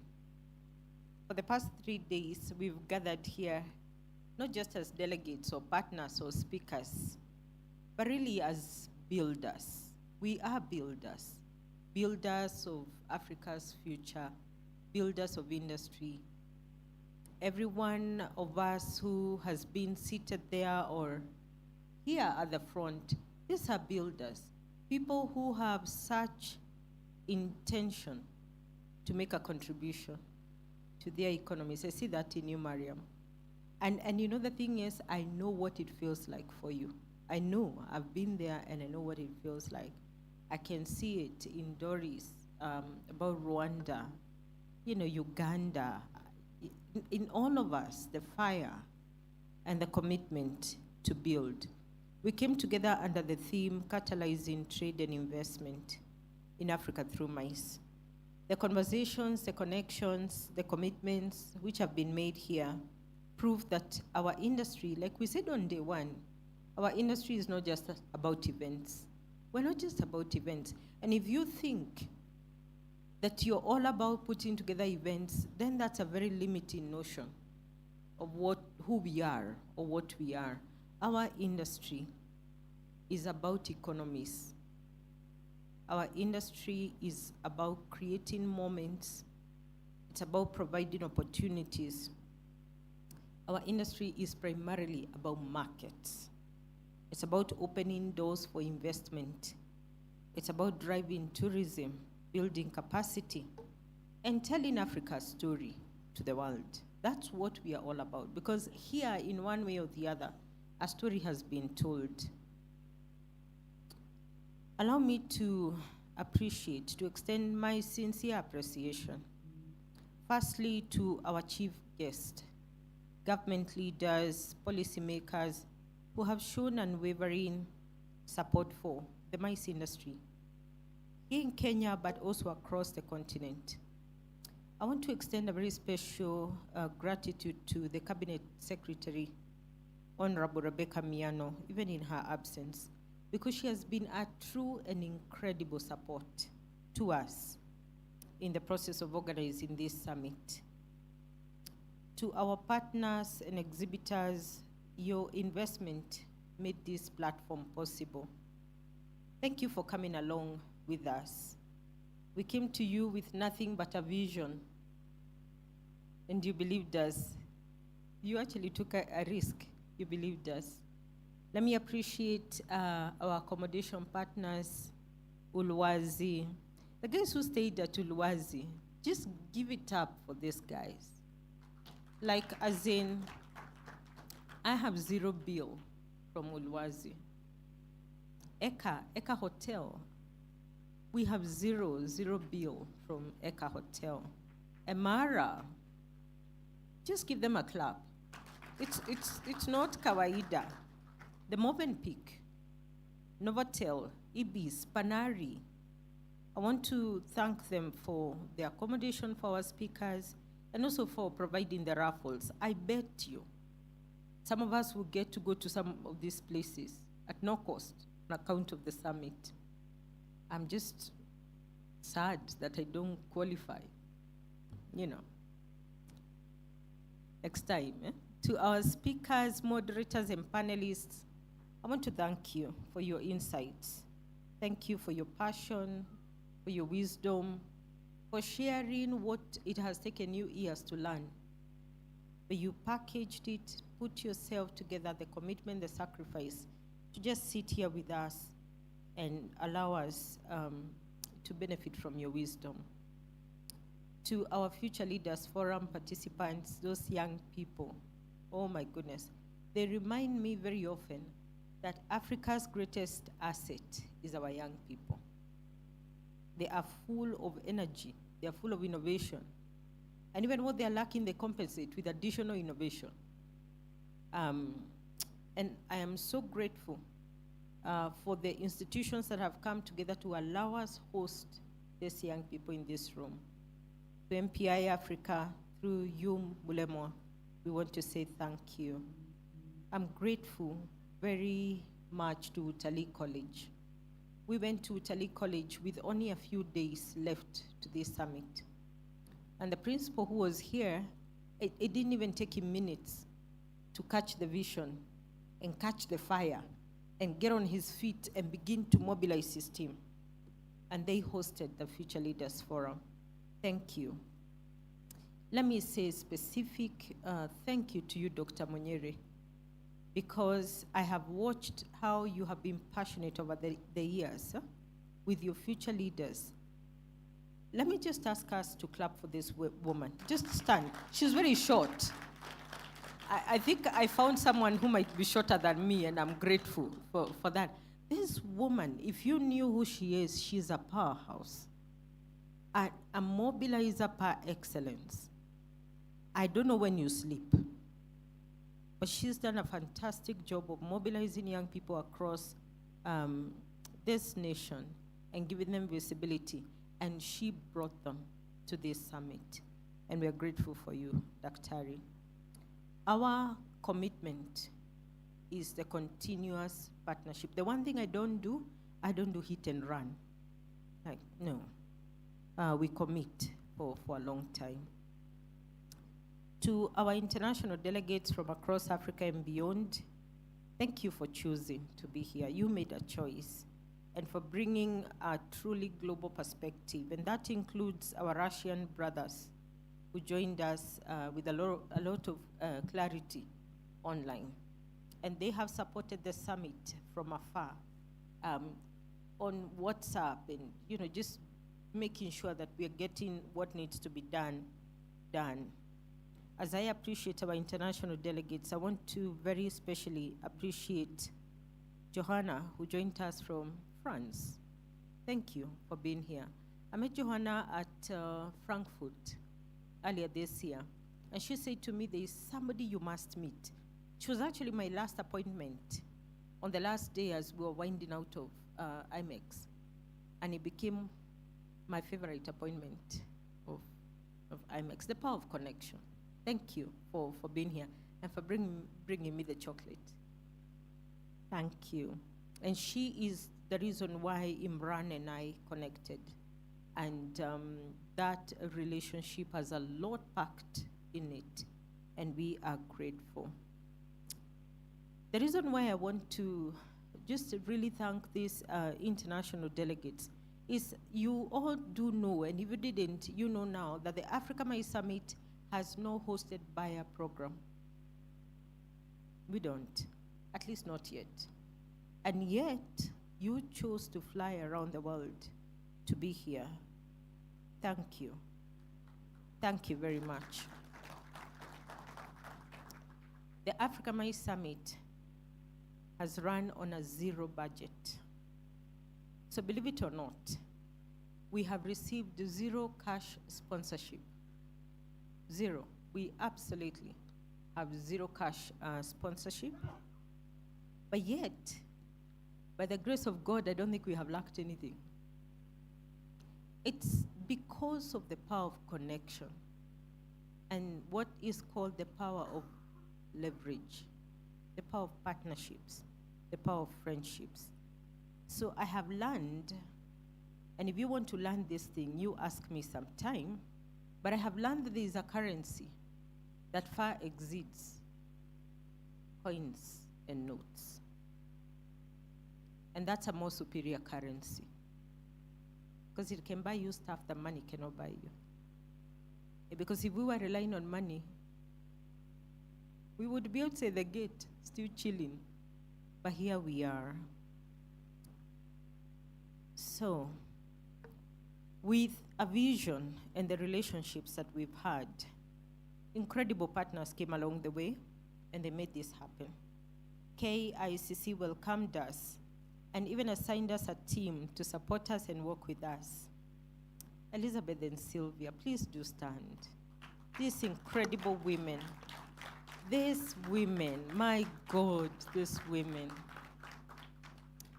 These women, the Africa Marriage Summit became their headache. So I would sleep very well at night. But I'm not sure Elizabeth would sleep. I'm not sure Sylvia would sleep. They began to mobilize government departments on our behalf. I am truly grateful for the work. I think that you have gone over and beyond your civic duty. And I hope, honestly, that as you sit there, you see the power of what you have done over the last several weeks. I hope that you see the potential and the impact of your actions. Thank you. And please extend our gratitude to your CEO and to your board. We have zero bill from KICC. And I'm sure you charge quite a penny. I don't want to know, but thank you. Thank you very, very much. Exactly 1 week to this summit, we did not have tents. I told Barry, we don't have tents. I told Mulemwa, and Mulemwa was headed wherever. She told me, okay, I'm going back to the house to pray. I said, you pray and fast, because I don't have tents. But today we are sitting in this, I think, excess infrastructure built by Unicorn Tents. And I just want to say thank you to them. We have Gym Africa as well, who extended to us. Is Gym Africa in the room? Anybody from Gym Africa? I know that they are on the exhibition floor. Please visit them, say hello to them, and say Kezi says thank you, okay? Because we've sat in excellent infrastructure because they helped us. We only had 100 days to plan this event. We launched out on the 1st of June, and we had to stay on the track with a zero budget and with a very lean team. I have a very young team and very lean. And we became like beggars in the industry, begging for this, begging for that. The only thing is, we're very posh beggars. So we beg and we say we have a standard for what we are begging for. We want you to give us, but you make it like this. Eh?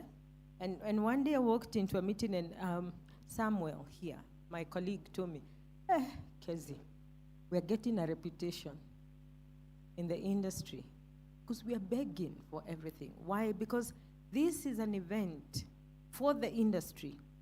It should be by the industry.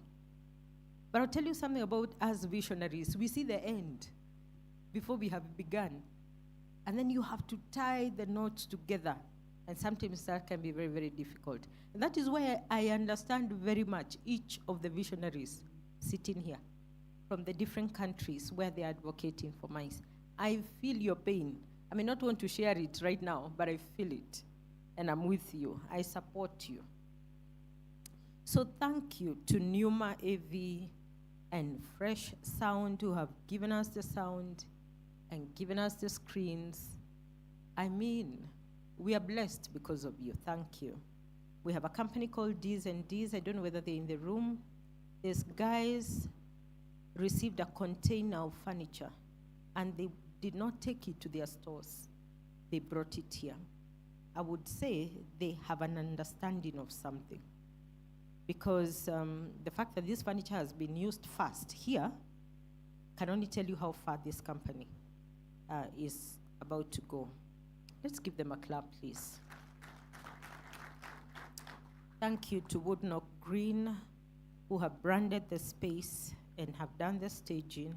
Omnispace, who have provided air conditioning, because I kept saying I'm concerned. Yes, I'm a poor beggar, but I'm concerned. We need AC in the room. Thank you. Expo team, who built the exhibition booths, party lounges, and Sunflower, who gave us additional furniture, stocked the lounges, and even threw in plants, because we are extra like that, even as we beg. Thank you. Bomas and Sarakasi, who have been entertaining us and expending their energy with no bill to me. I'm grateful. I'm a blessed girl. I can see the way you're looking. Yeah. Please give them a clap. Give Bomas. Bomas, could you please stand? Is Gladys here? Yeah. This amazing girl. Thank you. Huh? They did.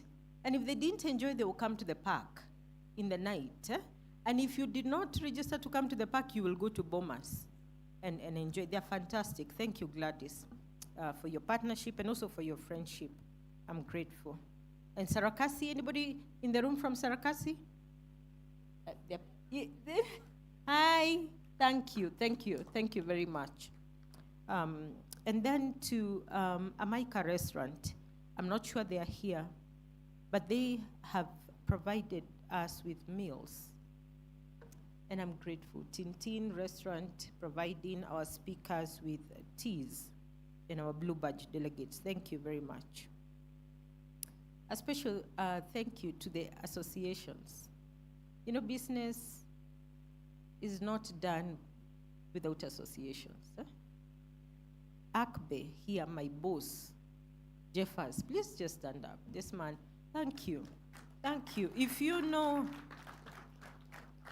this guy, I said to him, I want to host the Africa My Summit face-to-face, and I understand order and protocol, and I will not do this without your blessing. And he came and spent 7 hours in my office. Thank you very much, Jeffers. And beyond that, Jeffers and the team at Akbe took charge of the Africa Mice Awards. And we've not had to worry about the mobilization. Thank you very much, Jeffers. Kata, led by Nikano Sabula, who was here early in the week. The Association of Hotel Keepers, led by Mark Masharia. Amazing individuals who have given us a lot of support. My women, where are they? The Kenya women in tourism. Are they here? They've been out there, but Gladys representing the women in tourism as well. Thank you for having my back. Excellent women. The women in international trade. I don't know whether any of the, I think they represented Tabi and I don't know who else from the Organization of Women in International Trade. Thank you for being here. TOSC, ICA, thank you. Thank you for your support. So I want to thank Barry as well for mobilizing. He became the one mobilizing. What don't you have? What? Thank you. Thank you very, very much. And many of you who's, I may not even know what you are doing behind the scenes. I want to thank you. I extended my gratitude earlier, but allow me to restate it to the Zambia High Commission here in Nairobi for your support and for your friendship. We have received a lot of goodwill messages from companies, even around the world, that could not be here, but have given us, their support and their blessings. Companies from strange places in Europe, across Asia, and everywhere, just recognizing the work that we are doing here, and I am very, very grateful. I have an amazing circle of friends, and I want to thank them. My women are an army. If you want an army for hire, I usually work with one, but they are the army that tells you, this is not working, fix it. And I have to do that. And then finally, maybe not even finally, because I don't even know whether I can exhaust this list. But I want to say thank you to our team. My team, please just stand. Wacha kujificha tu hapo, just stand. We have Bill Graham, who's been doing logistics. We have Sam right there who runs with production. We have, I don't see the rest of that, maybe running around here and there. Where? Oh, we have Susan at the back who's just been running with PR and media, Cynthia and Sally and Josephine, all over the place. These are young people, but they are carrying the weight of something quite heavy, very heavy. And I want to thank you for your behind-the-scenes dedication. You have made this summit a success. There's a gentleman, I don't know whether he's here, Kennedy Masharia, or maybe at the Tamarind booth. But if any of you has heard the history of the Africa Maize Summit, it was actually conceptualized by a young man sitting in my office back in 2017, when I said to my team, as we go on holiday, I want you to go and dream a dream that is so big. When you come back, I want you to shock me with the size of your dream. And a young man came to me with a concept that I want to gather the globe in Nairobi. And we began to put work on it, and I had to put my money where my mouth was. And that concept, with a lot of refining, became the Global Maize Summit, which we first hosted in 2018, which is, has morphed to be very specific for the continent. So, this summit does not end here. I think it is only the beginning. For many of us, it is the beginning, because we begin to see what is possible, and we begin to connect the dots on many, many things, on what can be done along the different fronts of the Africa Maize Summit, around sustainability and green innovations, around technology, and around people. And this is what you can hold us accountable for. On our part, we will continue to roll out our work in research for the industry, in innovation, training, and sustainability. Those are things that we have committed to do, so that when we meet, we are not talking about the gap in data. We now have a resource that we can all use to start to make moves in our different markets. We will continue to engage through the Africa Maize Investors and Stakeholders Forum, which was here yesterday, to help us translate dialogue into real investment pipelines. What that means is packaging that dialogue into policy actions that you can then use to mobilize your respective governments. We will expand partnerships. I have received that challenge, Frank, to make sure that the countries that are not in this room are in the room next year. We are particularly going to hunt for North Africa, whether they are in Africa or not. We are doing it together. See how blessed I am. We are bringing North Africa in the room. We are bringing West Africa in here. We are looking for emerging maize markets across the continent, and we will bring them in here. We have planned ahead of the 2026 summit to go on roadshows to different African countries, and we're working on a roadmap for this. And our engagement with the Future Leaders Forum will be more frequent, more structured on a quarterly basis, and we have good, strong, reliable partners to work with. So as we live here, I just want us to live here with a renewed sense of purpose, to be champions of sustainability, technology, and people development in the maize industry. I believe that this morning Mulemo has demonstrated the why we need to invest in the people element. Let us nurture the networks that have been built here. Like Frank said, if you don't know the contact of the person sitting next to you, or if you don't know what business you can do with them, you are there. A problem. And because we don't want problems. Here in Kenya, we say we want peace. We don't want problems. So we are fixing it. Get to know who it is that's around here and how you can do business. Let's convert. Together we are building an Africa that is globally competitive, it's economically vibrant and united through the power of meetings, incentives, conferences, and exhibitions.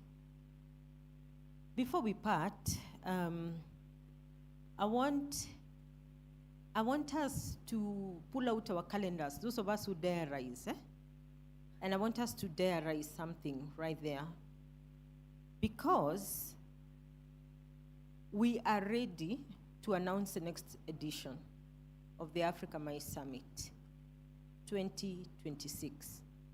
The easy part is the dates remain exactly as they have been this year.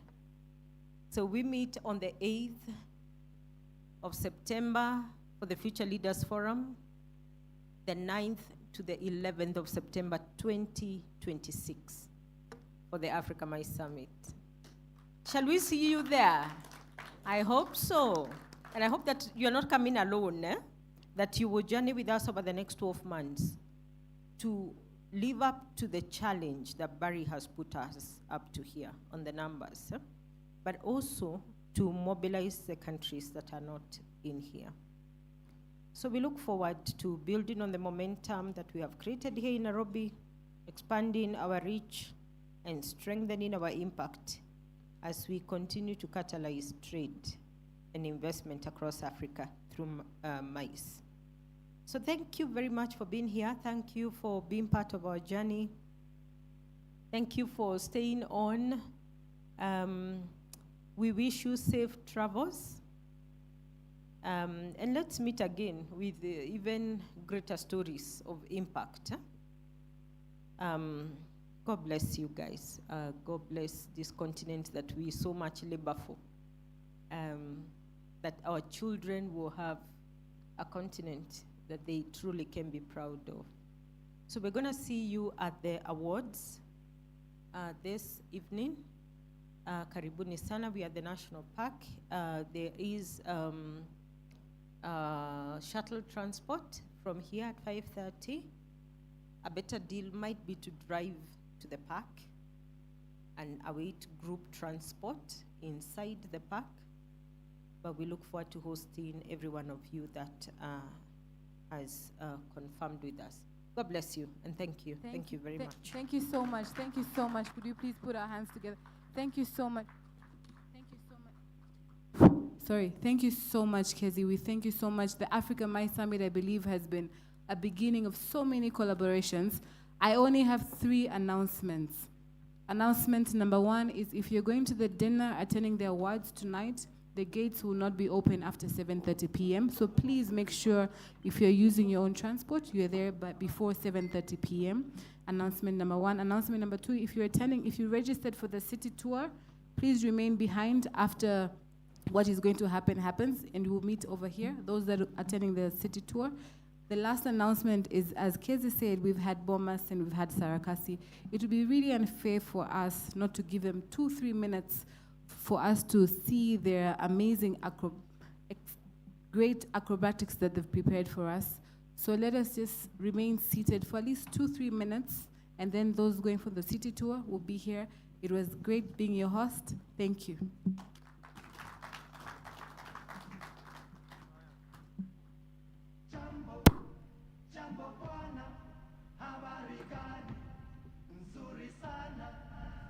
Wageni mwakaribishwa Kenya yetu, hakuna matata.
on, come on, come on.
Thank you so much, Sarah Kasi.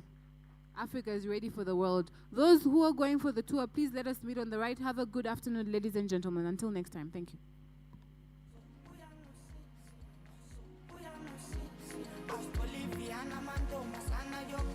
Welcome to the Africa My Summit 2025. Today is day one of the summit.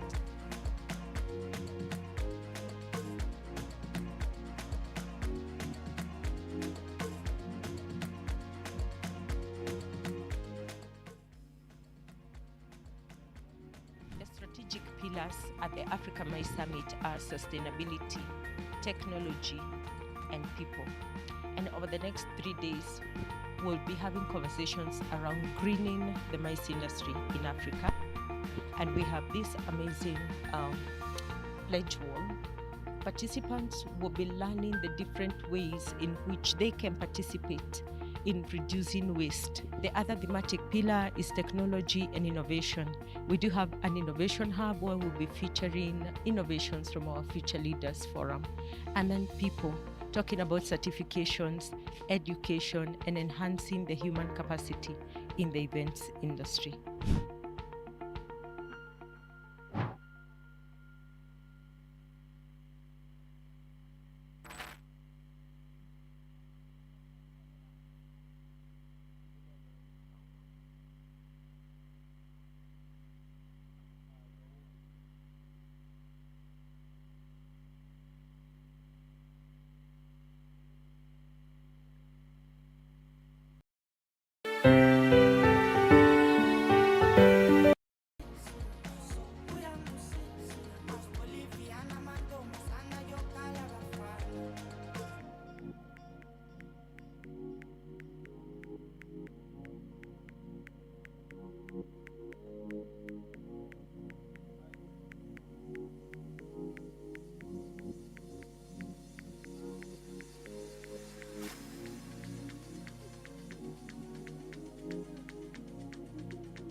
Welcome to the Africa Mice Summit 2025.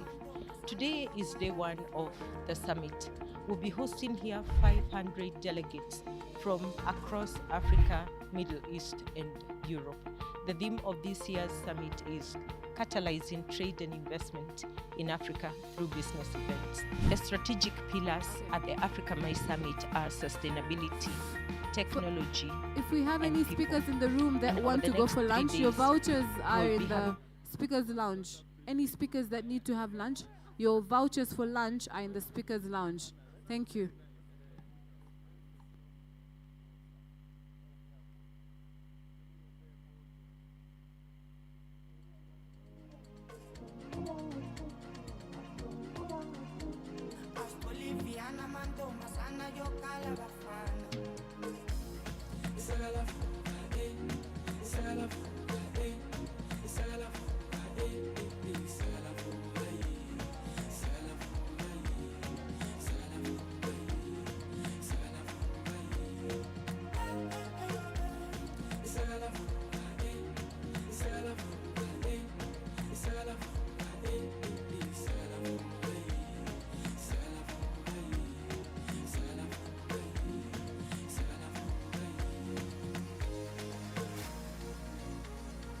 Check 1, 2. Hi everyone. Hi. Those in the room going for city tour, can you see me? You're here.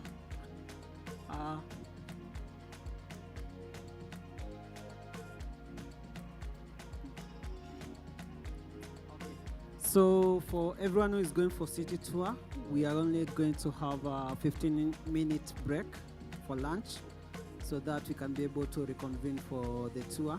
It will be led by my colleague Bill Graham. Bill is the one leading. So people are meeting here. Yes, exactly at 3:30 we are beginning the city tour. So the vehicles are ready, everyone is ready. So we can have a lunch break for 15 minutes and then you can meet here so that we can start the city tour. Thank you.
Ini solia sabe